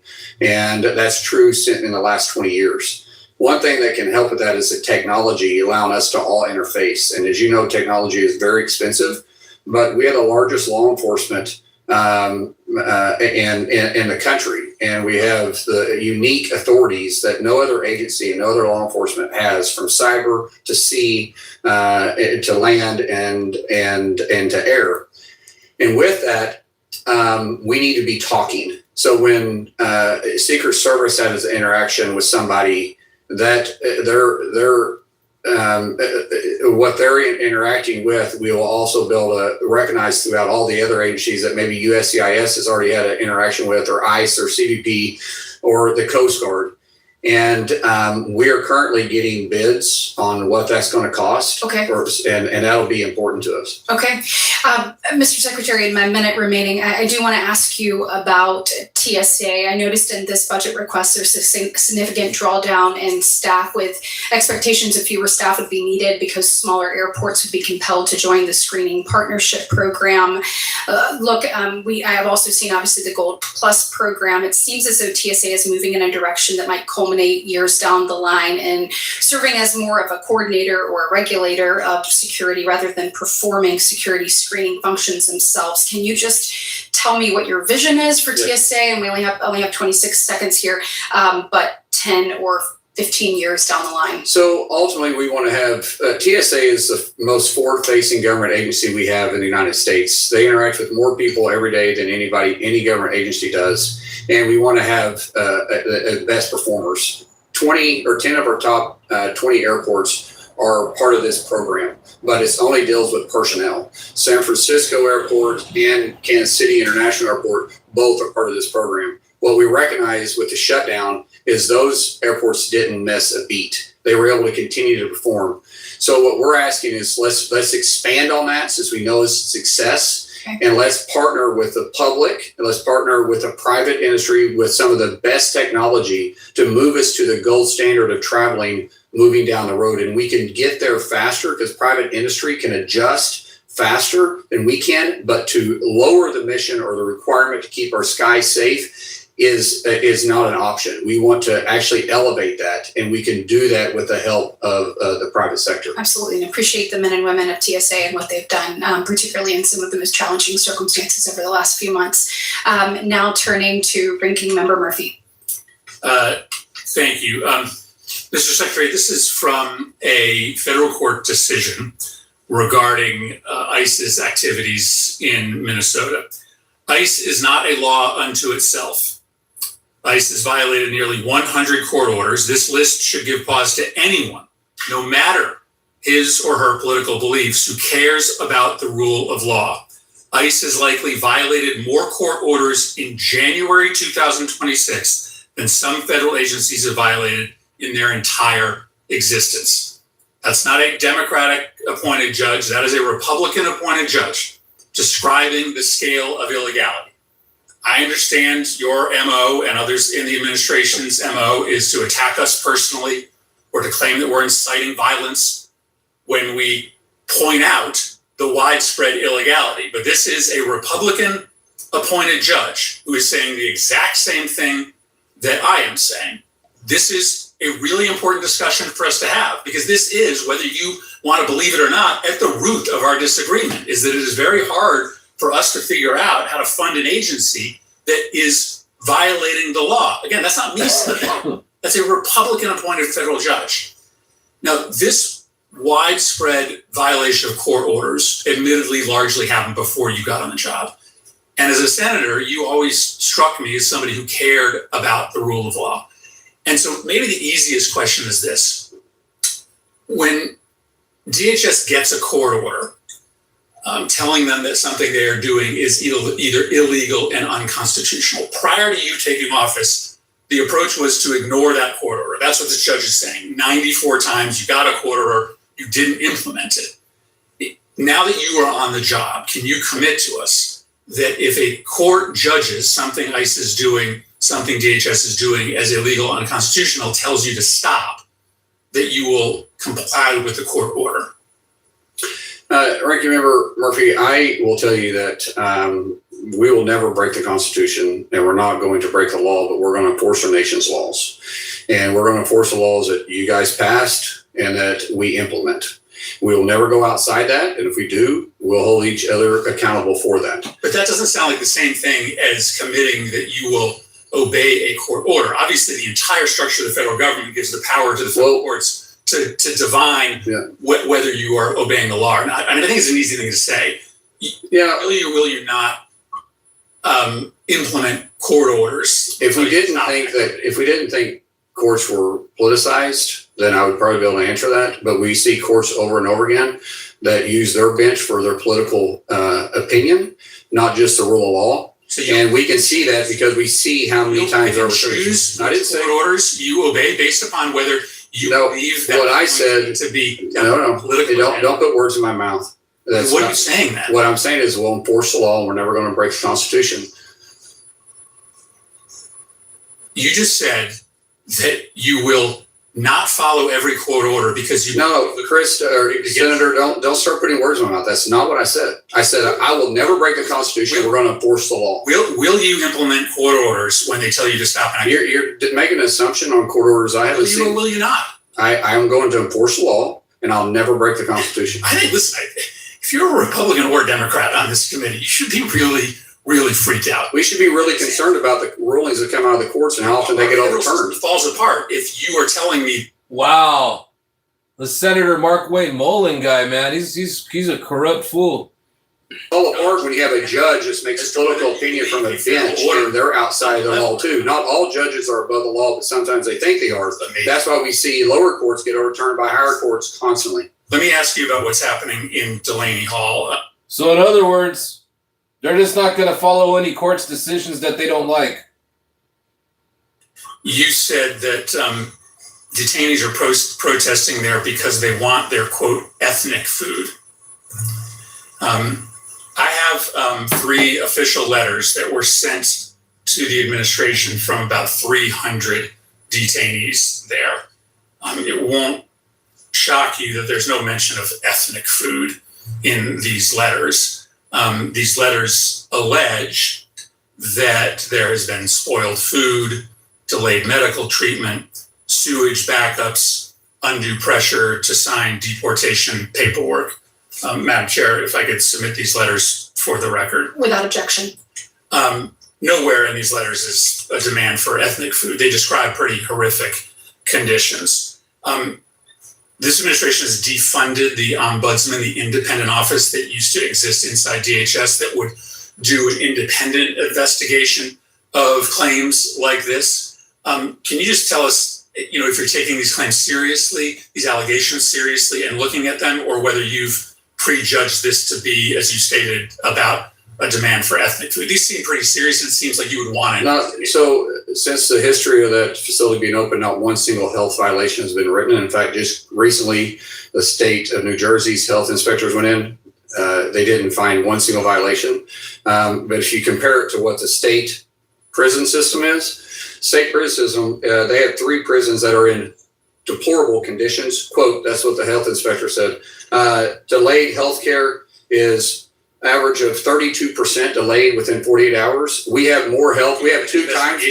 Yes. Are you doing on these allegations? Ranking member, this is why I had this information, is because I went through and looked at it and looked at what we have. 0 health inspections. Not everyone is a health inspection allegation. You made some pretty damning claims saying that it's deplorable conditions. Or not? I said we looked into it. Health inspectors were just there. That was expired. And we had 0 violations. 0 violations. I'd also like to point out, this is one of the things that we had included in the bipartisan appropriations bill, was an inspector general that would have been able to investigate the conditions there at different detention facilities. And it's one of the reasons why, yet again, and I appreciate Chair Collins' work on making sure that that was incorporated. Senator Kennedy.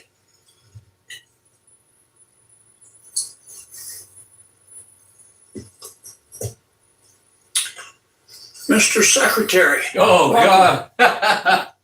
Thank you. It's this guy, Kennedy. I haven't seen Kennedy in a minute. This guy's hilarious, right? Another MAGA clown. Mr. Secretary, do you hate people who are different from you? No, sir. I wake up every single morning and say, love the people, love the call. Do you support the rule of law? Absolutely. Isn't a big part of your job to enforce immigration laws? Yes, sir, it is. Can we agree that illegal immigration is illegal? We should all agree on that. Yes, sir.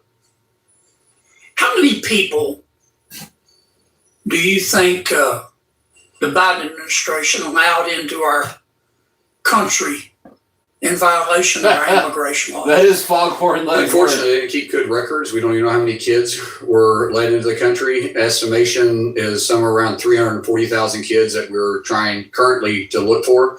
With the numbers are estimated between 12 and 20 million came in illegally over the 4 years of the Biden administration. And President Biden ignored the immigration laws with the cooperation and indeed, in some cases, the encouragement of some members of Congress, did he not? Yes, sir. That's my recollection of it. Why do you think the Biden administration and some of my colleagues, your former colleagues, why do you think they believe in open borders? Sir, I have my theory behind that, and I would love to entertain the thought, but I'll try to keep my thoughts for myself and just do my job here. But I think I know my theory is pretty strong. Well, tell me about it. I'll probably get myself in trouble. It's okay. You're already in trouble. Yeah, but I don't know if this is the place to give my thoughts. I try to work in facts as much as I can, but it's hard to explain why they would allow that many people to come in and turn our streets into lawless cities and lawless towns. I mean, does any other, let me try it a different way. Do you think vetting people at our border is racist? No, sir. It's exactly what we should do because we're charged, CBP and Department of Homeland Security is charged with keeping our homeland safe. We have to know who's coming in. We catch terrorists on a weekly basis trying to enter this country illegally or already entered this country illegally. Do you think vetting people at our border, it sounds like you do, is prudent? It is absolutely vital to the job we do to protecting our homeland. And every other country vets people at the border. They should. Yes. What happened at Delaney Hall? Well, a lot of claims were made and they just absolutely weren't true. The first one came out and said it was overcrowded. We have today, I believe, under 700 detainees there. It's licensed for just over 1,000 beds. We have twice the square footage at Delaney Hall than the state penitentiary does in New Jersey. They said that the medical condition was horrible. We have twice as much medical staff per person than the state penitentiary does in New Jersey. What happened with the protesters? Well, the protesters is interesting. The governor and the state officials were going out and saying that they were peaceful protesters and ICE was agitating them. That all changed when the governor finally allowed the state police to do their job. And by the way, they're professionals, and the locals there were absolutely professionals. When they came in, they quickly realized these aren't peaceful protesters. These are rioters. Were some of the protesters or rioters violating the law? Absolutely. Every time you verbally assault an officer by not saying that you're, whatever. What? Verbally assault? This guy's just making shit up out of his butt. Verbally assault. What's the penal code on that? Use, but when you say you're going to kill them and all their family, that's against the law. That's violating federal policy. When you put your hands on an officer, we had officers bit, we had officers scratched, we had officers poked, we had officers hit. We had objects thrown at them. We had car windows smashed in. All that is a federal crime and punishable, and we had zero tolerance for it. And those that we could arrest then, we did arrest. Those that we have on video, we're going through the video today, and we will eventually find you and arrest you as well and charge you. Now, you have the right in America to protest, don't you? I support the First Amendment, but you do it in a peaceful manner. But you don't have the right to protest violently or in violation of the law, do you? That's correct, Senator. Isn't it? Last question. I know. Has it been your experience that most cops, most Border Patrol officers, most ICE agents will leave you alone unless you do illegal stuff? And the senator's time has expired, so if you can keep this quick. It is absolutely correct, and they love doing their job. They don't do it for the money. They do it because they're called to do it. And regardless if you're a local PD, you're a sheriff, your state, or your federal, all of them are willing to do their job because they feel called to do so. And you're not, for the most part, there's always a few bad apples, but for the most part, those officers, unless you're breaking the law, they're not going to bother you. Okay. That's my experience anyways. Thank you, Mr. Secretary. Senator Hyde-Smith. Thank you, Madam Chairman, and thank you, Mr. Secretary, for being here, and to our Deputy Secretary, thank you for being here as well.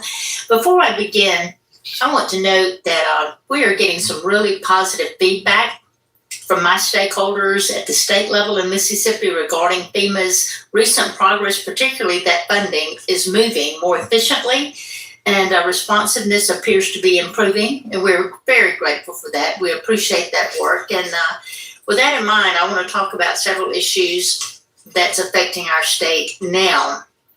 States like Mississippi closely monitor FEMA's public assistance disaster declaration thresholds. We have a lot of hurricanes, we have a lot of tornadoes there, and it's just been considerable discussion regarding potential changes to these thresholds and what they mean for states' ability to qualify for this assistance. Will you provide clarity on whether FEMA is planning to adjust individual states' disaster thresholds for public assistance major declarations? With those changes, what those changes may look like and what the timeline states should expect for implementation. Can you comment on those? Yes.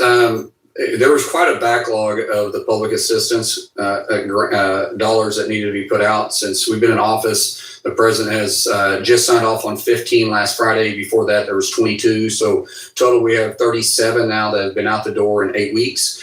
We're constantly looking at it. And what we've seen, because the public assistance is supposed to be somewhat of a match, 75% of the match. What we've seen is a lot of states inflate those numbers. And when we go through and we start looking at the reimbursement, in fact, I haven't seen one that actually everything they're claiming has qualified. Once we go through it and we check it off, for instance, Friday, when we went to the president and laid it out in front of him, and we showed him what they were asking, where we came up with the number, what we denied, and what we approved, he signed off on 100% of them. But we are looking at a way to reform it. FEMA it was never set up to be the complete all. It was supposed to be there to assist, not to be the final solution, assist the state or the community in its bad day when they met certain qualifications. But the state and local communities are the first responders.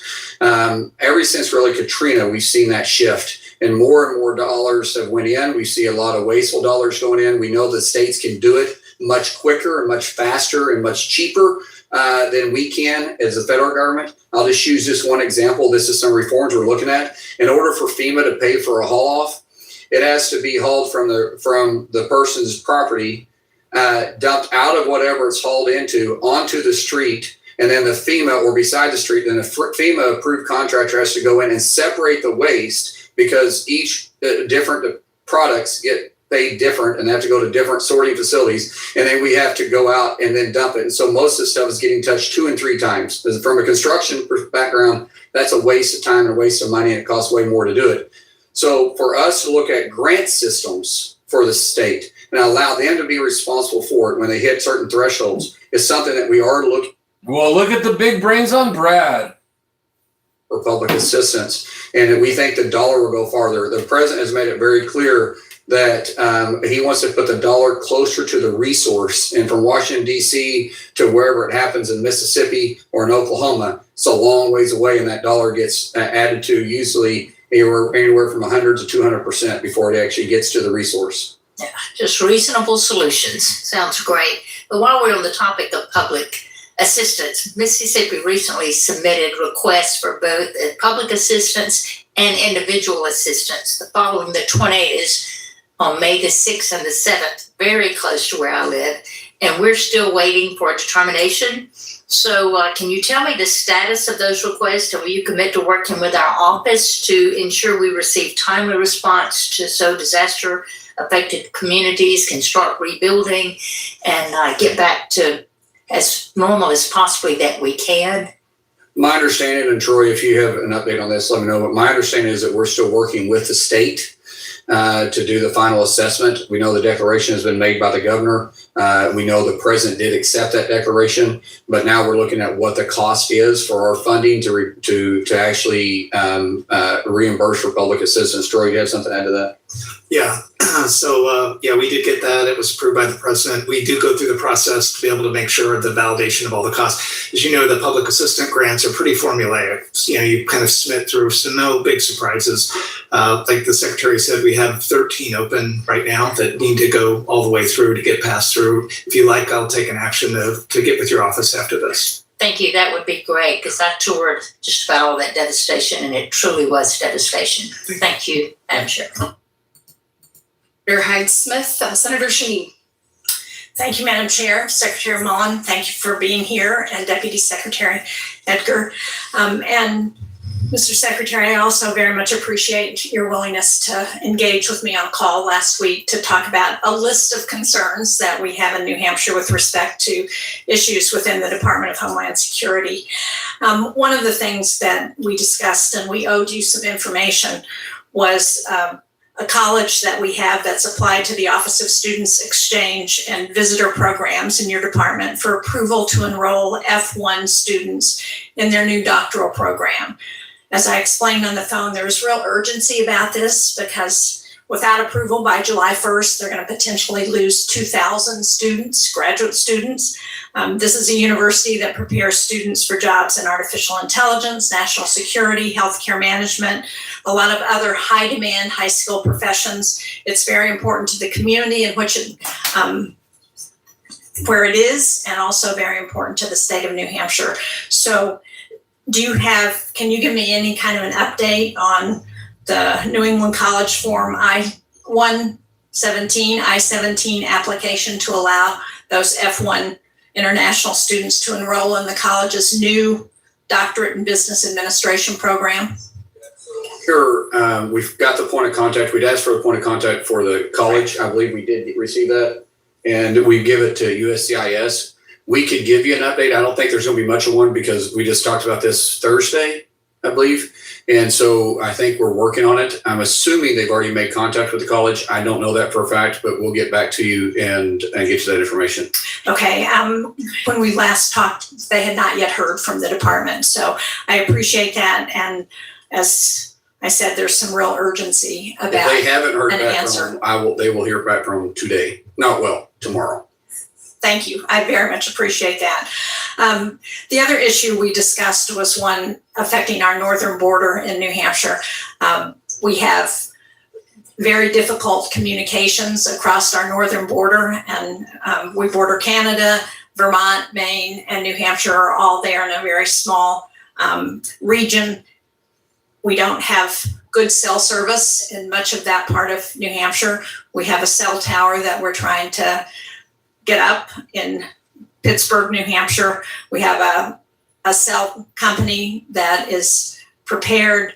They've gotten power from Canada. We've gotten Canada to bring power down to the station, and they are still waiting for an application that has been into DHS since March.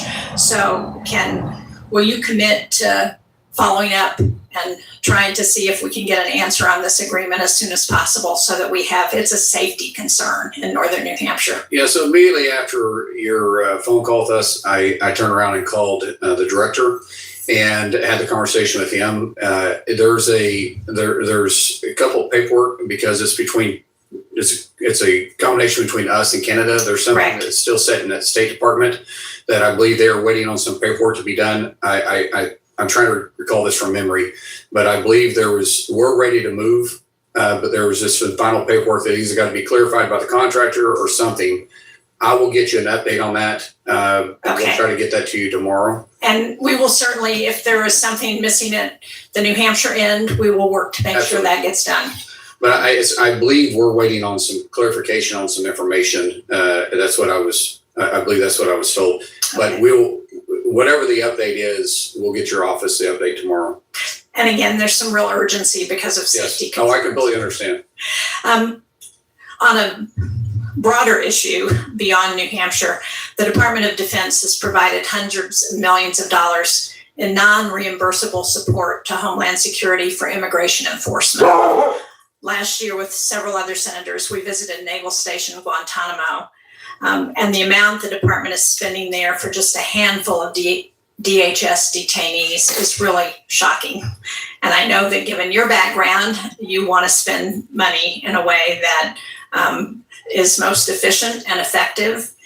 And we know that DHS has a discretionary appropriation, and ICE and CBP continue to increase staffing levels so that the need for U.S. military to conduct immigration and detention enforcement is not just wasteful, but it appears to be only for optics. So can you talk about how you're working with the Department of Defense to address this support and whether they are being reimbursed and whether you're going to evaluate the importance of continuing that mission at Guantanamo?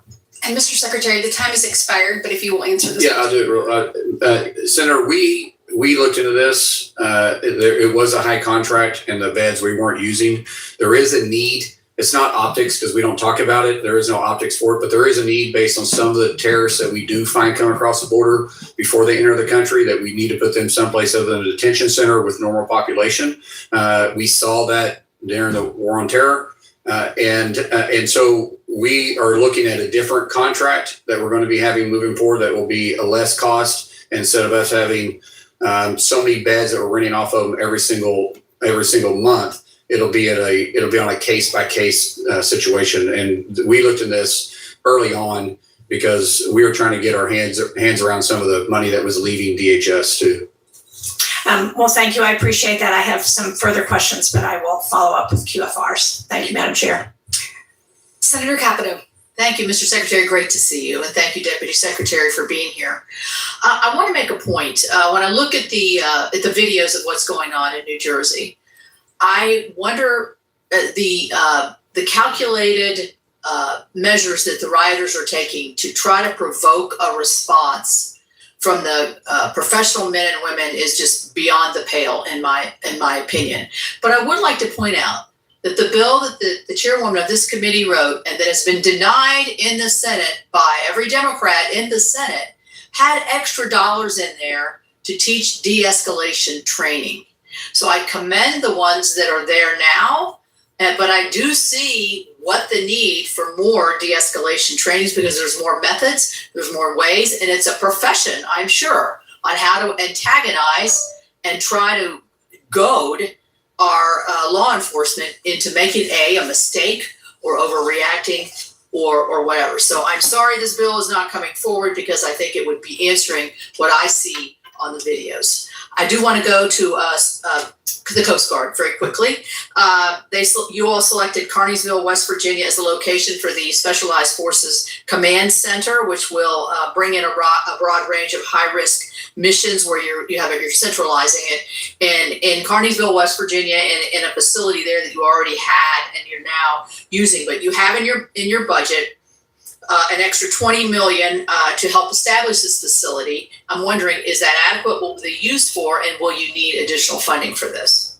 Thank you so much, Ernie. President Trump's leadership, he is rebuilding the Coast Guard and bringing it in to the force that needs to be to face today's threats. We're investing roughly $24 billion across all aspects of the Coast Guard. They've been neglected. They've been a neglected force. That's truly our first line of defense to the homeland. Right now, I can't give you a full number. We're doing an assessment. I talked to the commandant about this.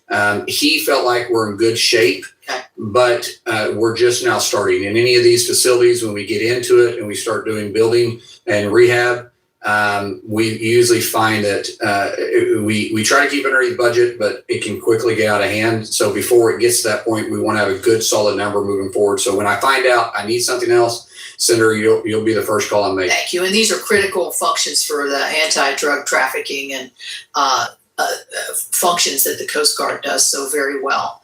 I'm also encouraged that the department and CBP's decision to establish a centralized capability directed to counter UAS and they are looking for a facility. They've been doing some of this at Summit Point Training Facility, located again, guess where, in my home state of West Virginia, very close to here. Currently supports federal training, testing, operational missions, and ongoing UAS and counter UAS activities. This is a very unique site, and I understand that CBP would like to utilize Summit Point. We have the training center out there in Harpers Ferry. This is very close. So I would like to invite you to come and visit and join me at Summit Point Training. And second, will you work with me to see that we can make this the dedicated HHS Counter UAS Training Center of Excellence? Well, I'd love to accompany to it at any given time. UAS training is vitally important. We spend a lot of time on the offensive side of UAS. We haven't spent a tremendous time on our defense capabilities. And we have a lot of great companies, private sector, and through the DOW and DHS, throughout CBP, FPS, Coast Guard, that's putting a tremendous amount of effort into the counter UAS. And so I'm sure this isn't going to be the only facility we look at, but I'll try to do it. Maybe not in August. You feel it might be a little warm there, but if we have to, if that's our first availability, we'll try to get to you as soon as we can. Great. And we could go over to the training center at the same time. I used to chair this subcommittee, and actually the ranking member and I were on this subcommittee when he chaired it. We kind of rotated. Within the one big beautiful bill, we made a significant new funding available for border security technology. Systems at the border, so you wouldn't have to use manpower as much. You could use force multipliers. The legislative language included in this raised the bar for surveillance technology, requiring and defining autonomous capabilities, even the types that have been fielded at scale for years. So my question is, how is DHS ensuring that systems being procured with reconciliation dollars are tested and will operate autonomously as they are required? And I understand that's my last question. Yes. So we have 5 contractors right now with these autonomous towers. All 5 of them have passed the test. They all have set standards that they got to go through.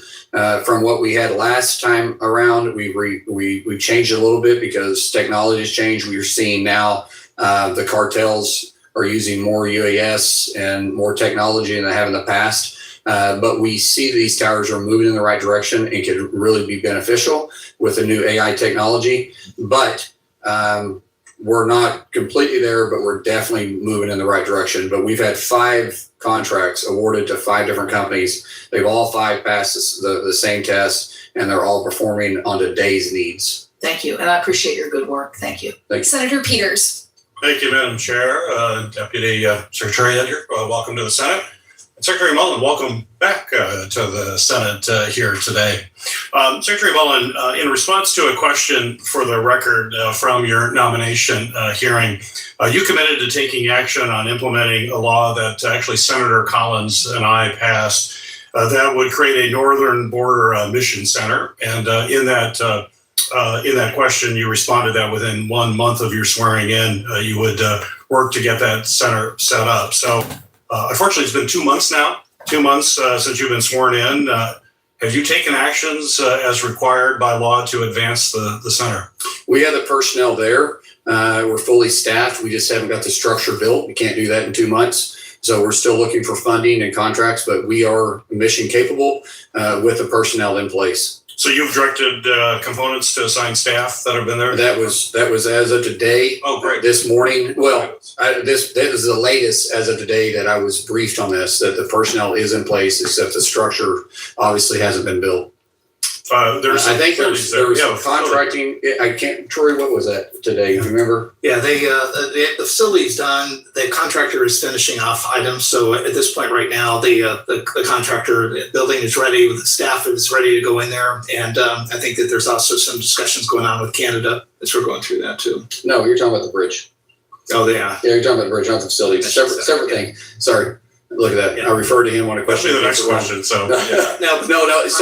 So this is this we haven't. We're still waiting on the structure, but the personnel are in place and they are performing the mission. And are trained. So I appreciate your continued effort and hope you continue. Yes. Thank you. The Gordie Howe. Here we go. The Gordie Howe International Bridge is a project that that. I'll let Troy answer this question. Yeah. Okay. He's already warmed up on it. It's been in the works for decades now. This bridge that has been built. Was paid for by our Canadian neighbors, which is nice, but they used American steel and union labor, and it's actually going to be a critical component for not just Michigan, but for the country. It's the second busiest border crossing in North America. Right now, everybody is excited about it across business, all sectors of Michigan's economy and the Midwest. The only person that I know, there's one billionaire that's against it, and that's the person who owns a competing bridge. Private bridge, so it's competing. Other than that, there's just universal support.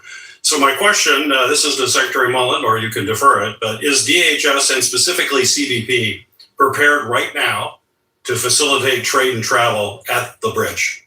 Yes, we are. Once again, we have the personnel dedicated, ready to move. The contractor hasn't signed off on final stuff. He had a deadline the 1st of May. He didn't make that deadline, so we're still waiting on that to take place. We're prepared, we're staffed, we're ready to go. Once that's done, there's still negotiations between Canada and the United States. That's not within DHS. That has to be resolved. But we're as far as we can go without the sign off from the bridge and the final agreement between the two countries. So as far as you're concerned, CBP is good to go. We're good to go. Okay, yes, sir. Good. So, Secretary, as you know, natural disasters affect all Americans, regardless of their politics. All right, guys. There's still about a half hour left, but I'm gonna have to cut it short. I'm Mark Wayne Mullin out. I can't take him anymore. I'm gonna go walk my dog around the neighborhood. But hope you guys all have a good rest of your Thursday. I'm gonna tap out. What's up, Carlo? Here's the real Orange King right here. This is the real Orange Man. What's up, Carlo? Sit. You ready to go on a walk? You ready to go on a walk? All right, let's go on a walk. All right, everyone. Hey, later, Rock James. Later, everybody. Later, madame. All right, you guys all have a good rest of your Thursday. Thanks for everyone that voted. Let's check out the votes real quick.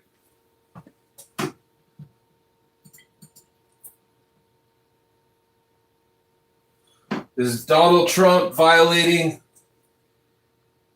everyone's constitutional and civil rights? And 62% of the people say yes. The American people have voted.